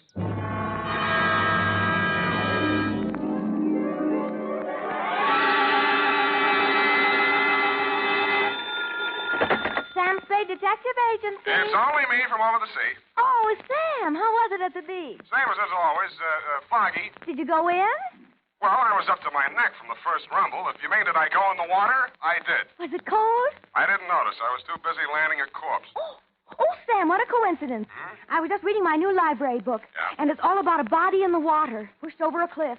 And there's the strangest girl in it with a strange mother. Figures. And she drinks, the girl, and runs away with a chauffeur.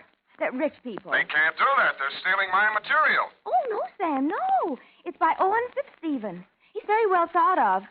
Mother always understands his plot. Not tonight, she won't. Stay where you are, Angel. I'll be right down to dictate my report on the critical author caper.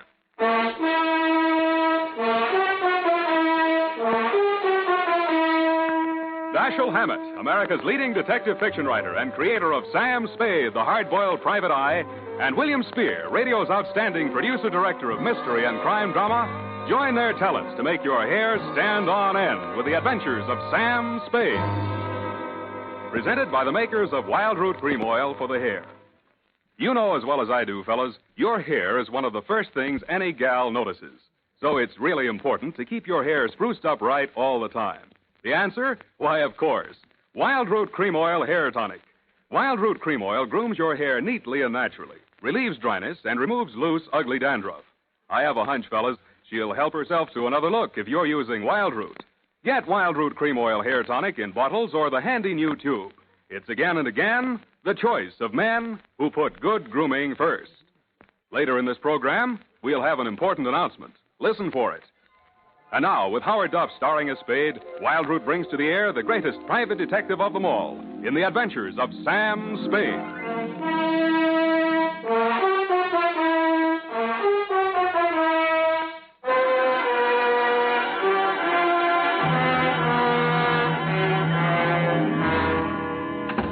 I'm looking over. Oh, Sam. Yeah, come on in. Let's get this over with. Can you wait till I finish this chapter? Hmm? Just a page to go.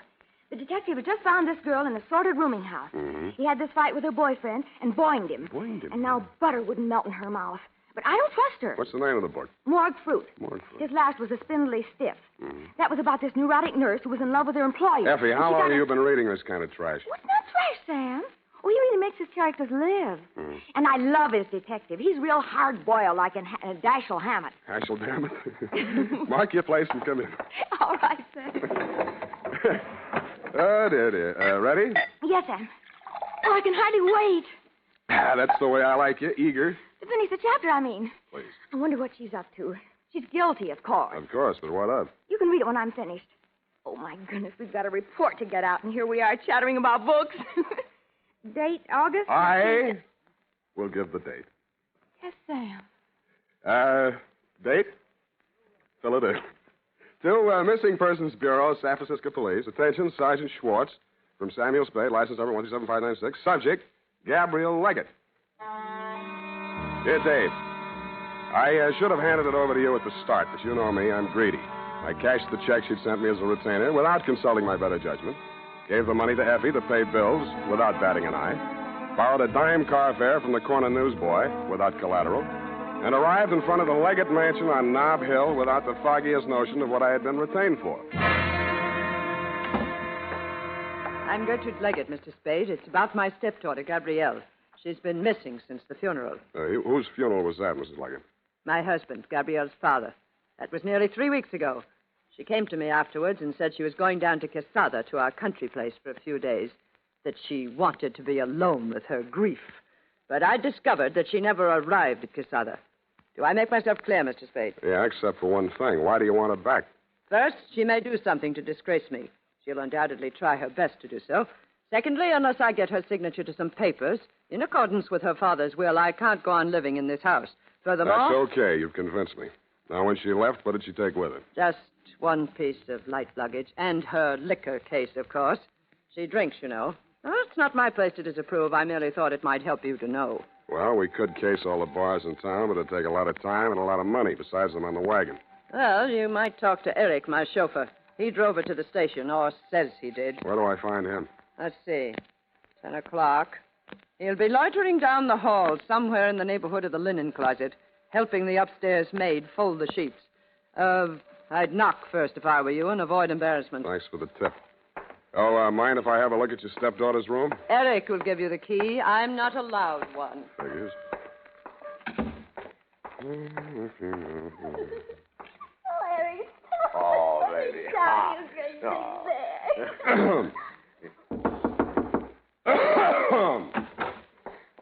Excuse me, sir. Thank you for your kind assistance, Mr. Collins. Okay, Myrtle. Anytime. And, yes, sir. You Eric? Collinson, what can I do for you? I'd like the key to Miss Gabrielle's room. You the law? Why? You expecting some? The old lady's been threatening to yell cop. She decided to whisper instead. Oh, private dick. You catch on fast, lover boy. Okay, I'll let you in her room. Come on. Mrs. Leggett says you drove Gabrielle to the station. She says that, does she? Isn't that what you told her? I'm not telling you what I told anyone. Search yourself. After you. Mm-mm. What's eating you? Nothing at all. Just want some privacy. Oh, now, wait a minute. I'm responsible. Go help Myrtle. Give me those keys. Oh, listen. You keep... Hello. Hey, let me in. Don't have your license. Her room was, shall we say, untidy. The mirrored dressing table was chipped around the edges, and ranged helter-skelter across it between two polo pony bookends was a mess of books. 3 odd volumes of the Harvard 5-foot shelf, a horse breeder's gazette, and a bunch of detective novels. I picked one up and opened it to the title page. It was called Morgue Fruit, and it was by Owen Fitzstephen, author of The Corpulent Cadaver, The Spindly Stiff, and The Kiss-Off. It It was autographed to the author's great and good friend, the late Edgar Leggett. The signature looked familiar, but it didn't look like a lead. Neither did anything else in the room. I started to unlock the door with the key on the ring I grabbed away from Eric, and the light caught the smooth side of a Christopher medal. It was engraved for Eric, forever, Gabby. When Forever Eric went off duty that night, he went across town. The trail ended at a crummy, broken-down rooming house out in the Fillmore. He let himself in with a key and climbed the stairs. I waited until he was out of sight. In more time than it takes to tell, the door cracked open and a nose that could only belong to a landlady razored out at me. She was gumming a sensen. What you want? They get settled in all right? They ain't nobody settling in on me. Never touched me. You got me wrong, Mom. I meant the newlyweds. Did they raise the rent money all right? Oh, them. Raise it and spend it. He's a Dick Smither. Dick Smither. Stocks it up all day and throws the dead soldiers out the window. And they call it a honeymoon. Who are you? I'm her ex-husband, darling. I came to pay her the back alimony I owe her. Well, give it to me. I'll see she gets... Oh, no, you don't. No, now, don't you come pushing in here. Quiet. It's after hours. Don't allow callers in here after 10 o'clock. House rule. Shut up. Well, I don't... What's their room number? Now, give it to me or I'll shake it out of you, darling. 212. 212. And if it weren't for these new uppers, I'd let you try it. Oh, is that what those are? Thank you, Grand Duchess Marie. Smart Alec. No wonder you can't hang on to a woman. You're so right. You drove her to drink. I did not. Alimony's so good for you, young whippersnapper. Who is it? Western Union. All right, let me... I told you to stay away. Now beat it. Eric, what is it? Look, Eric, I don't want any trouble, but I'm coming in. Over my dead body. Eric? Get back in the room, Gabby. Now, look, I won't let you hurt her, so... Now, look, Collinson, don't make me do it. I don't want to. Okay, I'm sorry. Eric! What have you done to her? Nothing a bucket of cold water can't cure. Sit down. I want to talk to you. Who are you? Sam Spade. I'm a private detective. Your stepmother hired me to find you. Oh? You know why she wants to find me? Do you? She wants to kill me. She killed my father, now she'll kill me. Can you prove that? My father never had a day's illness in his life. He could drink 3 quarts of brandy in any evening. Do you believe a man like that could die of heart failure? Frankly, I could. Now she's starting the same kind of talk about me. She wants to railroad me to the insane asylum. Do I seem crazy to you? No. A little nervous, maybe. This idea you have about your father's death. Talk some more, will you? All right. I'll tell you the whole thing. But I gotta have a drink first. Hey, I can't get the top off. Give me a hand, will you? Sure. You need a corkscrew for this one. Yeah, I think there's one down there in the cupboard. I don't see one. Back in the corner. A little farther. There. No, there's nothing. Hey! Oh. I dreamed I was a character in a detective story. The title of the story was Morgue Fruit, and the author, a man named Fitzstephen, was trying to figure out a way to turn me into a red herring before knocking off his number one suspect. I tried to tell him it's against the rules to make your detective a red herring, but he said it was a new kind of murder yarn, and it didn't matter anyway because there wasn't even a victim. That's what he thought.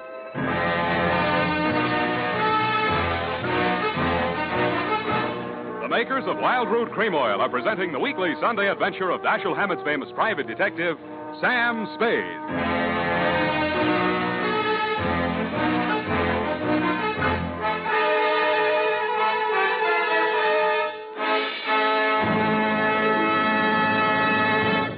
Now, here's important news on good grooming. If you want the well-groomed look that helps you get ahead socially and on the job, listen.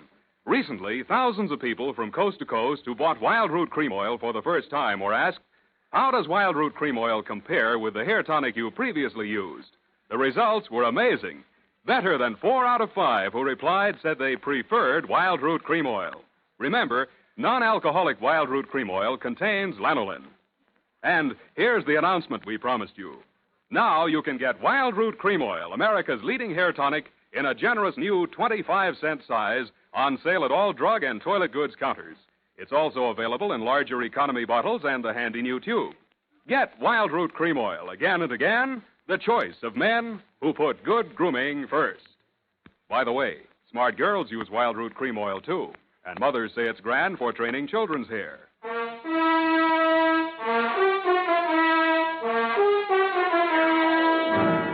And now, back to the critical author caper. Tonight's adventure with Sam Spade.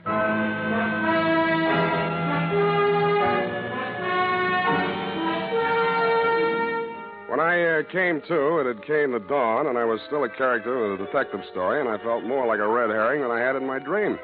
I had dragged myself across my own trail and wound up no place. My quarry had fled, leaving nothing behind but empty bottles with fingerprints on them. I lifted the few and hustled over to the Bureau of Identification. Half an hour later, I got the report. They were mine. All mine. I wondered what a detective novelist would make of that. I decided to find out. I had met Owen Fitzstevens several years back in Seattle when I was digging dirt on a chain of fake mediums. He was plowing the same field for literary material, and we pooled forces. I got more out of the combination than he did since he knew the spook racket inside out. I cleaned up my job in a couple of weeks, and we parted friends. His San Francisco apartment was on the 6th floor of the St. Mark. He was standing at its door, holding out a lean hand to greet me when I got there. Well, you're looking fit, Sam. Little red in the face. Yes, the red herring I ate last night. How's the literary grift go? You haven't been reading me? No, where'd you get that funny idea? Oh, there was something in your tone, as in the voice of one who has bought an author for a couple of dollars. I suppose you're still hounding the unfortunate evildoer? Yeah, that's how I happened to look you up. You autographed a book for Edgar Leggett. Oh, yes. Morgue fruit. Distressingly prophetic. What do you know about that family? Oh, what have they been up to now? How well you know the girl, Gabrielle? Well, quite well, since she's a duplicate of her father. She has brains, but there's something black in her. Something she doesn't want to think about but can't forget. She's a neurotic who keeps her body sensitive and ready. I don't know what for. While she drugs her mind with drink and lunatic notions. Yet she's cold and she's sane.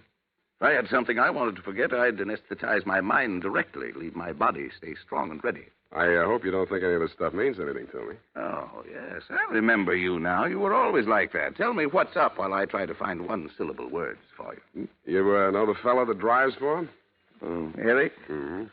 Well, he was released from Folsom and Leggett's custody when he was 18 years old. Murdered his father. Nice kid. What about him? Mrs. Leggett hired me to find Gabrielle. I found her with Eric in a rooming house out in the Fillmore. She begged me to save her from her stepmother's murderous schemes, then she knocked me cold. Well, that's trivial, dull. I've been thinking of the Leggett family in terms of Dumas, and you bring me a piece of Jim Crackery out of O. Henry. If I were writing this, Gabrielle would kill her stepmother, or dupe Eric into doing it for her. Or, no, that won't do. Not sufficient motive. Murder has to have a motive, you know. Why? She's insane, isn't she? I wonder. Are you saying that carelessly, or do you really think she's off? Well, I don't know. She's got a kind of a wild look about her. Her eyes shift from green to brown and back without ever settling on one color. How much have you turned up on her in your snooping around, Owen? Are you who make your living snooping, sneering at my curiosity about people and my attempts to satisfy it? No, we're different, Owen. I do mine with the object of putting people in jail, and I get paid for it, though not as much as I should. But I do mine with the object of putting people in books, and I get paid for it, though not as much as I should. Yeah, but what good does that do? Well, what good does putting them in jail do? Relieves congestion. You put enough people in jail, and cities wouldn't have any traffic problems, n'est-ce pas? Well, then all you have to do is to wait till one of them kills the other and put the survivor in jail. It's simple. Yeah, but who's going to kill who? Perhaps they both have plans, both Gabrielle and her stepmother. Looks as if you'd have to guard both of them. I think I'll settle for my client. As far as Gabrielle's concerned, her husband ought to be able to watch out for her. Her what? Husband. She and Eric got married. Oh. Well, now there you are. You didn't tell me anything about that. Lord knows how much else there is you haven't told me. Pardon me. Don't go away. Telegram. Sign here. Oh, thank you. There you are. Thank you, sir. Now, I wonder what... Good Lord, this is positively corny. Listen to this, Spade. I appeal to you as a friend of my dead husband. Come immediately, Sunset Hotel, Quesada. Trouble, danger. Do not communicate. Gabrielle must not know. Signed, Gertrude Leggett. Spade. Yeah? Did you have this wire sent to me as a prank? I was just going to ask you if you sent it to yourself as a prank. I have it. The key to the whole thing. It's a red herring.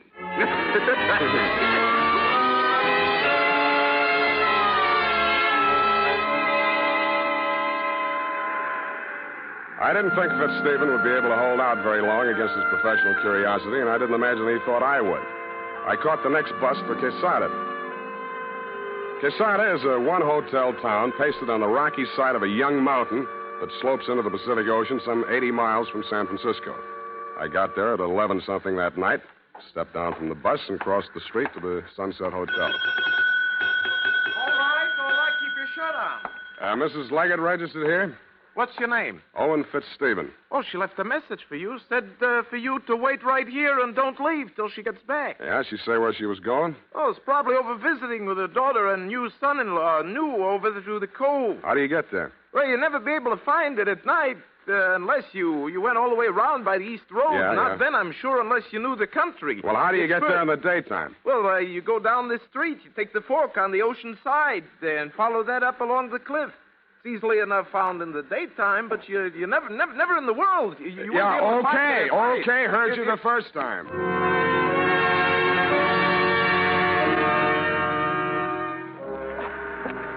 So I waited until morning. Stupid me. I found the road out to the point that had never really been a road. The side of the ledge became steeper and steeper until the path was simply a narrow shelf on the face of the cliff. The cliff that sheared off 150 feet or more to ravel out into the ocean. A breeze from the general direction of China was pushing fog over the top of the cliff, making a noisy lather of seawater at the bottom. Rounding a corner where the cliff was steepest, I chucked my cigarette over the edge and watched it spin downwards. And that's when I saw it.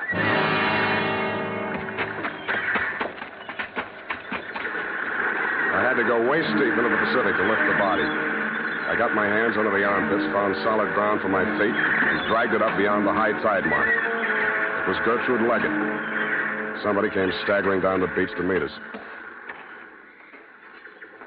She dead? Yeah, Gabrielle, she's dead. Oh, the witch is dead. Hey, take me back to town, will you? Buy me a drink, huh? Sit down there. Sit down. What's the big idea? Don't you know I'm sick? Somehow I don't think you're that sick. I think you could make some sense. Sense? That's a laugh. You don't know me. I've never been able to think clearly the way other people do. No matter what I try to think about, there's a fog that tries to get between me and it. You understand how horrible I can become? Going through life like Nuts. that? Nobody thinks clearly, no matter what they pretend. Thinking's a dizzy business. A matter of catching as many of those foggy glimpses as you can and fitting them together the best you can. Trouble with you is you've been enjoying your misery. You've been so busy trying to prove that you're nuts, it's a wonder you haven't really driven yourself nuts. How do you know I haven't? Because you're too anxious to admit it. All right, I'm sane if you want it that way. I'm just evil. There's something black inside me. What was that again? Something black. Everybody knows that about my family. My father, too. Who told you that? I always knew it. They say my real mother killed herself. But I know better. I know how to open the drawer where she keeps the gun. Every day, Gertrude lies on Mother's bed, and we play killing the witch. Yeah? And she comes in the night and bends over my crib. And she's changed herself so she looks like Mother instead of the witch. But I know better, and I hold up the gun with both hands. Very hard to pull with both hands. It's very hard to pull the trigger. But I must do it or the witch will eat me up. And then there's a big noise and red all over. And I can't get out. I can't get out.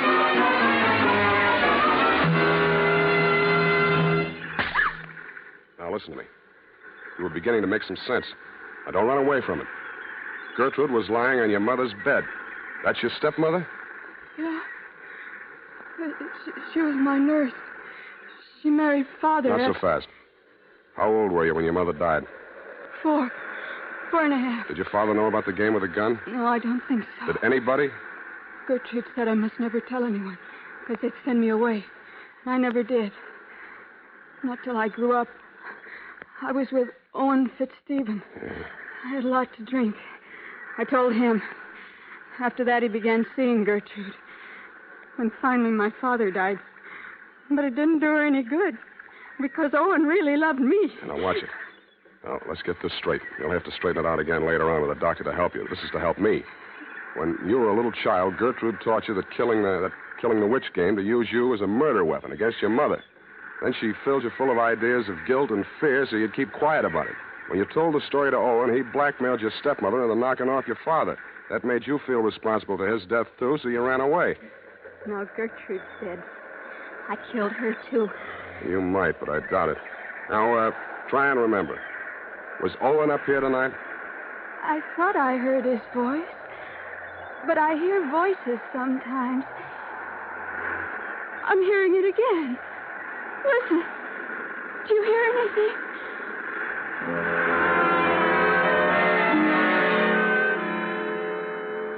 I didn't hear anything but the wind and the beat of the surf at first. But when I did hear the voice, I sent Gabby for a doctor before I investigated. He was pretty badly mangled in the rocks. He'd fallen nearly as far as he'd pushed Gertrude, but was still alive. I made him as comfortable as I could, and finally he opened his eyes. Hello, Sam. You messed yourself up good. Yeah. No more rocks for me.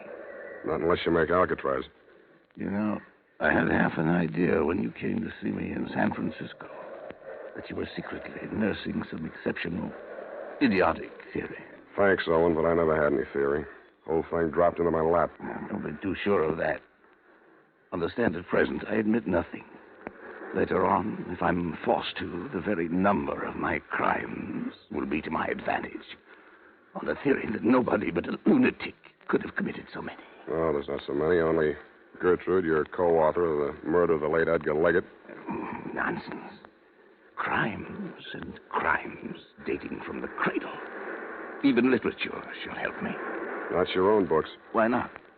Didn't the critics agree that the spindly stiff bore all the marks of authorial degeneracy?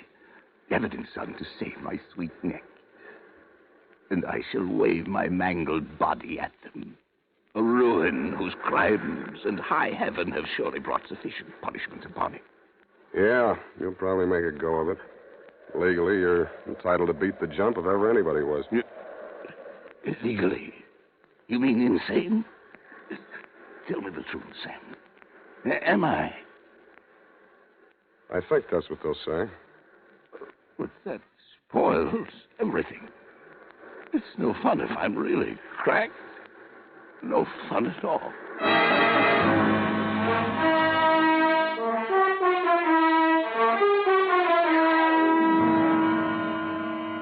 Period and a report. Well, it just goes to show, doesn't it? Now, there you go again, Effie. I mean, if anything like that happened in real life, you wouldn't believe it. You mean if anything like that happened in fiction? Oh, no, the author is never the guilty party. Well, this author was. But that's not fair. The author is never supposed to be guilty of... You're right. You're right, Effie. He shouldn't be even a suspect. Maybe a red herring, but... Type that up, Effie. Oh, all right, Sam. Anything else, Sam? Yeah, phone the drugstore and order some red herring. I mean some aspirin.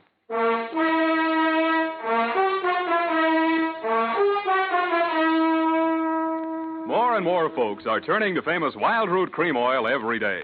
Wild Root Cream Oil gives you all you ever dreamed of in a hair tonic. It grooms your hair neatly and naturally the way you like it, the way other people like it. What's more, Wild Root Cream Oil relieves dryness and removes loose, ugly dandruff. So join the millions with handsome hair. Tonight, or first thing tomorrow, ask at your drug or toilet goods counter for Wild Root Cream Oil. Also, ask your barber for a professional application. If you've never tried it before, get the generous new 25-cent bottle just introduced. It's Wild Root Cream Oil's Get Acquainted size, and once you've made the acquaintance of Wild Root Cream Oil, you'll find you've made a lifelong friend. Come on in, Twinkletoes. Well, here it is, Sam. And I liked it even better than morgue fruit. You did. I mean, it's not so realistic. I like a romantic type story myself. You Lots do. of atmosphere and psychology and those. Oh, you've got to have those. You really should be a writer, Sam. You think so? Of course, detective stories don't pay much. Oh, that's but true. if you write enough of them, and look at all the material you've got. No good. Never do for fiction. But, Sam, there's already that radio series, The Adventures of You-Know-Who, Sunday night. That's what I mean. I don't make a penny out of it. Well, it's your own fault. Sam, I don't want to seem critical, but if you played your cards right, you could have owned a piece of that show. What? And follow Blondie? Go home, Effie. I think I will, Sam, and just curl up with a good book. All right. I wonder who killed who. Well, when you find out, don't let me know. Oh, you know you can't wait. No, they can. Good night, Sam. Good night, sweetheart.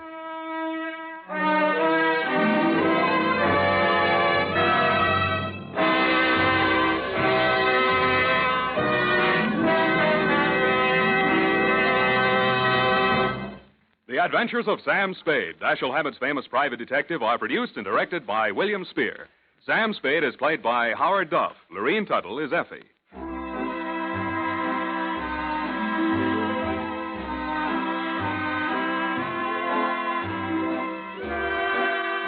The Adventures of Sam Spade are written for radio by Bob Tallman and Gil Dowd. Musical direction is by Lud Gluskin, with score composed by Renee Garrigank. Join us again next Sunday when author Dashiell Hammett and producer William Spear join forces for another adventure with Sam Spade, brought to you by Wild Root Cream Oil. Again and again, the choice of men who put good grooming first. This is Dick Joy reminding you to get Wild Root Cream Oil, Charlie. It keeps your hair in trim.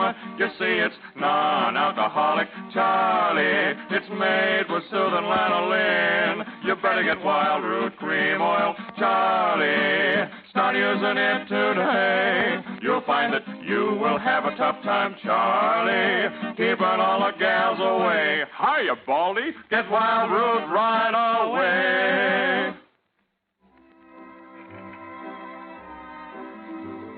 This is CBS, the Columbia Broadcasting System.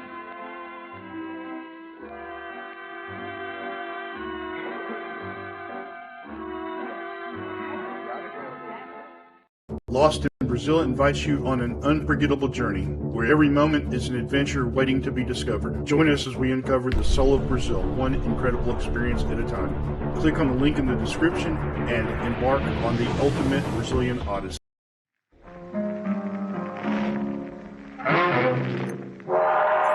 Time now for yours truly, Johnny Dollar.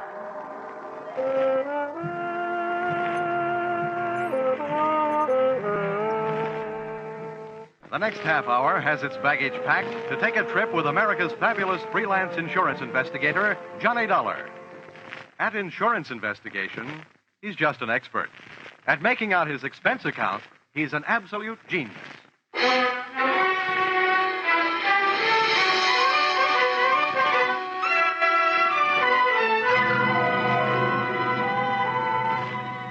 Expense account submitted by Special Investigator Johnny Dollar to Home Office, American Pioneer Life Insurance Company, Hartford, Connecticut. Attention, W.K. Green, General Manager. The following is an accounting of my expenditures in the case of Barton Drake, or how I played ducks and drakes with a drake who ducked. Expense account, item 1. $100 I'm charging you for 1 hour's sleep I missed answering your telephone call at 9 o'clock in the morning. Expense account, item 2, $1.50. I had to go out for breakfast. The Easter Bunny didn't leave me any eggs. Item 3, cab fare to your office, $1. Tip to driver, $1.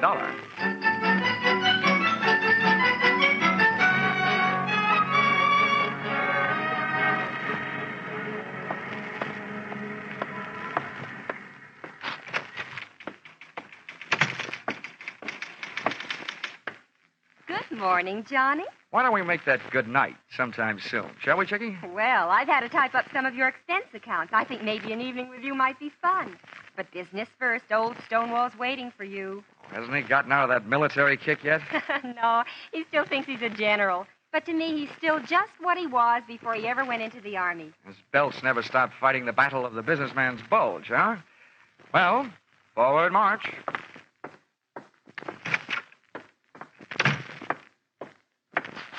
Good morning, Mr. Green, sir. Mr. Dollar reporting as ordered, sir. Eddie? Oh, yeah. What's this saluting and heel-clicking about? Oh, I thought you might be homesick for some military courtesy. Yeah, I'd be surprised to get any kind of courtesy from you. But we're not paying you to be polite. Sit down. Here. I got a job for you. Here. I had a copy made of the file in that case. You can take it with you. Thanks. Barton Drake, huh? Oh, yeah, I remember him. Let's see.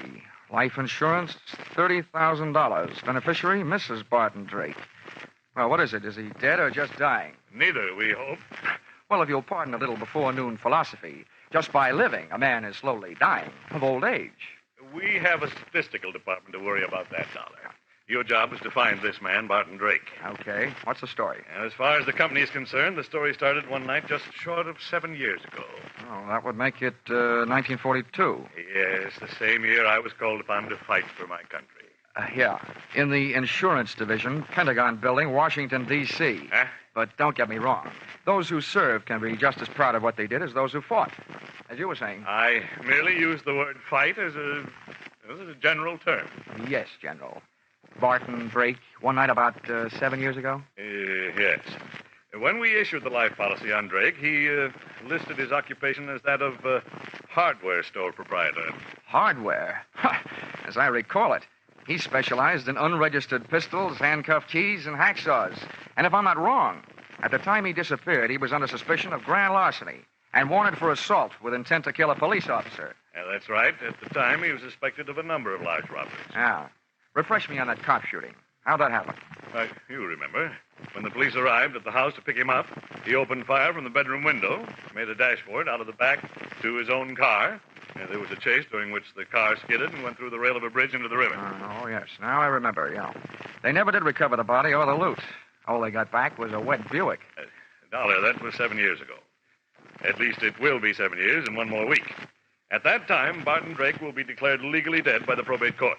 His wife has already instituted proceedings. And when the court says she's a widow, she says, I want my $30,000, and you have to pay it, right? Exactly. But we're not going to pay that $30,000 if we can help it. At 9 o'clock this morning, the Missing Persons Bureau of the New York Police Department called us and gave us reason to hope that Drake is still alive. What happened? Did they see him in a crystal ball? You don't know how close to the truth you came, Dollar. Oh? The Missing Persons boys have a new habit these days. Whenever there's a television show where there's a public crowd involved, they watch it. Last night, they think they spotted Barton Drake at the prize fights. Now, that's all we've got to go on, but we think he's alive and that he's somewhere in New York. Well, that's a start anyway. I know where to find New York.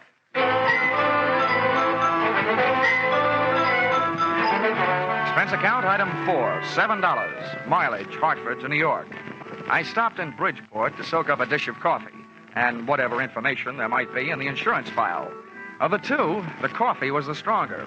All I learned from the file was Drake's physical measurements, the birthplace of his mother, his wife's maiden name, the last known quotation on his blood pressure, and his home address in Manhasset, Long Island, to which I went.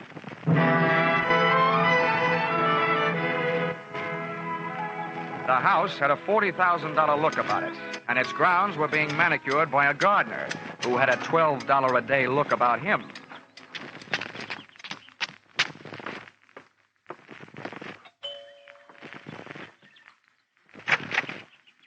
Yes, sir?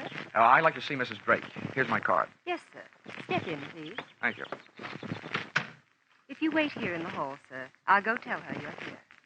The maid had a $40 a week look about her and completed the picture of prosperity. For a hardware merchant, Barton Drake had died leaving his wife living a soft life. Either that or he was still alive and not giving his wife grounds for divorce on the basis of non-support. Or she was that certain kind of gal who wouldn't have any trouble making that certain kind of man get up that certain kind of money. And when I saw her, I knew not only that I couldn't afford her, but that Drake probably hadn't been able to, which probably led to his undoing. Just to give you an idea, she was wearing a diamond necklace and a negligee, and it was 2 o'clock in the afternoon. Mr. Dollar? Mrs. Drake? Yes, Stella Drake. I'm having breakfast. Won't you come in and join me? Well, I'll join you, but no breakfast. I just had a tomato surprise. Lunch. Oh. I'm glad you didn't mean me. Come on, right in here. Are you sure you won't have some breakfast? No, thanks. I couldn't bring myself to hurt that poor, tired trout you've got there. Oh, please. That's a genuine English kipper. Oh, I beg your pardon. I didn't recognize it without its monocle. Oh, you're more fun than an eye-opener. I should have you around when I get up every day. Well, I have something to tell you that should make you really feel good. You don't mean that bunch of stuffed shirts at the insurance company have decided to give me my money without going through all that fuss at probate court? Oh, I've got better news than that. You may not get that money. But we think you have a good chance of getting your husband back. What? Yeah, the New York police think they saw him last night. Alive. Oh. Maybe I was wrong. Maybe that doesn't make you happy. Why, yes. Yes, of course it makes me happy, but to live without a man for 7 years and then have a stranger just sit across the table and calmly tell you he's alive, it's just too much. Tell me, where did they find him? They didn't. They think they spotted him at the fights they were watching on television. I imagine they're looking for him. I know I am. Well, it's impossible. If he were alive and back in New York, he'd come to me. That's what I was hoping, Mrs. Drake. Well, I don't believe it. Why would he do a thing like that to me? Why would he make me suffer all these years? I think you'd better go now. I've got to be alone. I've got to think. Oh, Barton, why?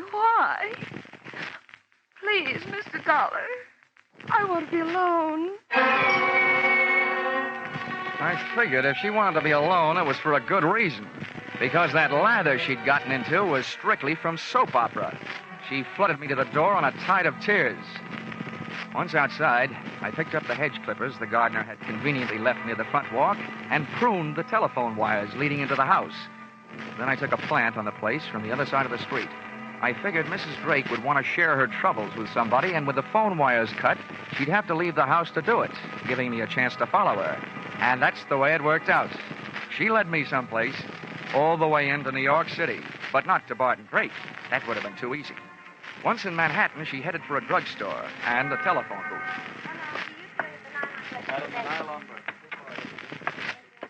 I slipped into the phone booth beside hers. I got the receiver off the hook and my nickel in the slot in time to use an old trick of mine. As she dialed, I tried to duplicate it with my phone. She dialed. And I dialed. I was just one number behind her all the way. When she was through dialing, I held off dialing the last number on my phone until she got an answer. And then I let it go. The number she was calling was busy. There was still room for coincidence, but it was good enough for me. I jotted down the number I'd gotten out of my little telephone game of tag and then listened. I guess see you right away. We're in trouble. All right, I'll meet you in 20 minutes. The usual place.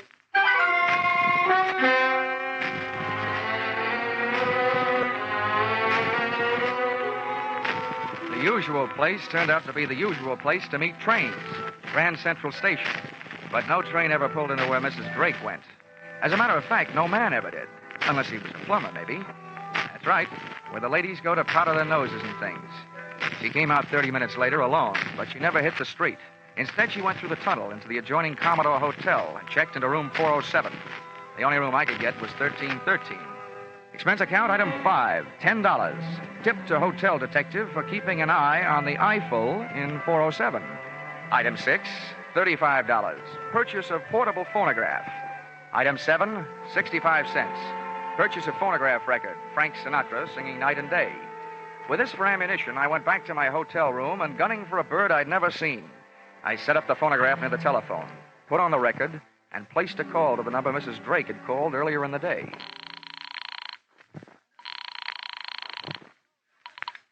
Hello. Hello there. 7 p.m. again, and this is your favorite disc jockey, Happy Jack the Money Man. Yes, your favorite disc jockey, your spinner with the winners.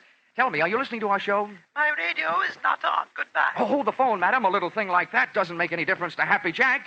Here's all you have to do to win a house full of prizes. Now, you just listen closely over the phone and identify today's puzzle platter, and you'll win all these wonderful prizes. A genuine Sunbeam Mixmaster that makes those fresh little eggs just happy to get beat up. Yes, and you'll clean up with the next prize.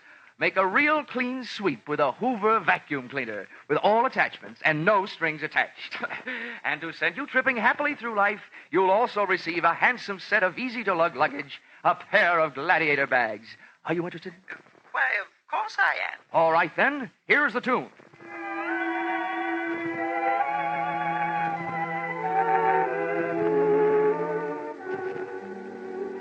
Night and day. There it is. What's the title of that song? Night and day. You're right. You win all the sensational prizes. Quickly now, give me your name and address. They'll be delivered tonight. Mrs. Knott. Yes, Mrs. Knott. The street number? 127 East 89th Street, apartment 3C. Thank you, Mrs. Knott. You'll get the whole works immediately.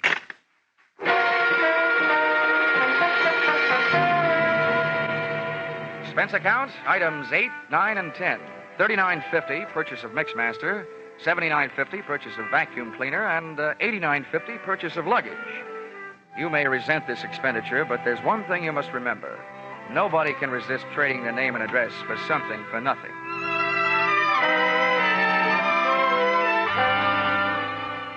I felt like an out-of-season Santa Claus when I knocked on the door of apartment 3C at 127 East 89th Street. The frame suddenly became a picture frame encasing a live version of Whistler's grandmother, complete with wheelchair and crocheted afghan. Just bring them in and set them down. Yes, ma'am. I'm Happy Jack, and I'm glad to meet you. Right in here and set them down. Ah, yes. There you are, Mrs. Knott. You lucky woman, you. Is that all? Almost. Now, all we need from you is a little information. Just some background on today's winner to pass along to my radio audience. Be off with you, young man. I'll write you a letter. Oh, but come now, Mrs. Knott. Never mind. I've no time now. Just a few questions while I check you out on the Hoover. I don't need any checking out. Now go away. I must say, Mrs. Knott, you're a bad winner. So now I'm afraid I'm going to have to stick around to find out how good a loser you are. What do you mean? Come in. You. Stella, do you know this man? Do I know him? He's that insurance investigator, Johnny Dollar. Granny came flying out of the wheelchair, multiplying in height by 3. When I first saw Granny's hand flying toward me, it looked like there was an old-fashioned wedding ring on each finger. But just too late, I saw it was only a set of brass knuckles. Oh.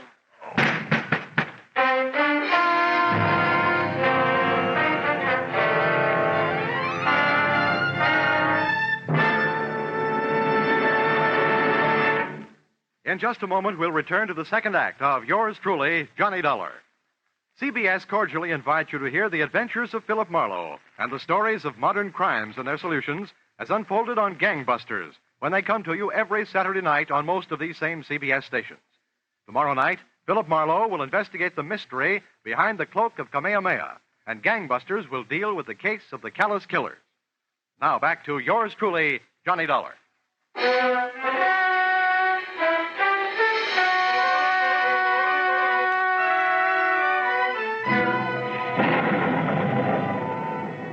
Woke up, the thunder and lightning in my head was getting an answer from the sky. And I started getting some answers, too. You, James, give me a page. Granny's voice had changed to the bass register, and its owner was smoking a big cigar. I stayed on the floor and quiet. I didn't want those brass knuckles crooning me another lullaby. I'm awful close to fouling up the whole deal. I told you I didn't want you to try to collect on that insurance. Why'd you do it? It's $30,000, that's why. To hear you talk, you'd think you were going hungry. What do you think I am, some empty milk bottle you can run down to the corner and get your nickel back on? What were you trying to do anyway, sell me out? Sell you out? You know what started this trouble. You had to go to the fights last night. Oh, a big man. Dumb cops, you call them. Don't worry about me. They haven't found me. I'll take care of myself. But not with you lousing me up, getting mixed up with dirty dealers like this guy Dollar. Oh, you're so smart. Why did you let him in here? Shut up. He wanted to give me something for free, that's why. Well, I've got something for him. A free boat ride. Wheel that chair over here. We'll take him out in that. The wheelchair ride was short, to the street. The auto ride was longer, to the ocean. And from what I could gather on the dock, the boat ride was to be even longer, to my doom. I was still playing Sleeping Beauty and listening to the supposed-to-be dead man, Barton Drake, telling his wife Stella how he was going to make my slumber permanent. Come on, get a move on. I've got his hands tied. Hurry up with his feet. I'm almost through. There. Now what? Now stand back while I heave him up on the deck. Well, aren't you going to tie him to something? For what? If they ever find this boat, they're going to find it empty. One good wave out there, and this guy goes for a swim. There. The wheel's lashed. He's got plenty of gas and plenty of ocean out there. That'll teach Mr. Happy Jack.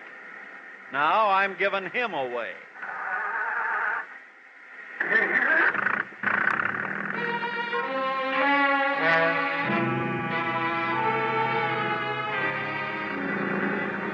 Taking that salt shower bath with my clothes on wasn't the big chill in my life.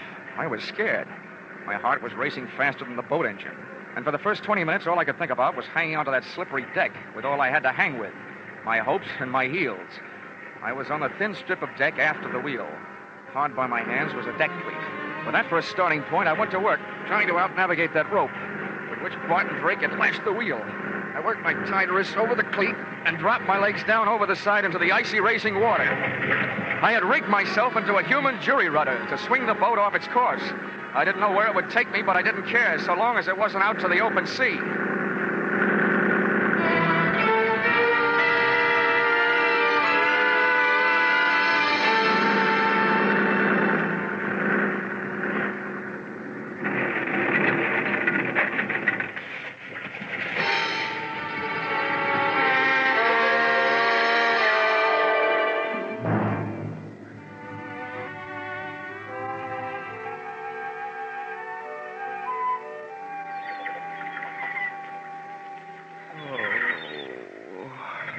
Oh, waking up, eh?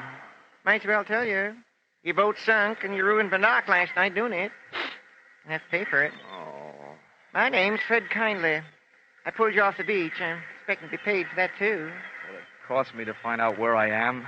It ain't worth nothing. Talk, ain't. You're on Slate Island. Ain't worth much neither. All slate. Didn't have the sense to grow no chalk to go with it. Dandy. Where are my clothes? Out in the sun. How about my wallet?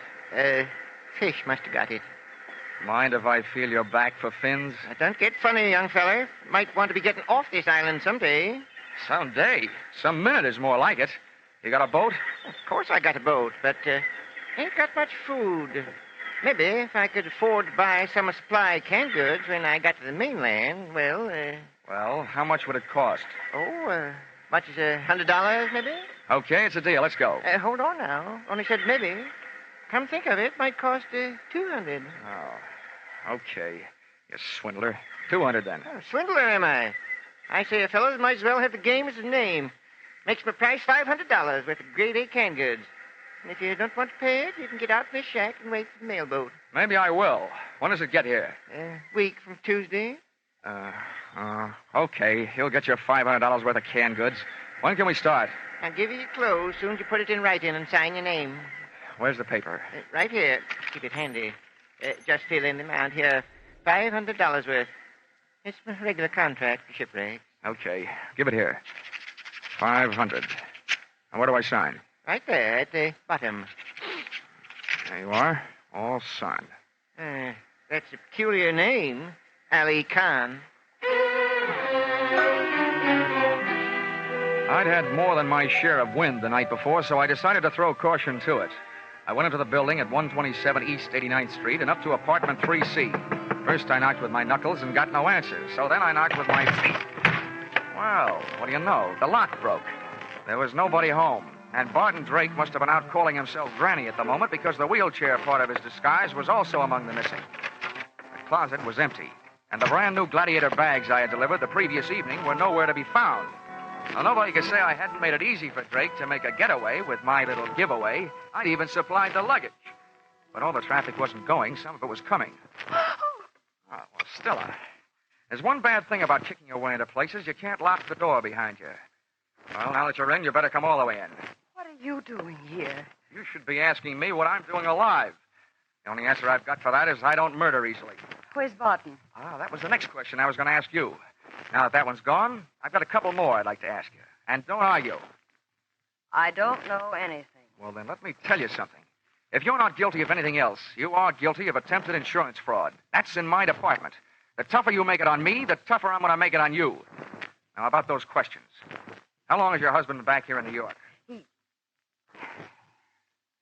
never left here. Oh, the night his car crashed through the bridge, he just grabbed himself a hideaway in New York and stayed put, huh? How long has he been using that old lady disguise? All the time. Okay. Well, now my last question. That bag in your hand, where were you going? Okay, let's find out. Give me that bag. What's this? Well, it's either a bathing suit or a two-piece handkerchief. And that blouse there, that doesn't look like it's for dinner wear in an igloo. You were headed south. So we were headed south. What about... We, huh?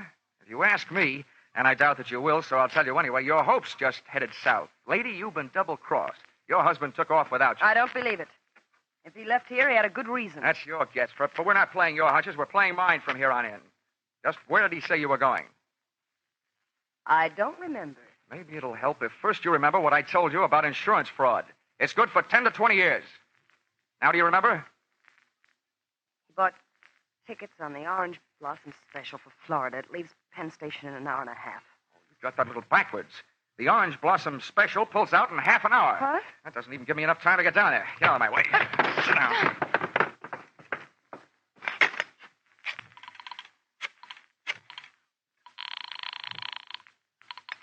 Information. Hello. Information. Look, I want the telephone number of the Penn Station branch of the Travelers' Aid Society. This was once when I didn't want the society to aid the traveler. I told them that Barton Drake was my invalid aunt and as nutty as a fruitcake. With Stella's help, I described his costume from the daisies on his hat to the buttons on his shoes. I tagged it off with a warning that when my aunt left the house, she thought she was a honeybee and was on her way to throw herself in front of the Orange Blossom Special, wheelchair and all. The guy on the other end of the line took off to round up the railway police, and I took off to round up a taxi.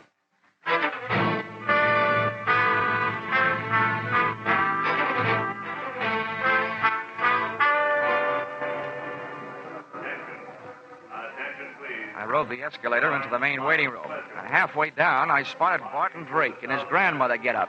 He was surrounded by police, and the police were surrounded by a small crowd. I walked over. Orange Blossom Special. I don't know what kind of a practical joke this is, young man, but it's not funny. You made me miss my train, and I don't even have a nephew. No, Mother, don't be upsetting yourself. Don't you now, me, young man. Just get me on a train. Any train headed south will do. Drake was getting ready for trouble. If the cops couldn't see it, I could. His hand was under his Afghan, and I knew the least it could be holding was a fistful of brass knuckles, but probably more. He was getting ready to make a run for it. I wasn't taking any chances. I edged my way through the crowd, up behind the wheelchair, and spun it around, and hit what looked like somebody's grandmother a beautiful shot in the whiskers. What? He hit the old lady. I got him. Now, wait a minute, officer. You don't understand. Don't understand, don't I? Hit an old lady, will you? He's not an old lady. It's trouble you want, you scoundrel. Here, maybe this'll quiet you down. So you...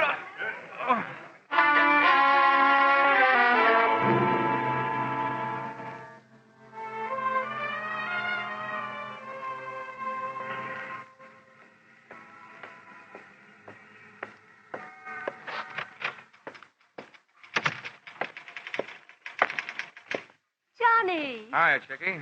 Oh, that bandage. What's the matter with your head? No brains. Where's the general? Oh, when he found out you saved American Pioneer $30,000, he decided to take the morning off and celebrate.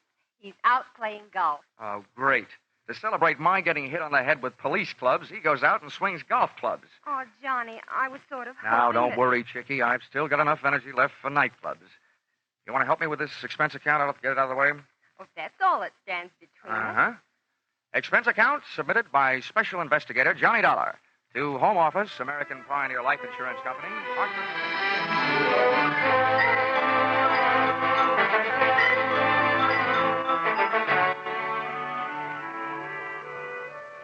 First, the police held me and let Granny Drake go to the hospital, where they learned the truth. Then they let me go to the hospital and transferred Barton Drake to the pokey, where he was soon joined by his lady-in-waiting, Mrs. Drake. Expense account item 11. Something I almost forgot. $500. Canned goods. For the man who got me off the rocks on Slate Island, Mr. Fred Kindly. Even if he did rob me, I didn't feel like robbing him. The only thing I did do was remove all the labels from the $500 worth of canned goods. I'm sure that this will see to it that Mr. Kindly had some very unbalanced meals, because I happen to know that there's no difference in the sound of canned tomatoes and canned peaches when you shake the can. Expense account total, $1,482.63. Yours, truly, Johnny Dollar.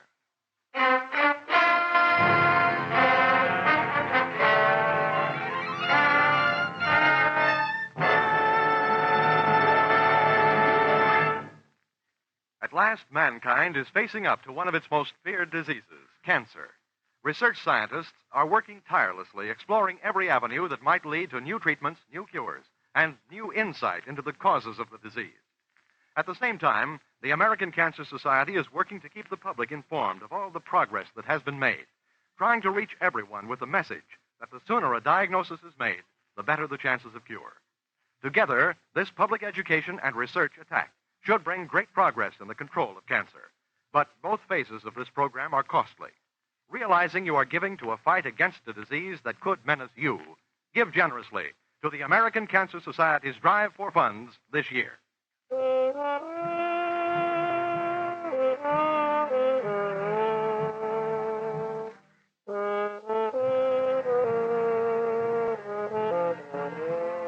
Yours truly, Johnny Dollar, stars Charles Russell as Johnny. Our music is composed and conducted by Leith Stevens. Yours truly, Johnny Dollar, is written by Paul Dudley and Gil Dowd and is produced and directed by Richard Sanville for CBS, where 99 million people gather every week, the Columbia Broadcasting System.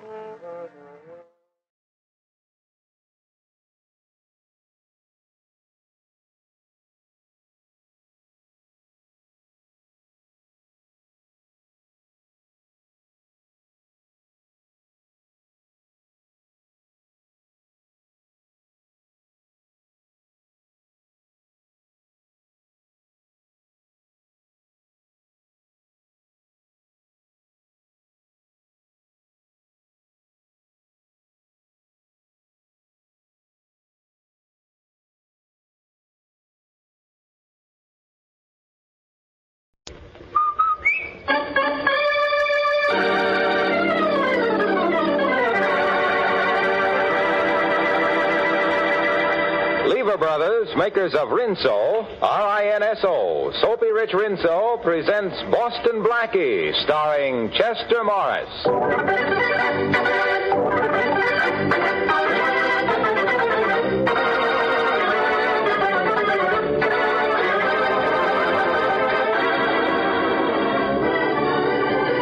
A string of valuable pearls was stolen sometime today from this shop. Huh? I personally took them out of the safe and put them in the showcase this morning.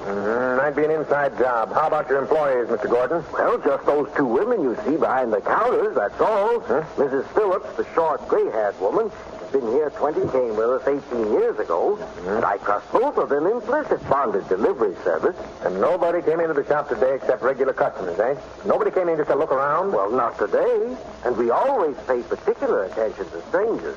Do you have any kind of a record of people who did come in? Yes, we have a complete list. You see, when someone comes in to have something repaired, we give him a receipt and keep the duplicate. And when anyone purchases an article, well, naturally, we enter that in our records, too. Good. I'd like to see. Yes, Mr. Gordon. Bring me today's sales records, please. Yes, sir. That list might give me a lead, but with my luck, I doubt it. Here's the list, Mr. Gordon. I'll take that, Mr. Phillips. Yes, sir. Let's see, Mrs. Van Dyke Smythe, George Ellis, Lady Mary Andrews. Let's see now. Hey, this name here. Is this man a customer of yours? Oh, yes, sir. For many years. He was in about noon to get suspicious of him.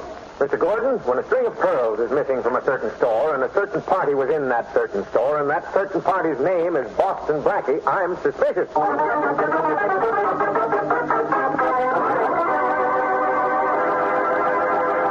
In a few moments, we'll meet Boston Blackie. But right now, I'm told by the best authorities that when you ladies set out to buy a dress, you're mighty particular about the color. And so it stands to reason that once you've got exactly the right color, the one that does the most for you is the expression, I believe, you do your level best to see that it stays that color by the most careful laundering. Yes, you pick a soap you know to be reliable, like Soapy Rich Rinso, for instance. For you see, Rinso's peppy suds get out more dirt, but they're safe for washable colors. Leave them crisp and vivid even after dozens and dozens of washings. And because you don't have to do any hard scrubbing or boiling with Rinso, your clothes will stay new-looking longer. So better get Rinso before next wash day, for an easier wash day, and for a wash that's Rinso bright and Rinso white. And now to the latest adventure of Boston Blackie. Enemy to those who make him an enemy, friend to those who have no friend.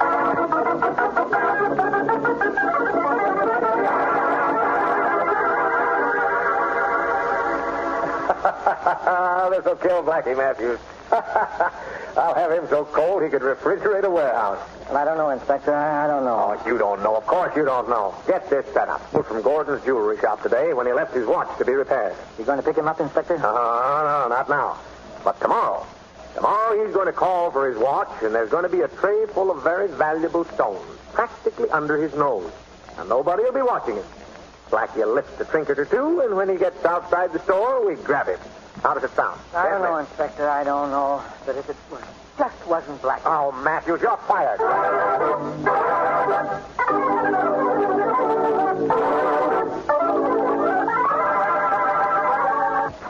Blackie. Hey, Blackie. Faraday been here, Blackie, has he? Well, not that I can remember. I haven't seen the inspector in a week. You know, I think I'm on his hate parade. Oh, you'll be seeing him, Blackie. Yes? The boy just tipped me off that he's after you for lifting a string of pearls from the Gordon jewelry shop this afternoon. Well, isn't that nice? I didn't take them, Shorty. I know, but that ain't going to stop Faraday from trying to pin it on you. Oh, he does that from force of habit. By the way, I left my watch to be fixed at Gordon's this noon. Oh, that's probably what gave Faraday his big idea. Yes, and you say a string of pearls is missing, huh? That's what the man said. Shorty, I saw one of the clerks put a string of pearls in her handbag just before she went to lunch. No kidding, boss? Yes. Yes, it was Mrs. Phillips. Oh, you've seen her, Shorty, a little gray-haired old lady. She's been at Gordon's for years. You think she lifted the pearls? Well, I didn't at the time. Oh, no, it couldn't be. Mrs. Phillips isn't a thief. But she's a dear, sweet person. She looks like everybody's mother. Okay, boss, okay. I ain't the one who said she snatched them. But the pearls are gone. I'll get it, Shorty. Okay.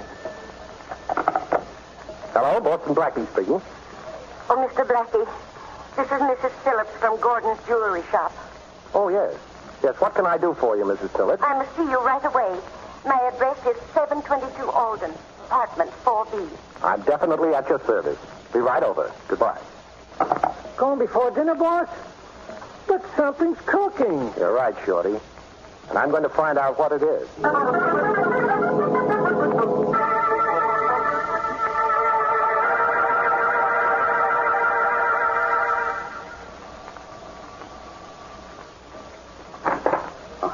Good evening, Mr. Blackie. How do you do, Mrs. Phillips? Won't you come in? Thank you. I'm sorry Mr. Phillips isn't here. Lodge nights, you know. It's been his one night a week with the boys for the last 35 years. Oh, I see. Well, what did you want to see me about, Mrs. Phillips? Mr. Blackie, I understand you're suspected of taking a string of pearls from the Gordon jewelry shop. I heard Inspector Faraday tell Mr. Gordon. That's right. He thinks I took them, and I think you did. Oh. You see, I saw you put those pearls in your handbag. You saw me? Uh-huh. Oh, Mr. Blackie, please. Please don't say anything to anybody about this, please. Well, I'm afraid I'll have to, Mrs. Phillips, if the police get too annoyed. I'm sorry I've implicated you. It's been on my mind all evening. That's why I phoned you. Now, look. Look, suppose you just put those pearls back in the morning, and then there won't be any trouble. Now, how's that? But I can't do that. I haven't got them. Did you sell them? You know they could be traced to you if you did. I didn't sell them. Oh, please. I can't tell you anything about them. I'm in terrible trouble. Well, why not let me help you, Mrs. Phillips? Nobody can help me. It's something that happened years ago, but I don't dare tell you about it. Don't dare, huh? No. Sounds as if somebody was blackmailing you. Does your husband know? No. No, he mustn't ever know. It would kill him. Well, of course you know your blackmailer won't be satisfied with just the pearls, Mrs. Phillips. Next he'll want something else. You'll never be rid of him unless he's stopped. I'm afraid to tell you anything, Mr. Blackie. But you're right. He isn't satisfied with just the pearls. He told me when I gave them to him. Oh. Uh-huh. I see. He doesn't waste much time, does he? What is it he wants now, Mrs. Phillips? Come on, please tell me. A ruby. A 20-carat ruby we have in stock. I see. And what would happen if he didn't get the ruby? Something terrible. But I won't let it happen. It mustn't happen. I'll get him what he wants. Well, perhaps what he wants won't be there for you to take tomorrow. You mean you'd take it first? Well... Oh, you couldn't. You mustn't for your own sake as well as mine. For my sake? Yes. This morning, Inspector Faraday told Mr. Gordon that he was going to lay a trap for you tomorrow when you come for your watch. They're going to put some jewels on the counter where you can get them easily, and then they're going to arrest you as you leave the store. Oh, they are they? That's very interesting. You won't take that ruby now, will you, Mr. Blackie? I've got to get it. To keep someone from talking. Well, I don't know, Mrs. Phillips. I've got an idea that from now on, I'm going to do all your talking for you.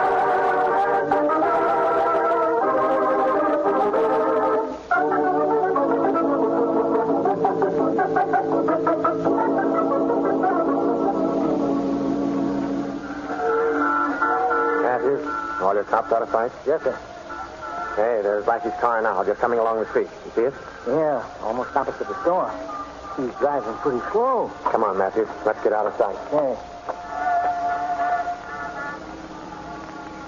Blackie, you're crazy. Here we were yesterday minding our own business. No pearls, no rubies, no trouble. Now where are we? Right in front of Gordon's jewelry store. And we're about to stop, Shorty. And we still have no pearls, no rubies, but plenty of trouble. And I'm afraid we're going to have more. You mean you're going across the street to Gordon's and lift that ruby like you said? Certainly. Mrs. Phillips is in trouble, and I'm going to help her. Uh-huh. I'd like to meet whoever's blackmailing that lovely old lady, Shorty. And that ruby is going to be my introduction. Okay. So you meet him, so you take care of him. That old lady still stole the pearls. That's still a crime. I'll get those pearls back. And give her the ruby to put back, too. Then nobody will be hurt. Except our blackmailing friend. What about the trap Faraday set for you? Oh, that?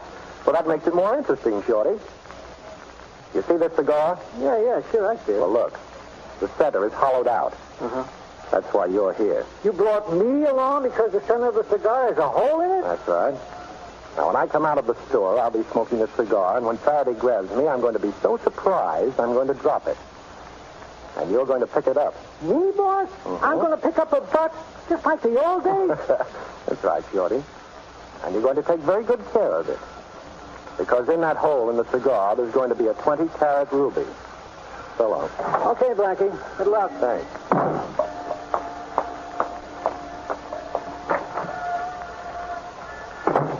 Well, good morning. Hello there, Mr. Gordon. Good morning, Mr. Blackie. Well, I'm busy right now with this young lady. Oh. Mrs. Phillips has your watch ready for you. Well, good morning, Mrs. Phillips. Beautiful morning, isn't it? You have my watch? Why, yes. Oh, it's this cigar. I'm sorry, Mrs. Phillips. Oh, my, what lovely rubies. Here's your watch, Mr. Blackie. That will be $5. Please don't touch the ruby. $5, huh? Well, thank you very much. Here you are. Goodbye, Mrs. Phillips. Mr. Blackie, you shouldn't have... Goodbye, Mr. Gordon. I'll take another set, Blackie. Oh, Inspector Barrett. Oh. Well, you startled me. Yeah, I see. Now get back in that store and keep your hands in the air. Matthews? Yeah, Inspector. Now get the boys on all sides of Mr. Boston, Blackie. We're going back in the store and searching. Hey, the ruby's missing. No. He took the ruby. Take it easy, Mr. Gordon. Of course he took it. I told you he would, didn't I? Yes, but when will I get it back? Just as soon as we search Blackie. Which we're going to do in the back room right now, Mr. Gordon. Boys are ready, Inspector. Good. Well, it's nice of you, Inspector, to have provided a police escort back into the store. Don't mention it, Blackie. You make bad bargains. What do you mean? You've only had that ruby 30 seconds, and it's going to cost you 30 years. Now, let's get back in the other room and start this search. By the way, Inspector, don't forget to look in my pocket.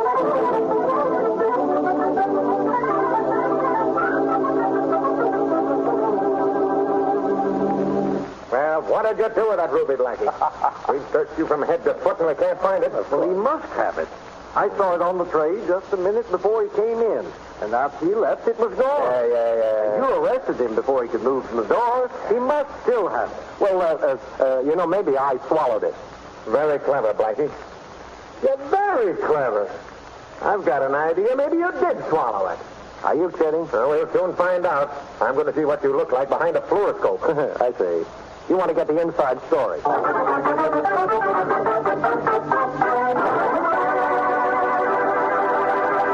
Well, it seems as though Boston Blackie's plan to steal the ruby might have suffered disaster. However, we'll see about that in a moment. Right now, maybe it's the heat, but I definitely feel a poem coming on. Here goes. There was a young housewife named May, who, if you asked her, would say... My what? A delight. Yes, it's white, Rinso white. For Rinso suds, hip, hip, hooray. Yes, many a woman cheers those rich, peppy Rinso suds. Not only because they help her to turn out such a dazzling Rinso whitewash, but because they save her so much hard work and time. And these hot August wash days, that's something. Well, I think I just give up. If I had to pick up heavy loads of clothes, put them in a steaming boiler, lift them out, scrub the life out of them... Stop. I can't bear the whole idea. It certainly is different than the Rinso way. Heavens, yes. I just plop my dirty clothes into a tub full of rich Rinso suds, let them soak a little while, Give the extra dirty places a few quick finger rubs, and they're ready to rinse. You hear that, ladies? It's a mighty fine prescription for a hot weather wash day or any wash day. Better get Rinso tomorrow.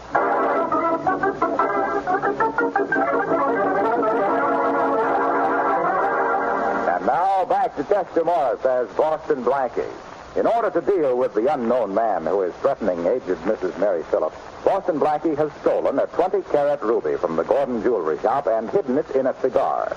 Inspector Faraday has been unable to find the ruby, but now has an idea that Blackie has swallowed it. I didn't swallow the ruby, Inspector. I'm strictly on a milk diet. You'll see, Blackie. As soon as you stand in back of that machine. Faraday, the fact that the ruby was 20 carats is throwing you a little. You see, a ruby is completely indigestible, believe me. Very funny. Now get back of that machine, Blackie. All right. But supposing the ruby doesn't show up.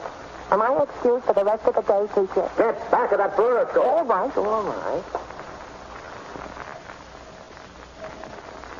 Now, how's this? Yeah. Now just stand there. All right. Turn on the machine, Doc. All right. How do I look, Inspector? It's an improvement. I can't. How does this work, Doc? Any object touches a ruby will show up clearly if he has swallowed it.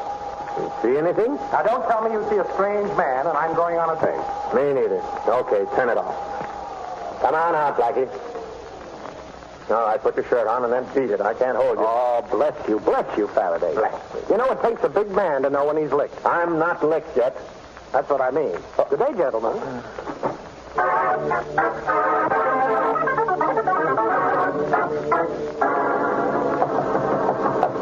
Just a minute. Did you spread the rumor that I got away with a ruby shorty? Yeah. I spread the story all over town, just like you said, boss. Then if I'm lucky, this is the fish that swallowed the bait. Coming. Well, how do you do? Boston Blackie? Yes, that's right. My name's Tom Elliott. I'm Place Thanks. All right, if I sit down? Certainly. Make yourself at home. You can give me the ruby you took from the Gordon jewelry shop this morning. I know you've got it. Oh, you do, huh? Well, why should I give it to you? I believe you're going to want to give it to me. And just why am I going to want to give you the ruby, Mr. Elliott? Do you know Mrs. Norris? Ever meet her husband? A wonderful man. They're crazy about each other. Have been for 35 years. Well, what about it? Rather interesting story. You see, before he married her, that's 35 years ago, he escaped from prison. Of course, she didn't know anything about it when she married him. When did she find out? When I told her. Oh. I had to tell her, you see. If I had come to him with this story, I'd have gotten nothing out of him. He'd have committed suicide and given himself up. I see. So you want his wife because you went to his wife because you knew you'd do anything to protect her husband. Even steal to keep him from going back to jail. Is that right? Yeah, that's right. And her long and trustworthy service in the Gordon shop completed the setup. Well, you know, that's just about the way I figured it. Only I didn't know the details. I told them to you for one reason. Yes? If you don't give me the ruby, I intend to turn John Phillips over to the police. Well, do I get it, Blackie? You get it. Good, and I don't want any interference from now on either. Let's understand that, too. I understand. All right, here's the stone. Now get out of here before I forget that your scheme is foolproof. Goodbye, Mr. Blackie. You're very... What's up? Tell that man that just left here. Right. I'd like to know why a rat like that lives, and I'd also like to know where.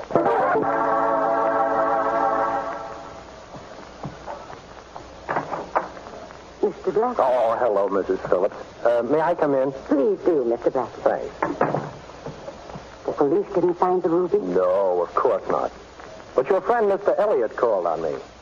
He told you? Everything. Now, look, Mrs. Phillips. I guess maybe I'm a sentimental sort of a fella, but I believe anybody who's gone straight for 35 years is entitled to a break. Oh, it sounds so wonderful to hear you say that. Why, there's a story in the papers almost every week about some governor pardoning a man who gives himself up after years of going straight. Well, providing he hadn't been convicted of a major crime. Well, you see, John had been gambling and signed it. Oh. I investigated his case. But of course, he doesn't know it. Well, he won't. Now, I think I have a plan that'll work. We have two things to do. Get back the pearls and the ruby and prevent Tom Elliott from talking. The first is easy. The second, well, we've got a slim chance. Is there anything you want me to do? Yes, definitely. In half an hour, I want you to call Inspector Faraday and tell him that you know a man who escaped from jail 35 years ago. What? Now, please trust me, Mrs. Phillips. It's the only way I know that we can stop Elliot. But I don't see how that will stop him. Well, I couldn't do that to John. Well, don't you see you're doing it for John? Now, first of all, you're to tell Faraday that the man who escaped from jail 35 years ago is a man named, make up any name, say Fred Mullins. Then act a little bewildered. Don't tell him who you are, and just say you know Mullins is free, but you don't know where he is. Then what do I do? Then you're to hang up. I don't understand, but if you say so, I'll do it. Oh. Thank you, Mr. Blackie. And that thank you comes from my heart. I was afraid my world had come to an end. Oh, Mrs. Phillips, this is only the beginning. Oh, come on. Let me see you smile. Yeah, that's better. Bye.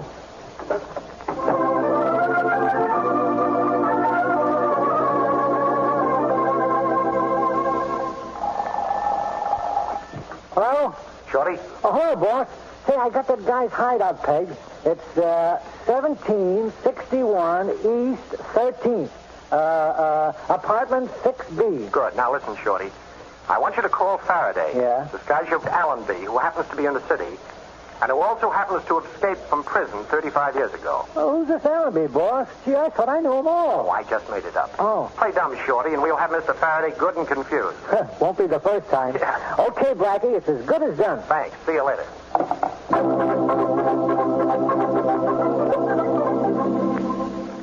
Inspector Faraday, I have some information. Yeah, who is it? Oh, that ain't important, but there's something that is. Huh? You know, I know a man who escaped from jail 35 years ago, and his name is Edward Allenby. Yeah? It'd be a feather in your cap if you arrested him. Look, I got enough feathers now to be an Indian chief.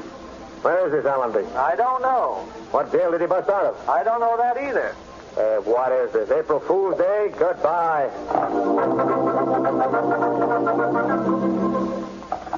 Faraday talking. I just wanted to tell you, Inspector, that a man named Fred Mullins escaped from jail 35 years ago. Huh? You can find him if you hurry, but I don't know where you're to hurry to. Goodbye. Hey, wait a minute. What is this, an epidemic of crackpots? Hello? Hello? You hung up. Yeah, Faraday speaking. This is Blackie, Inspector. Oh. I've got a tip for you. I know a man who escaped... If you're going to tell me about somebody who was supposed to have broken out of jail 35 years ago, Blackie, I'll wring your neck. All right, Inspector, all right. Then I won't tell you. Goodbye.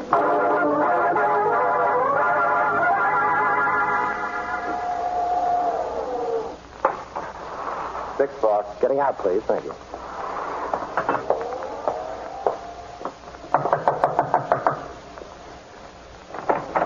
Boston Blackie. Oh, no, you don't, Elliot.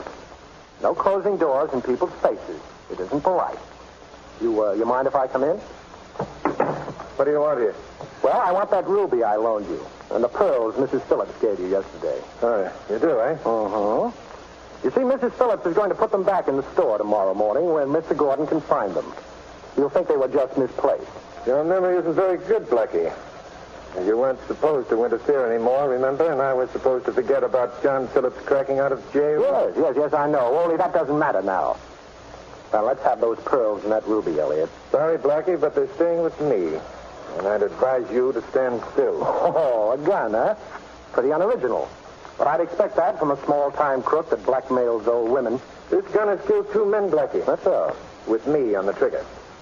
And you know what they say about all things coming in threes? Yes. The expression is all good things. Don't worry, this will be good. I'm going to leave town until I need more money, then I'm coming back and put a little pressure on Mrs. Phillips again.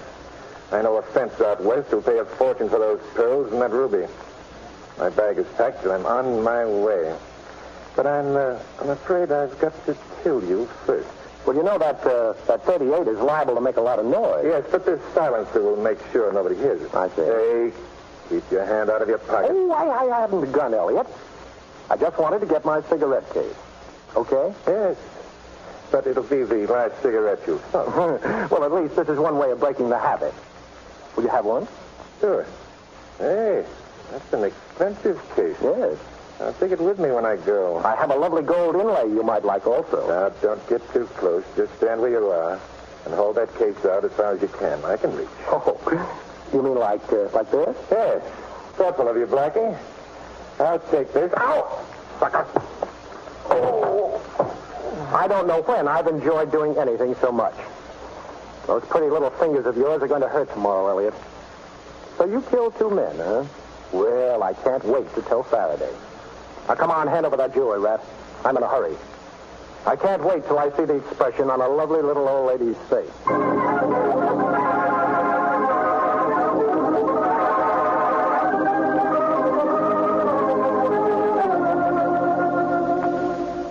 All right.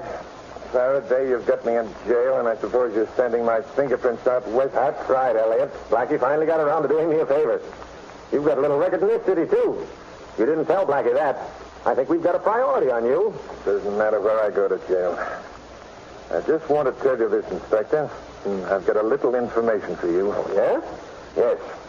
I know a man who escaped from jail 35 years ago. You too? Look, Elliot, if I hear one more word out of anybody about some guy who was supposed to have busted out of jail 35 years ago, I'll bust that guy in half.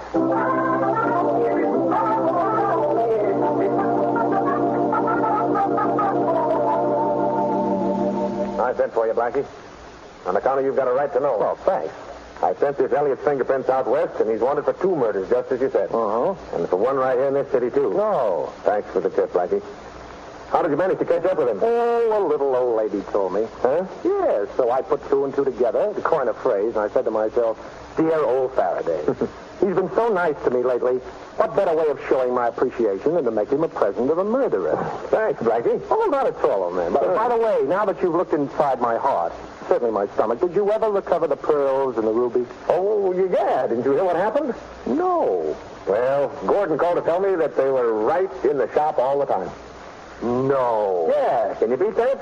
Old Mrs. Phillips, who works there, found them in another drawer. Well. And they lived happily ever after. What'd you say? Oh, nothing. I just said they lived happily ever after.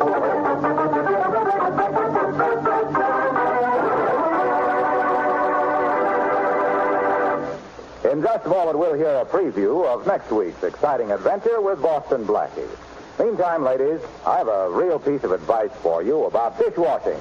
I've mentioned it before, but if you haven't done it already, I'd suggest that you tote that big green and yellow Rinso box up from the laundry and see how much simpler the job can be. Yes, Rinso's rich suds really go to town for you in the dishpan. Get dishes, pots, and pans gleaming in a jiffy. Rinso's kind to your hands, too. So get Rinso tomorrow, and be sure to use it on wash day so you can join in the chorus of women who sing their way through washing clothes like this. Rinso, happy little wash day song. Rinso, pretty feel all day long. Your time for the turn, have another 2 cents, anything you can't go wrong. Rinso, happy little wash day song.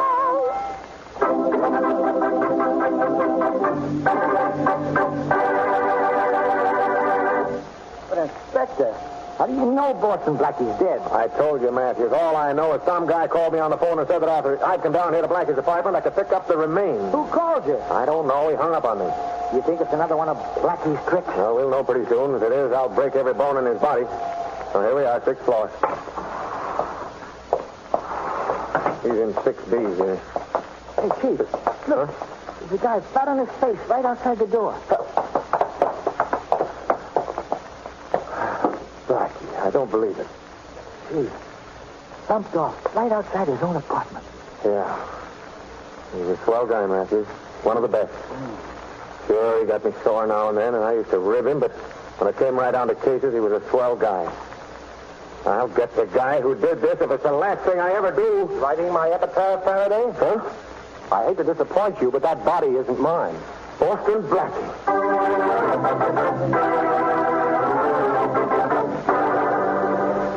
Summertime means warm weather, and that means more perspiration. Use Lifebuoy in your daily bath or shower to protect yourself. You'll love its rich, purifying lather. Remember, too, that of 7 leading brands, Lifebuoy gives you the most soap for your money. And besides, it's the only soap especially made to stop...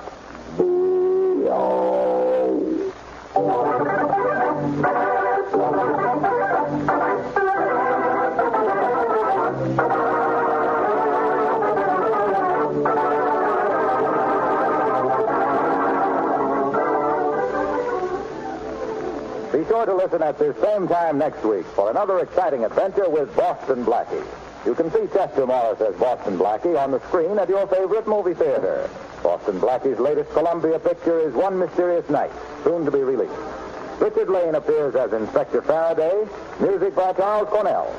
This is Harlow Wilcox saying goodnight for Boston Blackie, brought to you by the makers of Rinso.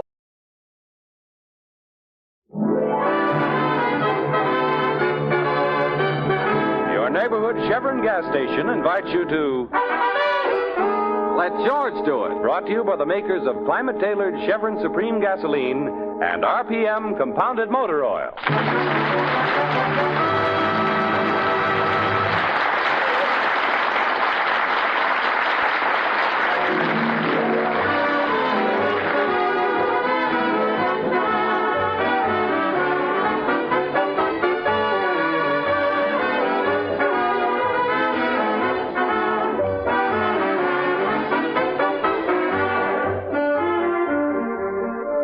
Let George do it. That's the slogan George Valentine hung in his office when he got out of the Army with an idea and not much money to back it up.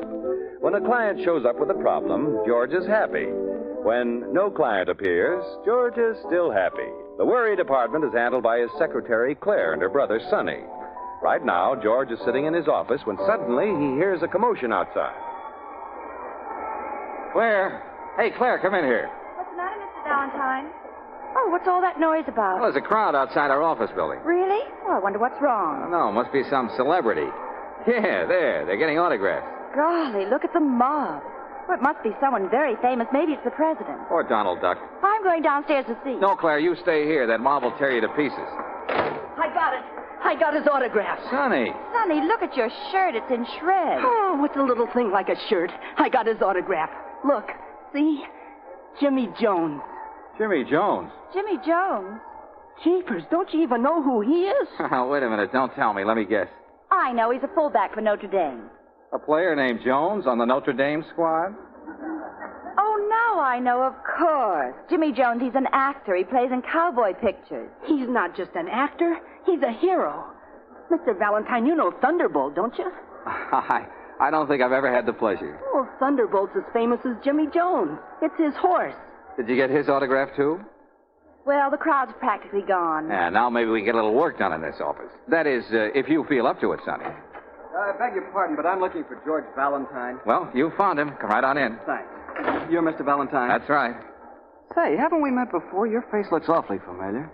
You know, I was just going to say the same thing to you. Your face looks awfully familiar, too. Mr. Valentine, it's Jimmy Jones. You've seen him in the movies. Oh, well, sure, of course.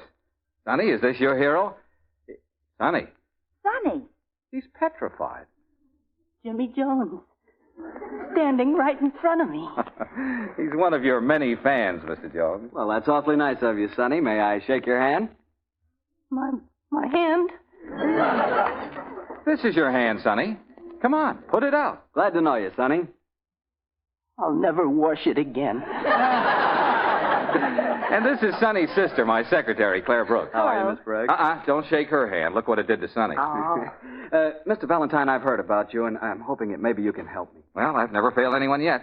Sit down, Mr. Jones. I wish you'd call me Jimmy. Okay, Jimmy. I hope Claire and Sonny won't mind, but this matter's a little confidential.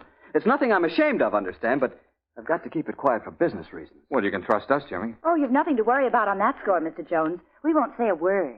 I'd die first. Hey, you see, die first. Now go right ahead. Well, the trouble is the kids like me. Maybe they like me because I like them. I'm crazy about kids, George, and I'd never want to disappoint them. I just can't let them down. Well, of course not. Why would you let them down? Maybe you've heard. I was raised in an orphanage, the Brookdale Orphanage. And every year, Thunderbolt and I put on a benefit performance for them. Naturally, they expect me to be there this year, too. Naturally. And they'll expect to see me riding my horse, Thunderbolt. Naturally. George, Claire, Sonny, you mustn't breathe a word of this to anyone. You disappoint kids all over the world. Cross my heart. We promise. Well, go ahead, Jimmy. What's the matter? Well, I'm afraid of horses. You're what? Oh, you can't be. Suffering cat. You see, we were shooting a picture and something frightened Thunderbolt. He shied and stumbled. He threw you? That's right, and then he stepped on me. Oh, how awful. Oh, it was an accident. Thunderbolt didn't mean to hurt me, but I was laid up for a long time. After that, I just couldn't get up enough nerve to ride him. Or for that matter, to ride any horse. Yeah, but Jimmy... I know it sounds silly, George. I keep telling myself that, but it doesn't do any good. Oh, sure, I understand. What about your career? Well, since the accident, they have a double who does the riding for me. Oh, I see. If this came out, you'd be through in pictures. Oh, that's not important. Think of the kids. Why, if they found out, they wouldn't believe in anything anymore. Well, that settles it, Jimmy. You can't make a personal appearance at the Brookdale Orphanage this year. You can't take the chance. But, George, those kids are looking forward to it. Your trouble is that you're too sentimental about kids. Now, you have nothing more to worry about, Jimmy. I'm in complete charge. I was hoping you'd say that. I'll tell them you had a nervous breakdown or something. You can send Thunderbolt with one of his trainers. Oh, but they want to see me ride him. The kids will never forgive me. Now, you leave that to me, will you, Jimmy? I'll take care of them. I know just how to handle kids.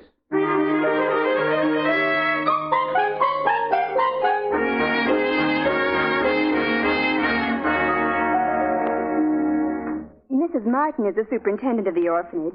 She's in the play yard with the children now, but I'll get her for you, Mr. Valentine. Oh, thanks, miss. Just tell her it's about Jimmy Jones. I'm sort of taking charge of things for him. Oh, you know Jimmy Jones. Yes, of course. Oh, I'd love to have his autograph. Oh, are you anybody? No, nobody much. Will you tell Mrs. Martin we're here? Oh, yes, of course. Just make yourselves right at home. I'll only be a minute. Mr. Valentine, what are you going to tell Mrs. Martin? Just that Jimmy's been working too hard, and that he can't appear here, that's all. There's nothing to it. Oh, those poor kids. Oh, now, Claire, you're making too much of this. You're as bad as Jimmy. It's ridiculous worrying about a bunch of kids. He's got to protect his career. But he means so much to them. Now, listen, Claire, he can't appear at the benefit. Do you understand? Anyway, the kids are more interested in seeing his horse. That's not true. Well, Jimmy can send over some ice cream and cake. That'll get them. Just fill up their stomachs, and they'll be happy. Mr. Valentine, how can you be so hard-boiled? I just face facts, that's all. Oh, I'm going to wait outside. Where? I prefer fresh air. Women. Hello. Oh, hello. What's your name? Where do you live? Well, How old are you? Well, hey, now hold everything. Why the third degree, honey? What's a third degree? Do you always talk in questions? What did you say? Now, wait a minute. Look, we're not getting anywhere this way. My name is George. Never mind the rest. Now, come on. Tell me something about yourself. I've got a pet mouse. Uh-huh. Yeah? A white one with a long tail. Really? What's his name? George. George. What a coincidence. I just named him George. Oh, I see. Well, thank you, honey. That's quite a compliment. Do you know any games? Games? Well, now, let's see. I used to play some games with my nieces. What are nieces? What are nieces? Well, nieces are, they're people. I mean, I'm their uncle, see? So that makes them my nieces. You get it? I don't have any uncle. Oh, well, that's tough, honey. But I have a brother. Well, wonderful. I always say there's nothing like a brother. Why, that's a million times better than an uncle. Jimmy Jones is my brother. Jimmy Jones? He told all us kids he'd be our big brother. Oh. So now we each have a family, don't we? Oh, yeah, sure. Look, honey, how would you like another brother? Could you use two? Someone like, like me. Oh, no. You wouldn't like me for a brother? No. I'm going to marry you. Oh. Well, that's settled. You want me to teach you a game? Game? Yeah, I'd love it. We could play horsey. Well, that sounds exciting. What do I do? You get down on the floor on your hands and knees. Do I have to? Well, don't you want to play with me? Okay, honey, you would. Now what? Now I get on your back. There. Giddy up, horsey! All right, here we go. Hang on now. Hang on, honey. Hard-boiled Mr. Valentine. Oh, Claire, we're playing horsey. You make a beautiful horse. Oh, thank you. Claire, this is the girl I'm going to marry. Oh, congratulations. Mr. Valentine, Mrs. Martin will see you now. She's in her office if you'll just follow me. Okay, thanks. Bye, honey. Goodbye, George. See you in about 16 years. Don't forget now. Don't forget now. Cute kid. Isn't she? Her office is on the other side of the play yard. This way, please. Oh, miss, wait a minute. Look, Yes? I won't bother Mrs. Martin. You give her a message for me, will you? All right. Just tell her that I personally guarantee that Jimmy Jones will be here for the benefit. And furthermore, he'll be on his horse, too.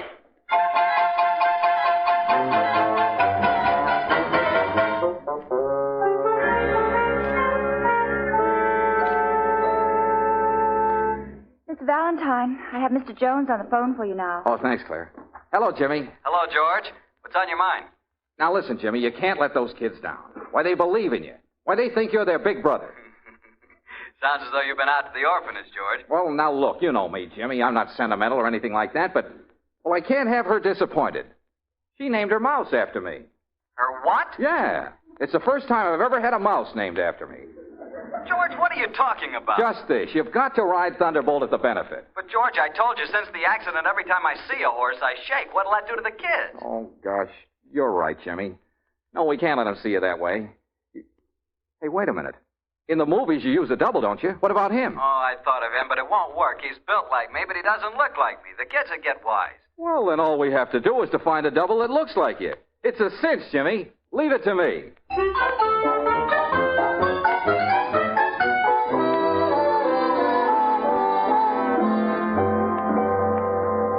Oh, what an office force. What's the matter with you two? All you have to do is to find a man who looks like Jimmy Jones. Well, what was wrong with Red Prescott? His nose turns up and his hair is red. Well, then what about Stanley Burns? Why, he was born on a horse. Yeah, I could see that all right. One leg's bends south and the other bends north.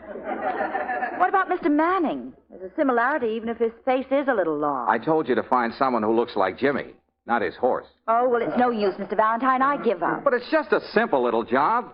Find a man about 6 feet tall with dark wavy hair and blue eyes, a nose that's reasonably straight, not too much chin. Mr. Valentine. What's the matter? Don't you realize who you're describing? Sure, Jimmy Jones. Someone else, too. Huh? You. Me? Hey, that's right.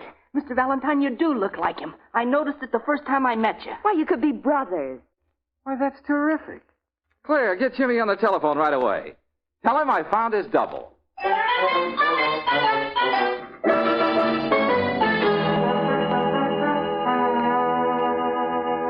You really think you found the right person, George? I know I found the right person. But is it someone we can trust? Trust? Why, this man is the soul of honor. And what's more, he's got plenty of courage.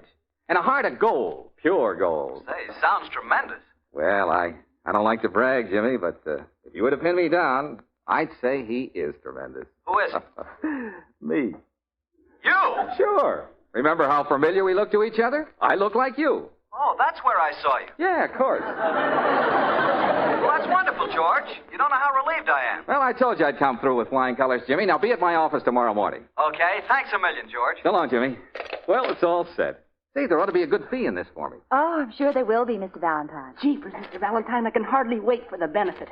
I can just see you dashing into the arena on Thunderbolt. Yeah, it'll be a big moment, all right. The kids will be clapping and yelling their heads off, then I'll come dashing into the arena riding on Great Caesar's ghost. Mr. Valentine, what is it? What's the matter? I just remembered. What's wrong? I've never been on a horse in my life.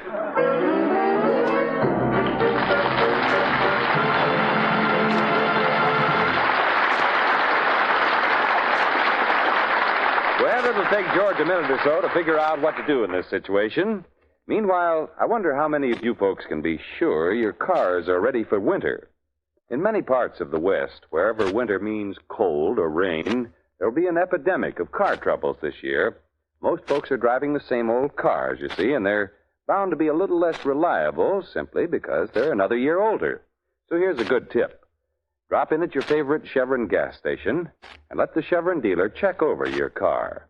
He's an expert, and because he's in business for himself, making you a regular customer means a lot to him. So you can bet he'll give your car the best of care. You probably need winter-grade RPM motor oil, or new windshield wiper blades. The battery may need recharging, or your tires could stand a retread job. Whatever it is, find out now before the weather gets really bad. Stop in at your neighborhood Chevron gas station this weekend.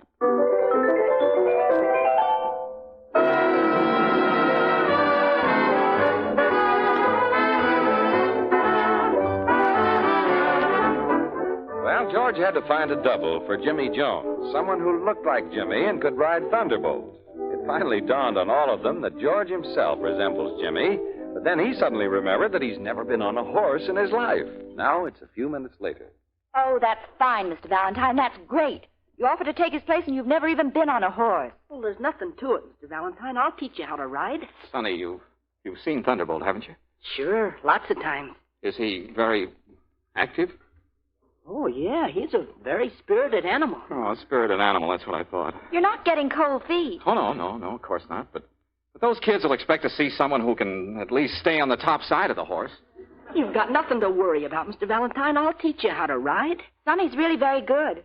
Our grandfather raised horses in the country. My grandfather raised Cain in the city. Come on, Mr. Valentine, we better get started right away. Oh, now look, Sonny, I want to start nice and easy, understand? Oh, sure. Just leave it to me. I'll have you riding like an old cowhand. Come on. Okay. Claire? Yes, Mr. Valentine. Goodbye. Goodbye, Mr. Valentine. Shall I meet you somewhere for dinner? Yeah. Make it Joe's Hamburger Hut. That's the one place in town we can eat standing up.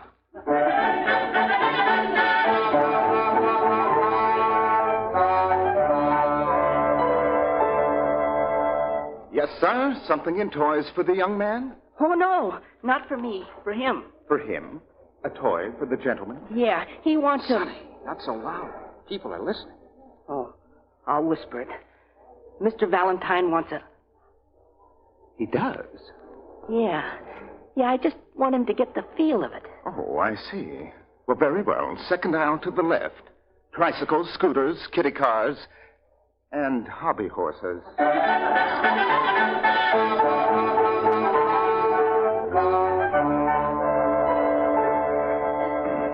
Hey, we're okay on that hobby horse, Mr. Valentine. Now for your second lesson. Oh, but do you think I'm ready to ride this horse, Sonny? Oh, sure. Okay, then. Boost me up. Okay, there you go. Thanks. Now, put your feet in the stirrups, Mr. Valentine. Like this? Yeah, that's right. Press your knees in. Like this? Yeah, that's good. Now, hold on to the reins with your left hand. That's right. Oh, you look fine, Mr. Valentine. Okay, here we go. Oh, that's good. That's swell. Hang on, Mr. Valentine. Don't fall off. Oh, Sonny, I'm getting dizzy. Sonny, I can't see anything. Sonny, help. Stop this merry-go-round.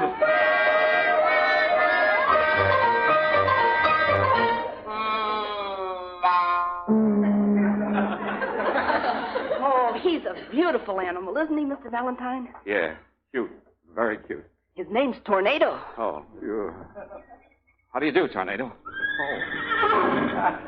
Mr. Valentine, come on down out of the haymow. He won't hurt you. Well, Sonny, I don't think he likes me. Oh, now, don't be silly, Mr. Valentine. Come on. Get up on him. But do you think I'm ready for a real live horse?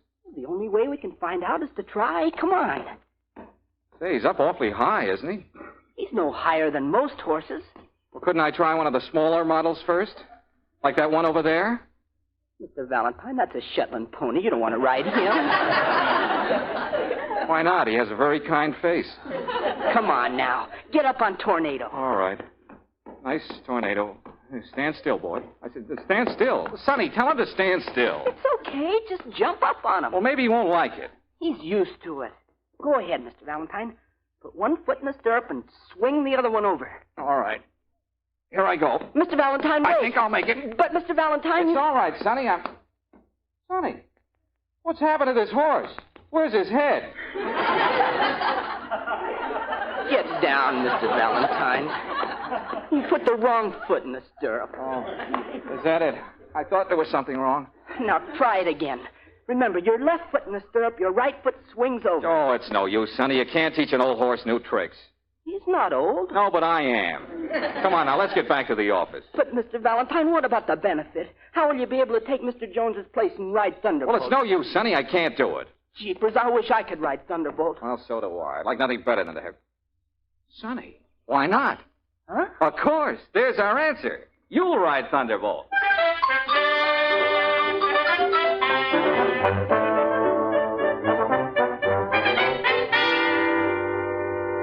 But, George, I don't get it. You do look like me, so why can't you take my place?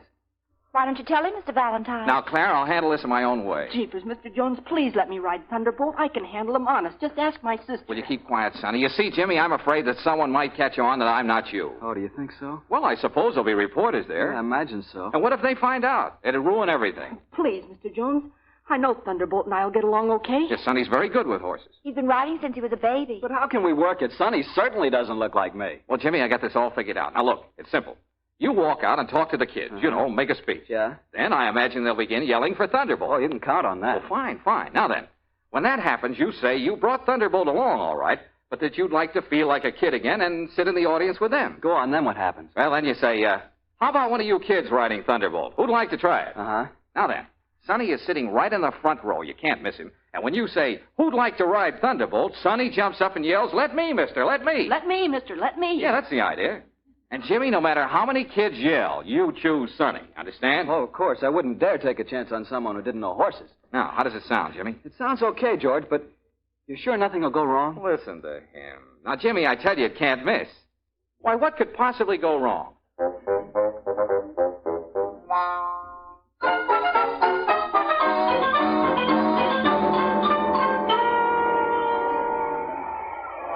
Did you ever see so many children in all your life, Mr. Valentine? It looks as if all the kids in town are here. All except Sonny. Now, stop worrying about Sonny. He'll show up. But he should be here now. What's happened to him? Well, I know he went to a movie early this afternoon.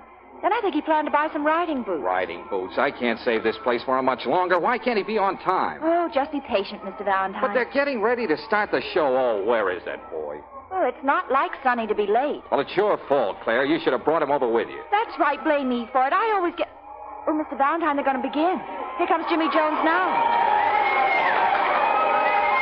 Howdy, kids. Oh, where's that Sonny? Well, I can't imagine what's keeping him. Now, hold it, kids. Hold it.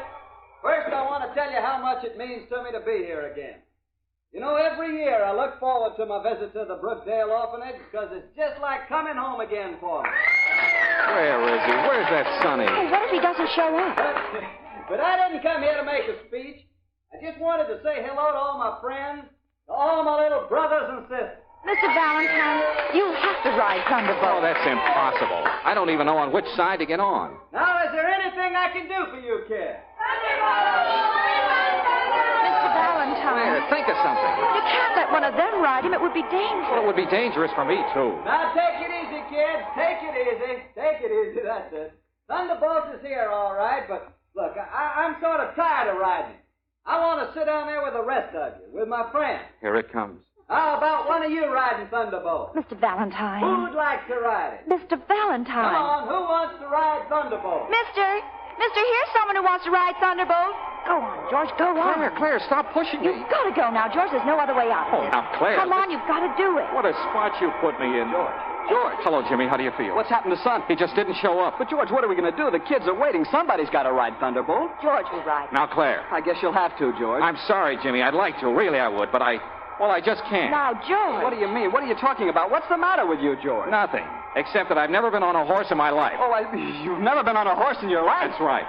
Oh, this is a fine time to tell me. What about all these kids? They're waiting. Listen, Jimmy, I'd never be able to get up on But, George, And if I did get up on him, I'd never be able to stay there. But you said And if I did stay there, I'd die of fright. Oh, I ought to wring your neck. Now, that won't help any. But what am I going to do? Well, tell him you just noticed that Thunderbolt is indisposed. Yeah, tell him he has a headache. Who ever heard of a horse with a headache? Well, he's a very unusual animal. These kids believe in me.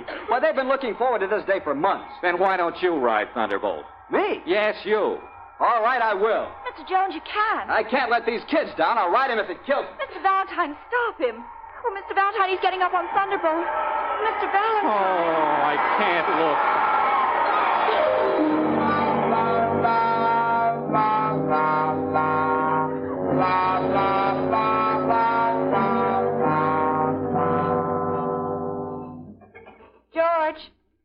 George, where are you? Out in the play yard. On the teeter-totter. Oh. Why didn't you stay in the arena? Well, I just couldn't take it. But, George, it was all right. Jimmy was magnificent. What happened? He rode Thunderbolt just as though nothing had ever gone wrong. The kids went wild. Yeah, I heard them screaming, but I thought the worst. Jimmy's looking for you. He wants to talk to you. Oh, yeah, I'll bet he does. Come on, let's get out of here. But he's anxious to see you. Anxious to break my neck. Oh, now, George. Well, what else would he want to see me for? I was certainly a lot of help to him. Just when he needed me, I failed him. Now, George. I suppose you think I'm a coward. Oh, of course not. Oh, it's all right. Go ahead. Don't hold back. Tell me what you think. Well, I think... Please don't say it, Claire. I don't want to hear it. This has been a very happy day for me, George. It's a pleasant change to see you this way. What way? I don't get it. Well, you're usually so sure of yourself. But now you're just like a little boy. You mean you'd like to take me in your arms? Well, if you have any kind of an urge, Claire, don't suppress it. It isn't good for you. Oh, George, you're wonderful. Oh, say that again. Oh, George, you're wonderful. Say that again. Oh, George, you're wonderful. Say that again. Jimmy! You talk about acting. Why, your acting makes mine look silly. Acting? Who's acting? Why, do you know you really had me convinced that you were afraid to ride Thunderbolt? And that's just what you wanted me to think, wasn't it, George? Yes. Yeah, that's exactly what I wanted you to think, all right. Sure, you had to trick me into riding Thunderbolt. Trick you? You knew that once I got on him, I'd get my confidence back and I'd be cured. Oh, yes, of course. That's what I had in mind, all right. George! Well, it was wonderful psychology, George. I don't know how I can thank you. Oh, well, that's all right, Jimmy. Forget it. Glad to help you out. George, are you trying to make me believe it was all an act? Well, of course. What else? Why, I'm crazy about horses. There's nothing I like better than to ride on a really spirited merry-go-round. I know that, George. But I couldn't let on, even to you, Claire. I was afraid you might give it away. Oh, I see. Sure, I had to make the act look good, didn't I, Jimmy? Why, of course. Why, of course. Will you excuse me now? Mrs. Martin wants to say something. Oh, sure, Jimmy. Go right ahead. But stick around. I have something to show you. So it was all an act, huh? Naturally. Then you really like horses. Like them? Why, I love them. There's nothing I like better than a brisk canter down the bridle path. And to think that I bothered to feel sorry for you. Hey, Mr. Valentine, when does it start? When do I write Thunderbolt? Sonny, what happened to you? Where have you been? Well, I went to see Jimmy Jones and Thunderbolt in their new picture. But, Sonny, that was this morning. Yeah, I know, but it was so good I stayed to see it 4 times. Oh, Sonny. Never mind, Sonny. We didn't need you. We got along okay, didn't we, Claire? Say, I'll bet I'll be able to get a good fee out of this. How much do you think I can stick him for? You ought to be ashamed to take anything. Oh, listen to her. George. Oh, I'm glad you didn't leave. Come with me. I got a little present for you. A present? I was afraid you wouldn't accept any money from me, George. That would be just like him, wouldn't it, Claire? How well you know him. So I decided to give you something else. Give me something else? A little present. I think you'll like him, George. Like him? He's a full brother to Thunderbolt. A horse? Of course, he's a little wild yet, but think of the fun you'll have breaking him in.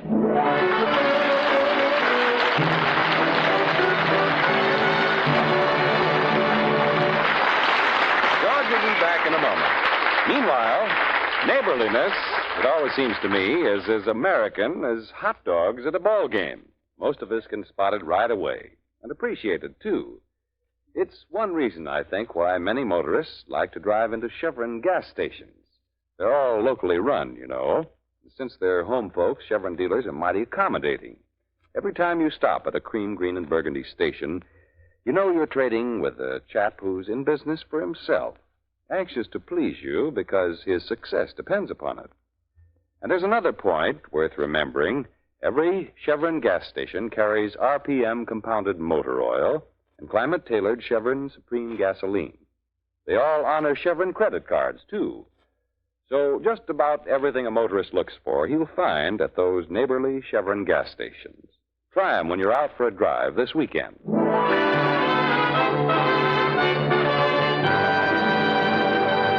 Well, next week, George finds himself in the middle of a lot of excitement. You'll probably hear him say something like this. Mr. Valentine, Yes? how are you feeling? Oh, fine, great. Never felt better. Yeah? Well, enjoy your health while you got it. It won't last. That's so? Get out of town, Mr. Valentine. Mr. Valentine, what was that all about? What was it? The same fellow who's been phoning me right along. He's still worried about my health.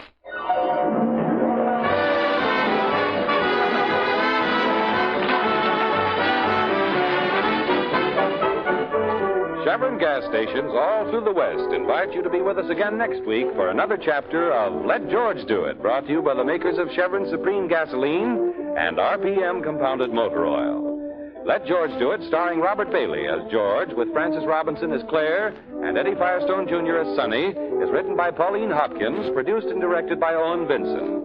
Others in the cast were Harry Bartell as Jimmy Jones, Nina Clouden as the girl, Ann Whitfield as the child, and Stanley Waxman as the floor walker. The music was composed and conducted by Charles Dant. Your announcer, John Heaston. Listen again next week, same time, same station, to Let George Do It. This is the Mutual Donley Broadcasting System.